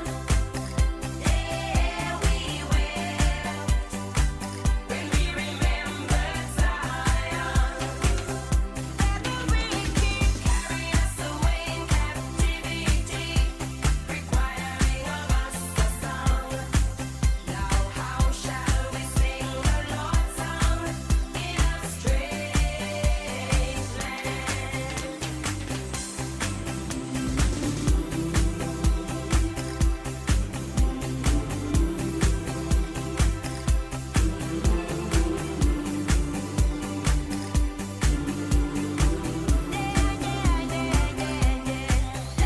the words of our mouths and the meditation of our hearts be acceptable in thy sight here tonight. Let the words of our mouths and the meditation of our hearts be acceptable in thy sight here tonight. By the rivers of Babylon, there we sat down. Yeah, we wept when we remembered Zion. By the rivers of Babylon, there we sat down. Yeah, we wept when we remembered Zion.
Alo va tai fa fonga mai le tinu to es full tolu minuti na tale o le tula tasi ya ona to fa fonga le fa saloina o telefone tala mai sa moa yo nta tu mafuta fo edu ngota to Facebook mo ngore YouTube se pa ia le tula lua ya I le au nei dungo le tautua a la wala leo ya I dungo Facebook le si fonga lo moa I Wellington to fa malom to fa tala fa tu le taimi malo fo tawa ta I au manga luenga e manatu ta to fo isanga lu mai le tau na lila ya ulanga na fo le vai ya fa pe na lava fa o ia nga luenga ia ma futa ma nei taimi ia na ma tu fa malo atu nei taimi tatu tau nga lue ia ma fa mo per tatu sa ngale mu ia I tono nga luenga lo fenga I mai tatu e mo lava tatu ma sani nga luenga ia ai lava le sasi taimi melea ia na fa mana tu pe ia tatu na pe ma tatu sa ngale mo fa mo tono nga luenga ia me sia nga luenga fo ile ia masini ma ai se tulo ia fa pe fo ia la tu lo fe wa ita vale afi wa e mo ia e wa masani lunga la wala ma nga ala te fero ia I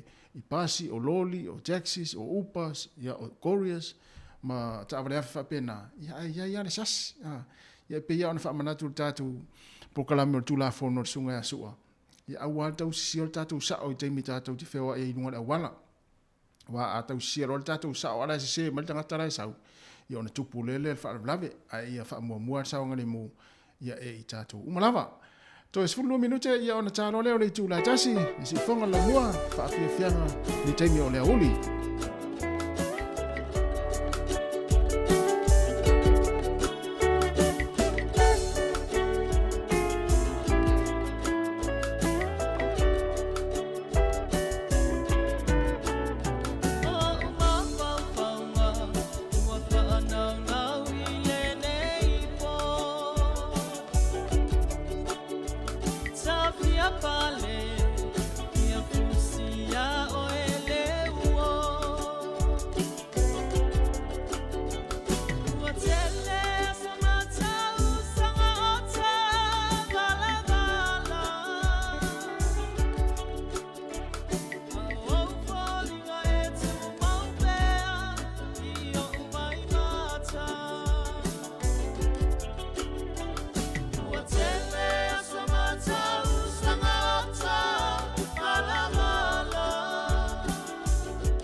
sasala ua tosina i te lalolangi.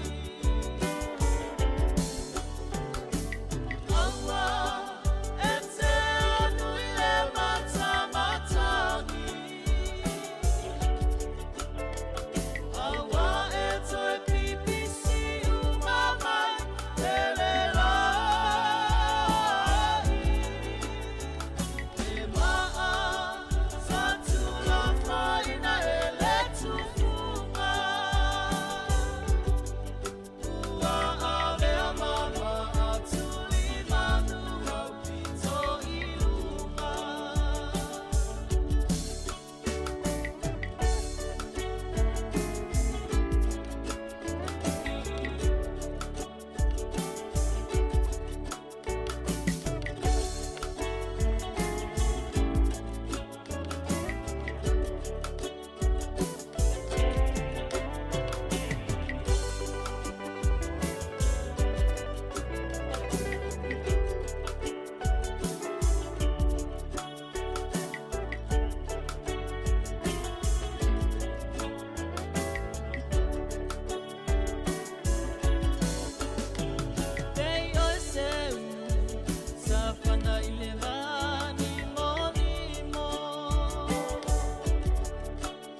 Mari mai lau whawhanga Samoa, mai se i tātou lo mafuta mai lunga lea la leo le tasi o na tesi ma le tasi whamo, tai masani fo inei mai ai le tātou tautua, ia ona le tula tasi, ia e whawo pe lunga le Facebook, mo lunga le tātou YouTube, o le mea lea, mo le toilo mātou nganga whaafitai tele, lau tau tāpua inga, ia mai se fo i o le talia peo le nei au nanga i tōna maota malawa, le ngata fo i leo tono fo le whainga luenga, ia ma tono fo i o tā vale i la tōlo mafuta mai ai, whamalulua te fo i la fo i se upu o le longo malia lau whaafonga mai, ma lau mai mai, ia la fo inu le e nasi whaane tōna lau whainga luenga, ia manuia lava fuafua ngā le leia uli, tātou tu eftapa i lungo pia unga ngalo le e le tulai fitu le tai masani, i le aswa tai au, ia le la tātou pese lea, ia mwha mai atu el tautua i lungo le tātou frequency le tasi ono tesi ma le tasi whamo, ia ae whao pia lungo le tātou app, Facebook ma le tātou YouTube, se i pa ia le tulai lua, tātou mafuta atua i lau pia.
Te whaatalo whaatul whaapoponga o talafong malisi ufonga le lau mua o le nei vaenga o le awa uli.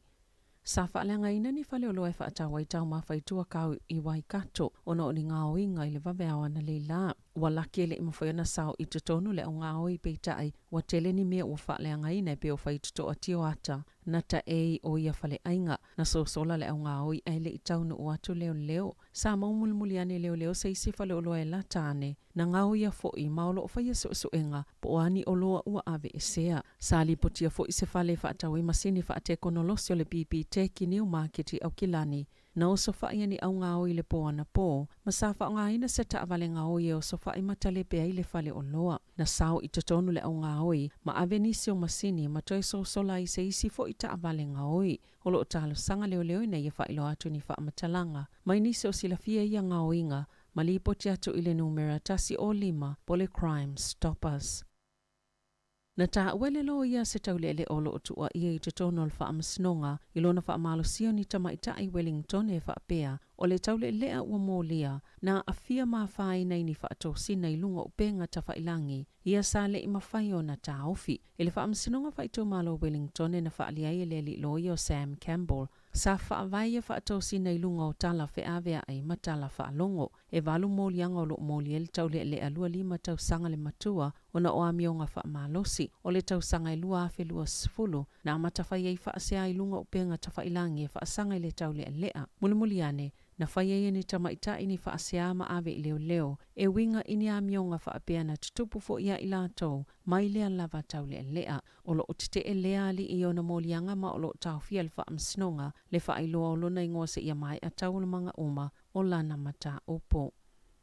Wa whaamutaina ni usilala na tuutuunga mulimuli la wasaya i mo tangata malanga mai mo le COVID-19 o le asoa tai au o le a le toi whaatumuina i e tangata i taunu i tutono ni usila se pepa mo tangata malanga mai le New Zealand Traveller Declaration o le a pepa sa whaatumu i lunga o penga ta whailangi ma sa amataina mai le masina o mati o se fofuanga e au ina i whaamaumongo o tangata malanga mani o lato whaamaumongo o COVID-19 e au fia i whaamaoni ngoto i pui pui ma su e ngai taimia o le i malanga mai na whaasilsila le malo i le asoana na fia whaapea o le ato i suia atol tu la fono sao lato mawai le pawa le ana whaonga e whai whai unga mol COVID-19 o le ato i fo i lava tu unga masani mo tangata i taunu o le atono o e pei ona iei le taimia o le ia afia ni usila le COVID e le to iei ni whaamaoni ngoto i pui pui suenga talipopuni o fonga po le whaanono fo esea po tu unga i sa ile i tangata sala talata ie ua pisia i le whaamai.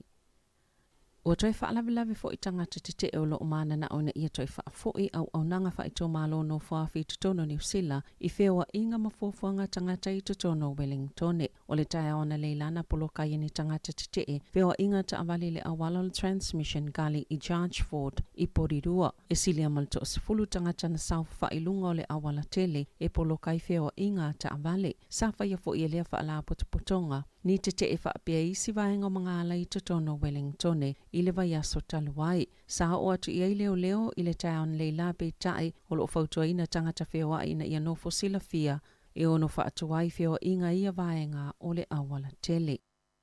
E sile atu male afa o tangata Wellington e sao lātou whaalia e le o saunga le mui tutono o lo lātou a ai taimio le pō e tu sai ma se saililinga le Nielsen Quality of Life mai to ono a feiva se lau tangata sawhesilingia i le saililinga e au fii tangata inono foi Wellington o le Heart City ma Porirua ui i lea e valus full pasene sao lātou whaalia e whaapeole i tu malo Wellington e mānei a tele i le nofo. Ma le 5 valu pasene na whaalia lo lātou wanganga mita i fōlinga wa aia ma le tūlanga o le i tu malo. E pito mawalungol whai numero Wellington e whaalia lo lātou mita i lo lātou a ai peo na tula e mai leono tasi pasene. E pito mawalalo le i tu malo o tauranga i le whawha pasene. E sile atu ma le awha le au whainga i lātou Wellington sao lātou whaalia i le saililinga e whaapea. Ua sili atu le leanga o le taimi nei nei lo le tau sanga taluai, ona o le lava o whale tau ngofie whaatase ma le alu i lunga numero tangata e le ini whale e nono foai.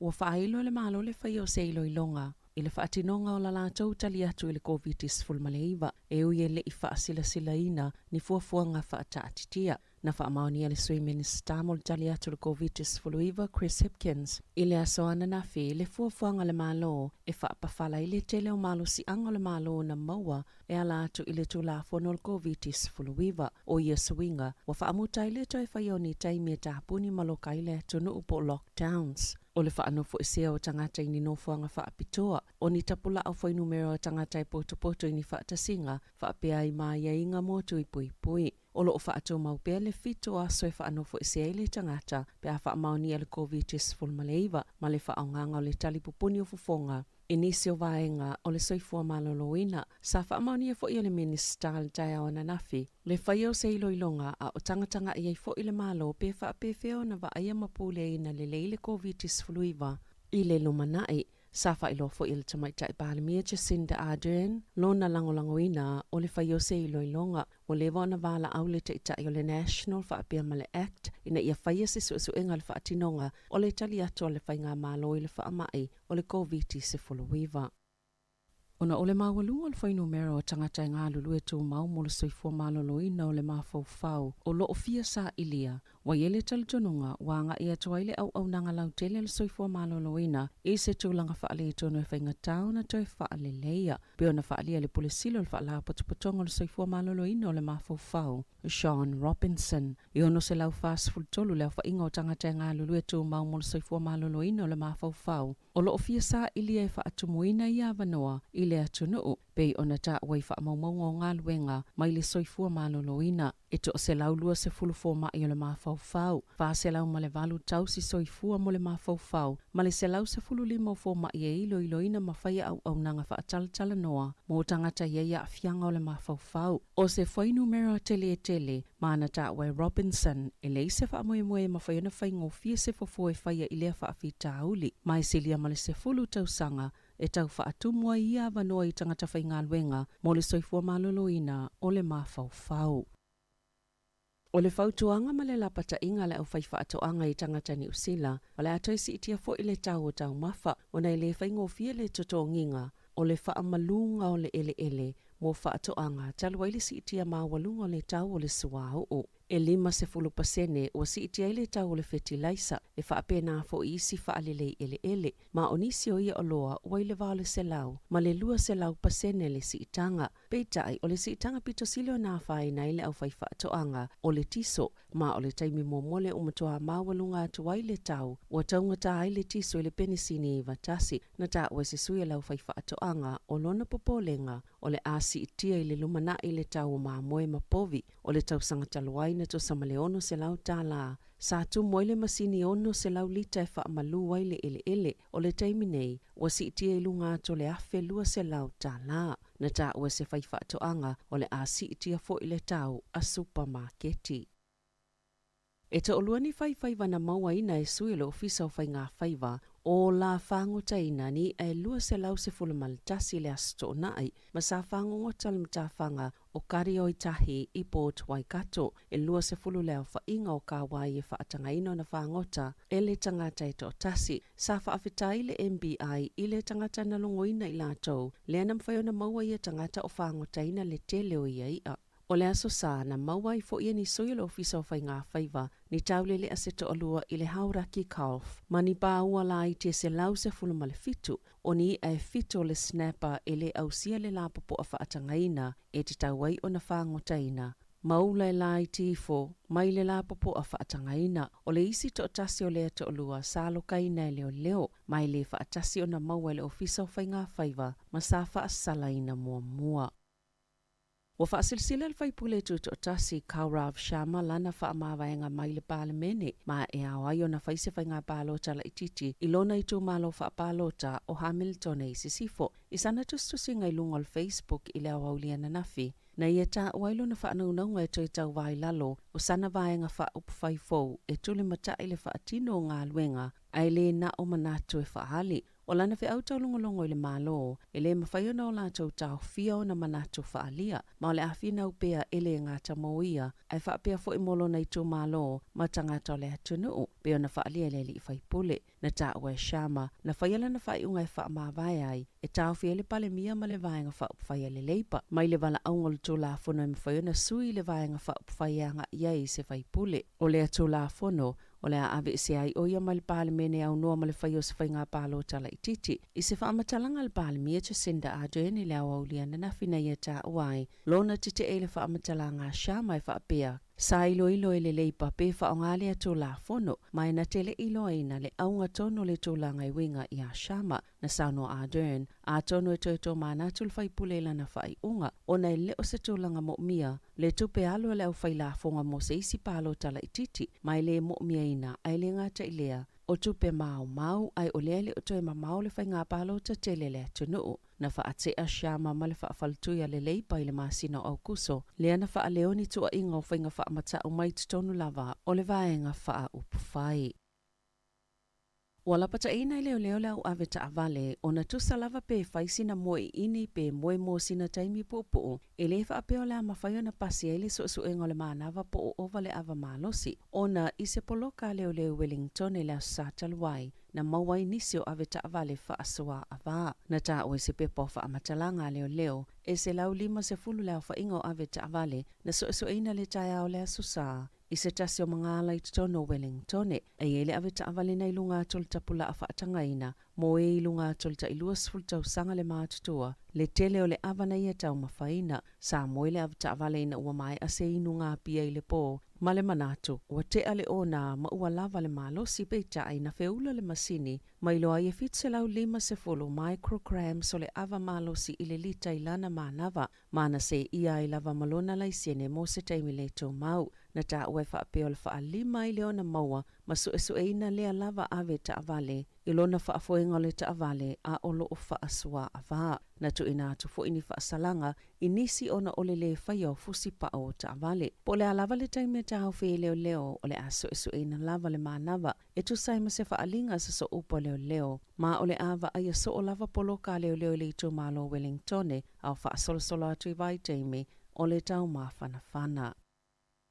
Wa avesea le eni usila na polo kalame e tu ina atua i le avanoa e filifili ai le pāsese, pe to tongi na o le pāsese mōlo na nofoa, malana ato tai mo whainga malanga i Tahiti, Perth, ma Honolulu, na ta Well Company, e tu samali 5% o tangata malanga, e whaatau na o le pepa malanga o le nofoa, malana ato tai mo ia whainga malanga, na amata mai ana nafio na leto ia ile au fole eni usila, ai o tangata umalava, le ato tongi sa o lava le pāsese, lea ua ta ua o le works, e iei ma le tau mawhitanga ma le ato e ave i le uta. Ama tātou le aso tolus fulo o kitopa, o le aleto iei ni ofo whaapea mo whainga malanga i Honolulu. O le au foina ato le eni usila pāsese mono fua māsani, o le vaenga i whiololo ato le tau pāsese mano fua pita taungata.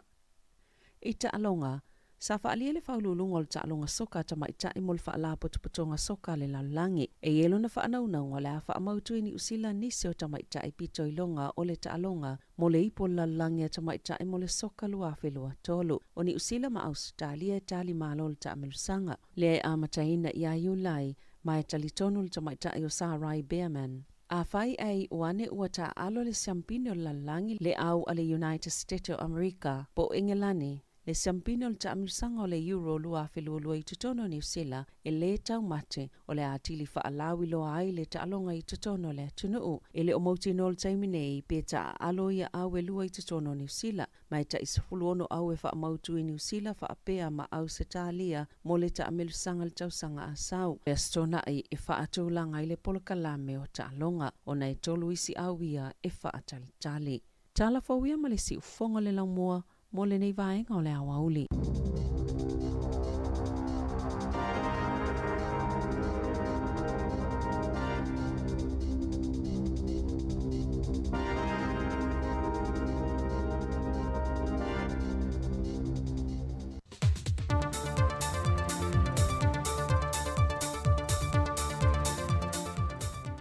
Le ngang fia te whaatana whātua i foil whaafunga angal tātua tunu isi tautua whaawau.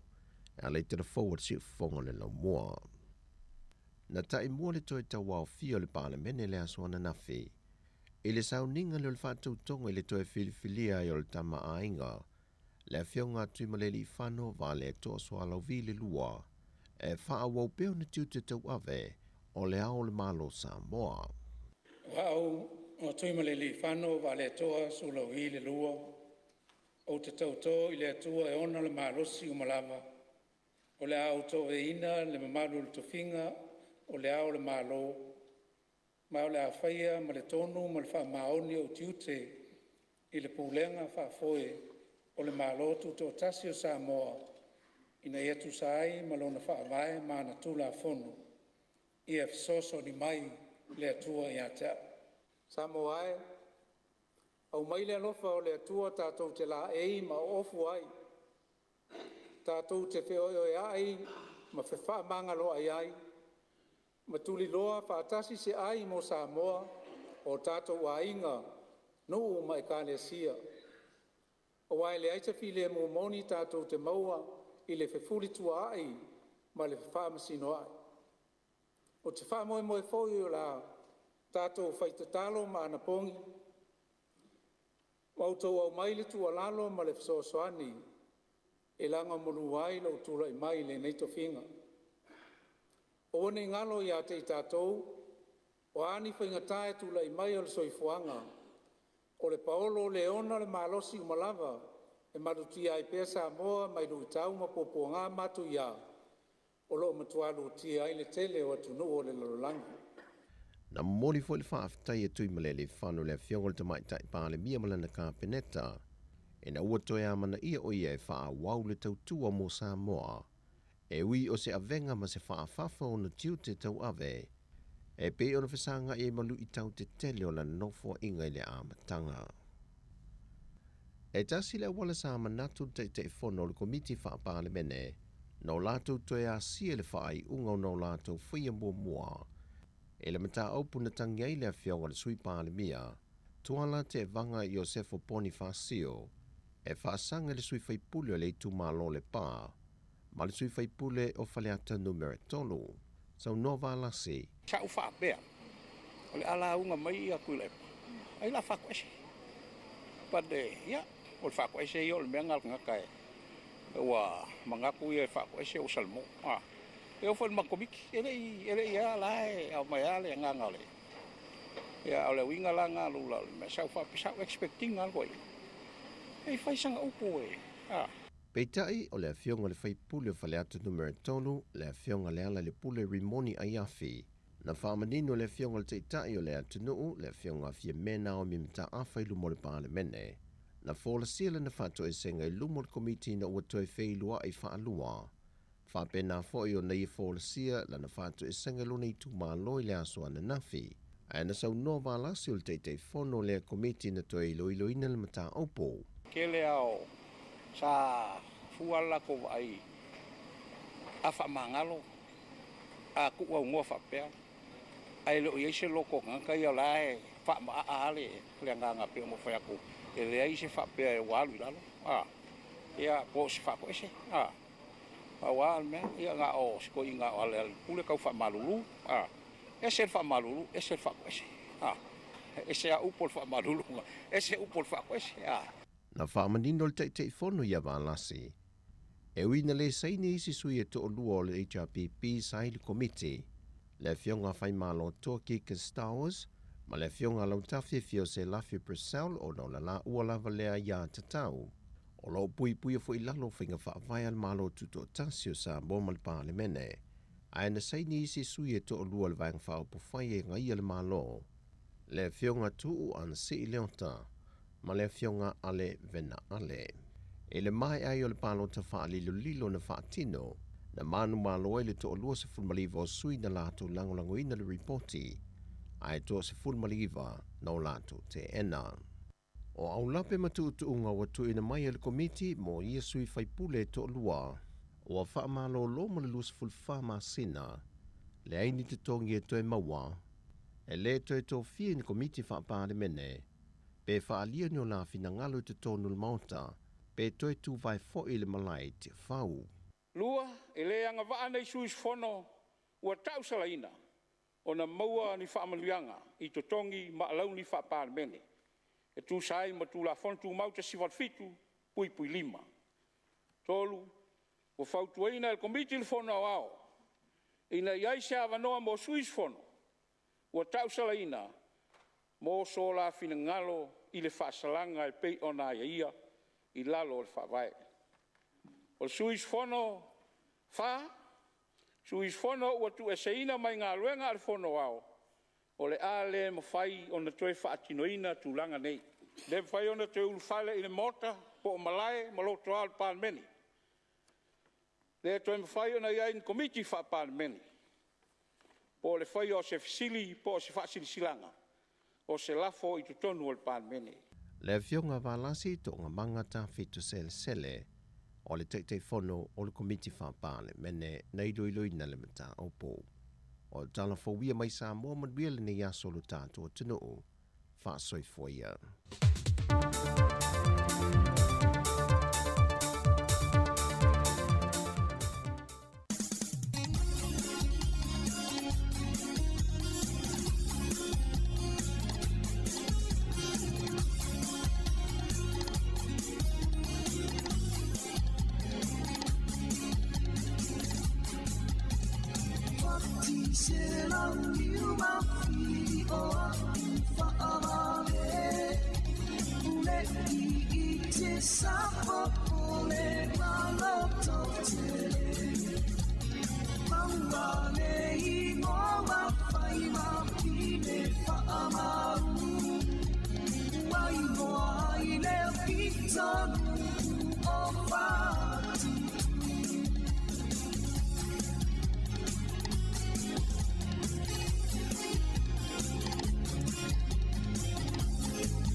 Solo peale malanga a ofai peale leitama Waila na fa atonga atam Ia fa atalianga Awale fa afao ina ne ile ino mai o na forina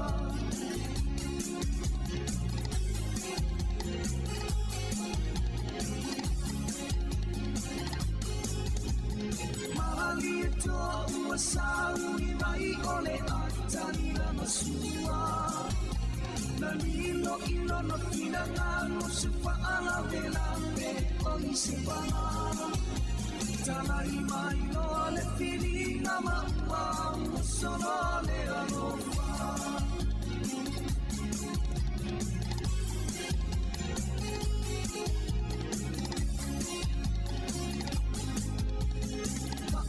Solo peale malanga Ua savalia lea eina Me mea lena einoa o matenga na matea I ole ina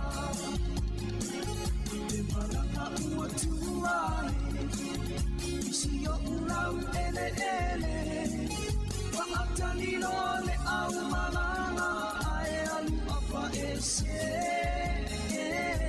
Sia le whangarone O o ai le tangatana Na ia mawalo tu matilo tilo na whaase Tu matilo tilo masangari Na whaavela ina le langei Uro uro le sumarai Matoe po I whaase I le sami Fa'afua se ia na ma'aia ole ua mutalali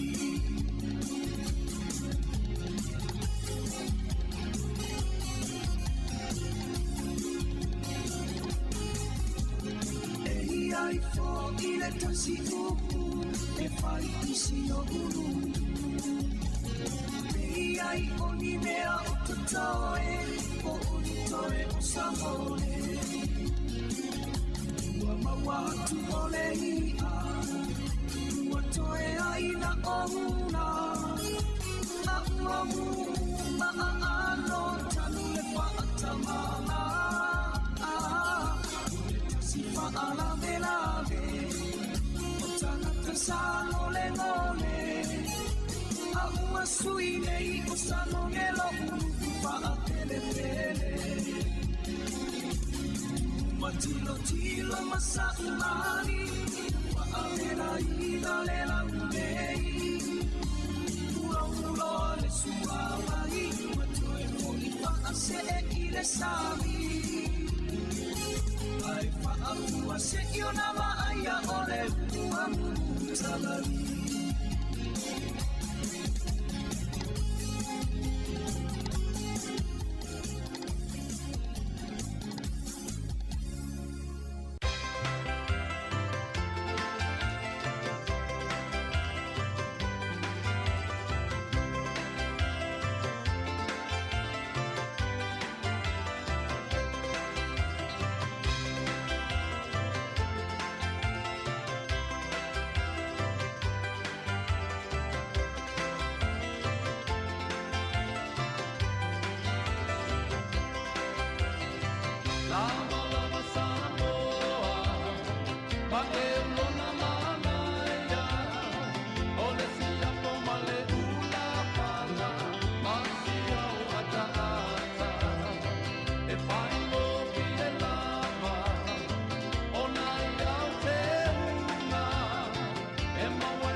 Ia whawhiwhianga sui whiwhiloi le nei awa uli ua awhatonu lava le tu lai tasi ia ile tautua si whonga lau mua ia toi whamalo atu. Whamalo atu nei tatou woie mafuta mai lunga o le tatou ala ata pe o tole whapitoa i tatou i tu la mulimuli nei ia whamalo atu i la tole mafuta mai lunga o le Facebook whapea lunga o le YouTube le ngata i leo lunga o le tatou Samoa Capital Radio app ia whamalo atu i lau whafonga malo fo i lau sila mai mua mai foi ia i le tautua si whonga lau mua le nei awa uli. Asos furuiva le nei o le masino o ke topa i lona aso lulu. Ia malo lava tawata i malo lon sa i am tiutu ngaluenga o nei aso. Ia le ua afal vai aso au liu foi tae au ia o savali vali atu lava i fai unga vai aso. Te le vaenga ta aua ia nam fai ona au inatu fo i nei aso. Ia ai mese foi o le fatala noanga foi. Le fionga ia lawano ia ninga te lea ia le sunga te fono le tatou komiti whaafoi o le tifunga lau mua nei ia le satata no atu whailoa fo inisium ta alonga por kalame fo ia le awhaia a mata atu i las whareile ia whaasolo atu lava se ia o lava le whai ungo le O newa yaso ia i talonga i whai ia tātou i North i le Malaya Jerry Collins, mai lava tai au las tōnai. Se pa ia litu lai 5, ia hanga ia tuliono, ia leo le a whai ai o le celebrate ia polfa manatuina leo le 5 sfultau sanga, ia talua na amatalia ia le Wellington Rugby Union, ia pole uni la kapilea Wellingtoni. Ia ai ole a whaawa watu pēr tātou whawhiwhiang su whiwhiloi, wha malo atu whaltua whengawi ai sila, malo atu i Katie Crichton, Kitiona, ia mai latou umalawa leo lo mafuta mai, whawhitai le mafuta mai, usi mai whawhonga whawhiwhianga su whiwhiloi, tātou ewa ewa i le nea wauli.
isina o whawhiwhianga. Ia, e ai le whalele ia tātou nei porua, mana ia fo i nongonongo pui ali fo i. Ia wala wana nofsile fio tātou i nei atunu tātou te nofum tau au mawai. E de whalele la loia tātou i porua, lea le reduce to clear. Leo te wawai atu fo i, lea na ripotia mai fo i le tio New Zealand. O se tasile o a company ia a YPC supermarket fo ile ai o supermarket. E pe o supermarket te maua umai lava o loa ia maua I whale o loa ma supermarket I tono New Zealand. Ia o fuala au aina o tele foi o loa si atoa o me ai apa. Vainga lava le tele na maua supermarket le maua I le reduce to clear. O le ala e vavai atu. E valu se fulupa sene le pa e te maua I fale le la lao le reduce to clear. Pea whatus tusale le tau o loa manutua le sata tal noa atu foi. Tal noa atu lava le tau tal so I fuanga le wai ai. Ma le tau o loa le wai taimi nilinga te leo le penisini mea o maua si itia molunga. Ai mana I atonu foi a vealea ma wha mama a venga foi si o tatu atu. Walu supa sene e mawale e pa uwai I a tau o loa. O loa nei. O loa nei wale mwhaiona toi wha atau I tutono supermarket. Ona pe wawai atua I pe po tolu aso, toi pe toi tolu aso, wha alea o aina ia po le best before dates fo ilea e te tau ona o toi uman wha o ngā. Tusa pe o le vaenga na lea lai ona pe e pa ia le tau o loa le reduce to clear. Ona o le te le o loa ia wha atau ai. O la walata I le expiry date, ia po le best before date. A le ona ia o loa pe wa lua aso talo na uma pe tolu. Tusa wa uma le aso e tau na wha o ngā ai. Mela pe whata ita inga o le e ai le container fo ilea valu se lauka lama o le kalo Greek yogurt, ia le yogurt fo ilea mo tamaiti. Wa pe o lena whaatau ilea so se fulu valu o ke topa mo le fitu tā la se fulu maleiva sene I le supermarket I le pack and save. Ai alu laiva ai I le yogurt le sa whaatau I le aso nafi. Ai alu laiva le reduce to clear e tolu tā la 5. Le lau o tauta mo mai te leo le esenga fo I lea mana ia o le reduce to clear mai e tau sanga I o te manatua lava lua festival tolu lua festival pe tele lava reduce to clear pe o sukalati ma meso malie a le vava ia tolo mana ia lava mana ia fo e asi ai e a tonu lava e mawai se so ani fo e si o tato atunu ia nei mai taimi o tato fianga e foi ia ma whawhita auli foi ia o ngaluenga foi tono whawhainga luenga na ngatai leo I lato ia ua le mwhaiona whainga luenga I o nonga senga siutino ia ai a maua lava sina fsosoani e wa lava paketi o le ainga I le vai aso ma le vai aso nei tala nā longlong pui le e tato atunu I le nei awa uli au tau mafuta mai bea I le tautua alisi fonga lau mua ma lol tawatai ma lolon sai aro fatu por kalame asuao Felice Mikaele vivi ingo vai pua.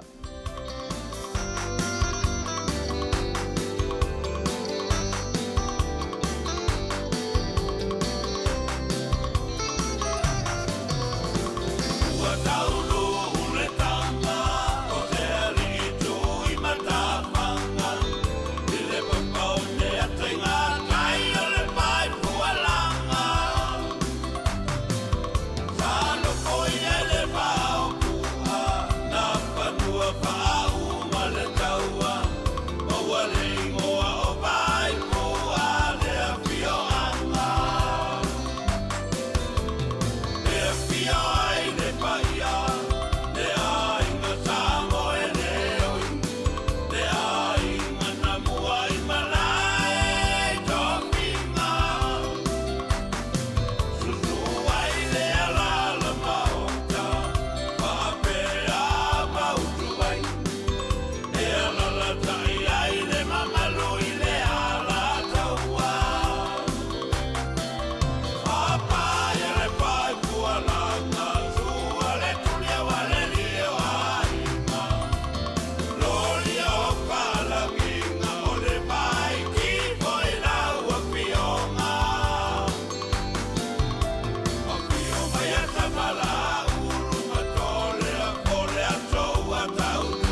Hello.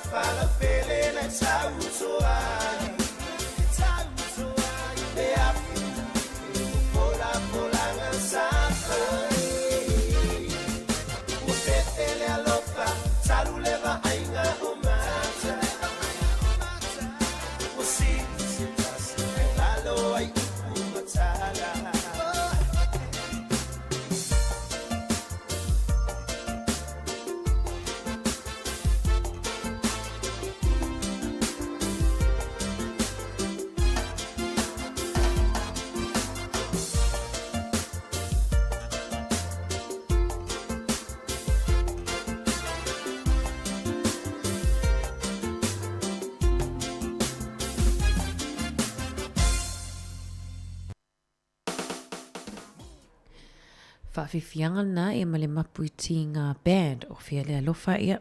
O fea o iai lo alofa nea o auli. Whamalo atu. Whaftai lava Katie. Le mafuta mai ia pokalame fo ersi fonga lau mua nei aso. Ia wato e spun mal tasi minute. Tali tu lai lua. Whaamuta foi leo tato tautua. I longo al tato Facebook ma le YouTube. Ia ai whaawawa to i pia whaafifianga sui fifiloi. I longo le tato Samoa Capital Radio app. A whape foi leo whatoa e mana wātua. I leo whatoa e tune in mai pe whatoa e mafuta mai tato pokalame. E mawhaiona e toi whaafonga i longo o le tato Samoa Capital Radio app i le poana nei. Ia i pokalame a toa lava nei aso. Mai lava le whainga loto ana leila. Ia se opa ia mai fo ile nei vaenga o le aso. Ia ai mo le atulenga whaftai nei tato wompa anga uma lava si whonga lau mua. Ia lea sa mafuta mai. Ia lango mai fo i tato pokalame nei aso. Ia whamangalo tautua pe o iai se upua sala. I lau whafonga anga. Ai manuia tele lava ia tiutem whaiva o tuto nei aso. I la tofu i leo sa aunia tau wanga luenga. I le afiafia nā nei, ia manuia tele lava tau tiutem whaiva, ia leo pui o tau e lea lii, ia la umo lea tau whioa iai, ia mese fwinga luenga o lea whianga i le afiafia nā nei, tātou ia wo o mai le la whai malo longa, ia malo lava le ono sai i whi au mga luenga, ia mai le tau tua si whonga lau mua le whionga i le li pule, ia ma le au whainga luenga nei, ma tau te whato wha, Pasoi fuatu mo le nei taimi. Eme e teru malpisi. Sua malia le poto. Tato whama vai le nei aso luni. Vai ai mea se se a tu le sa.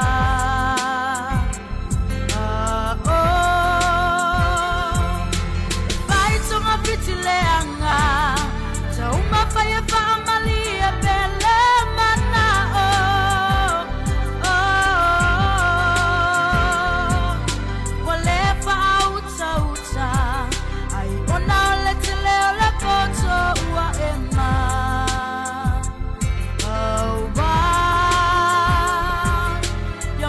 mana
mawhai o na peso o tai ai.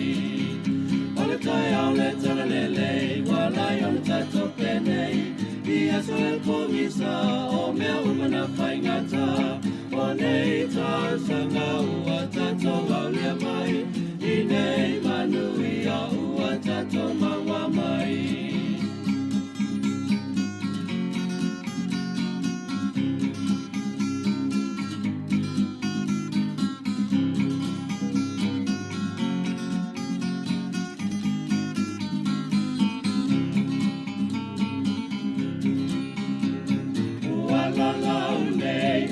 Whanga i pāu, uai loa ai e a tato whana, e sa i lima lona i mātua, e ai le si whawhanga o le lau mua.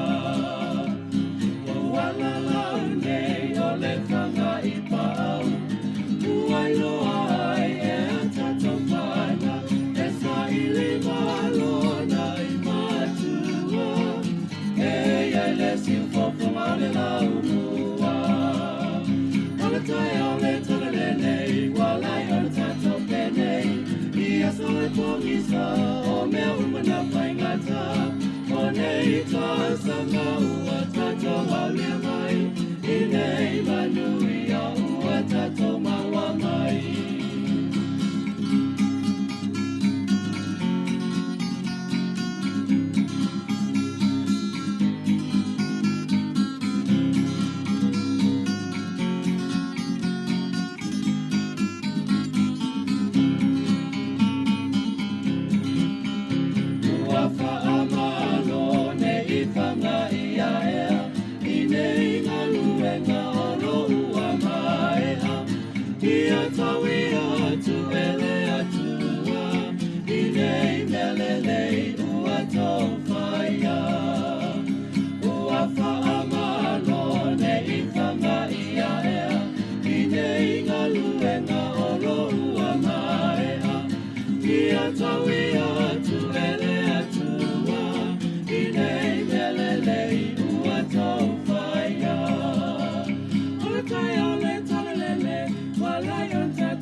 Manui a ua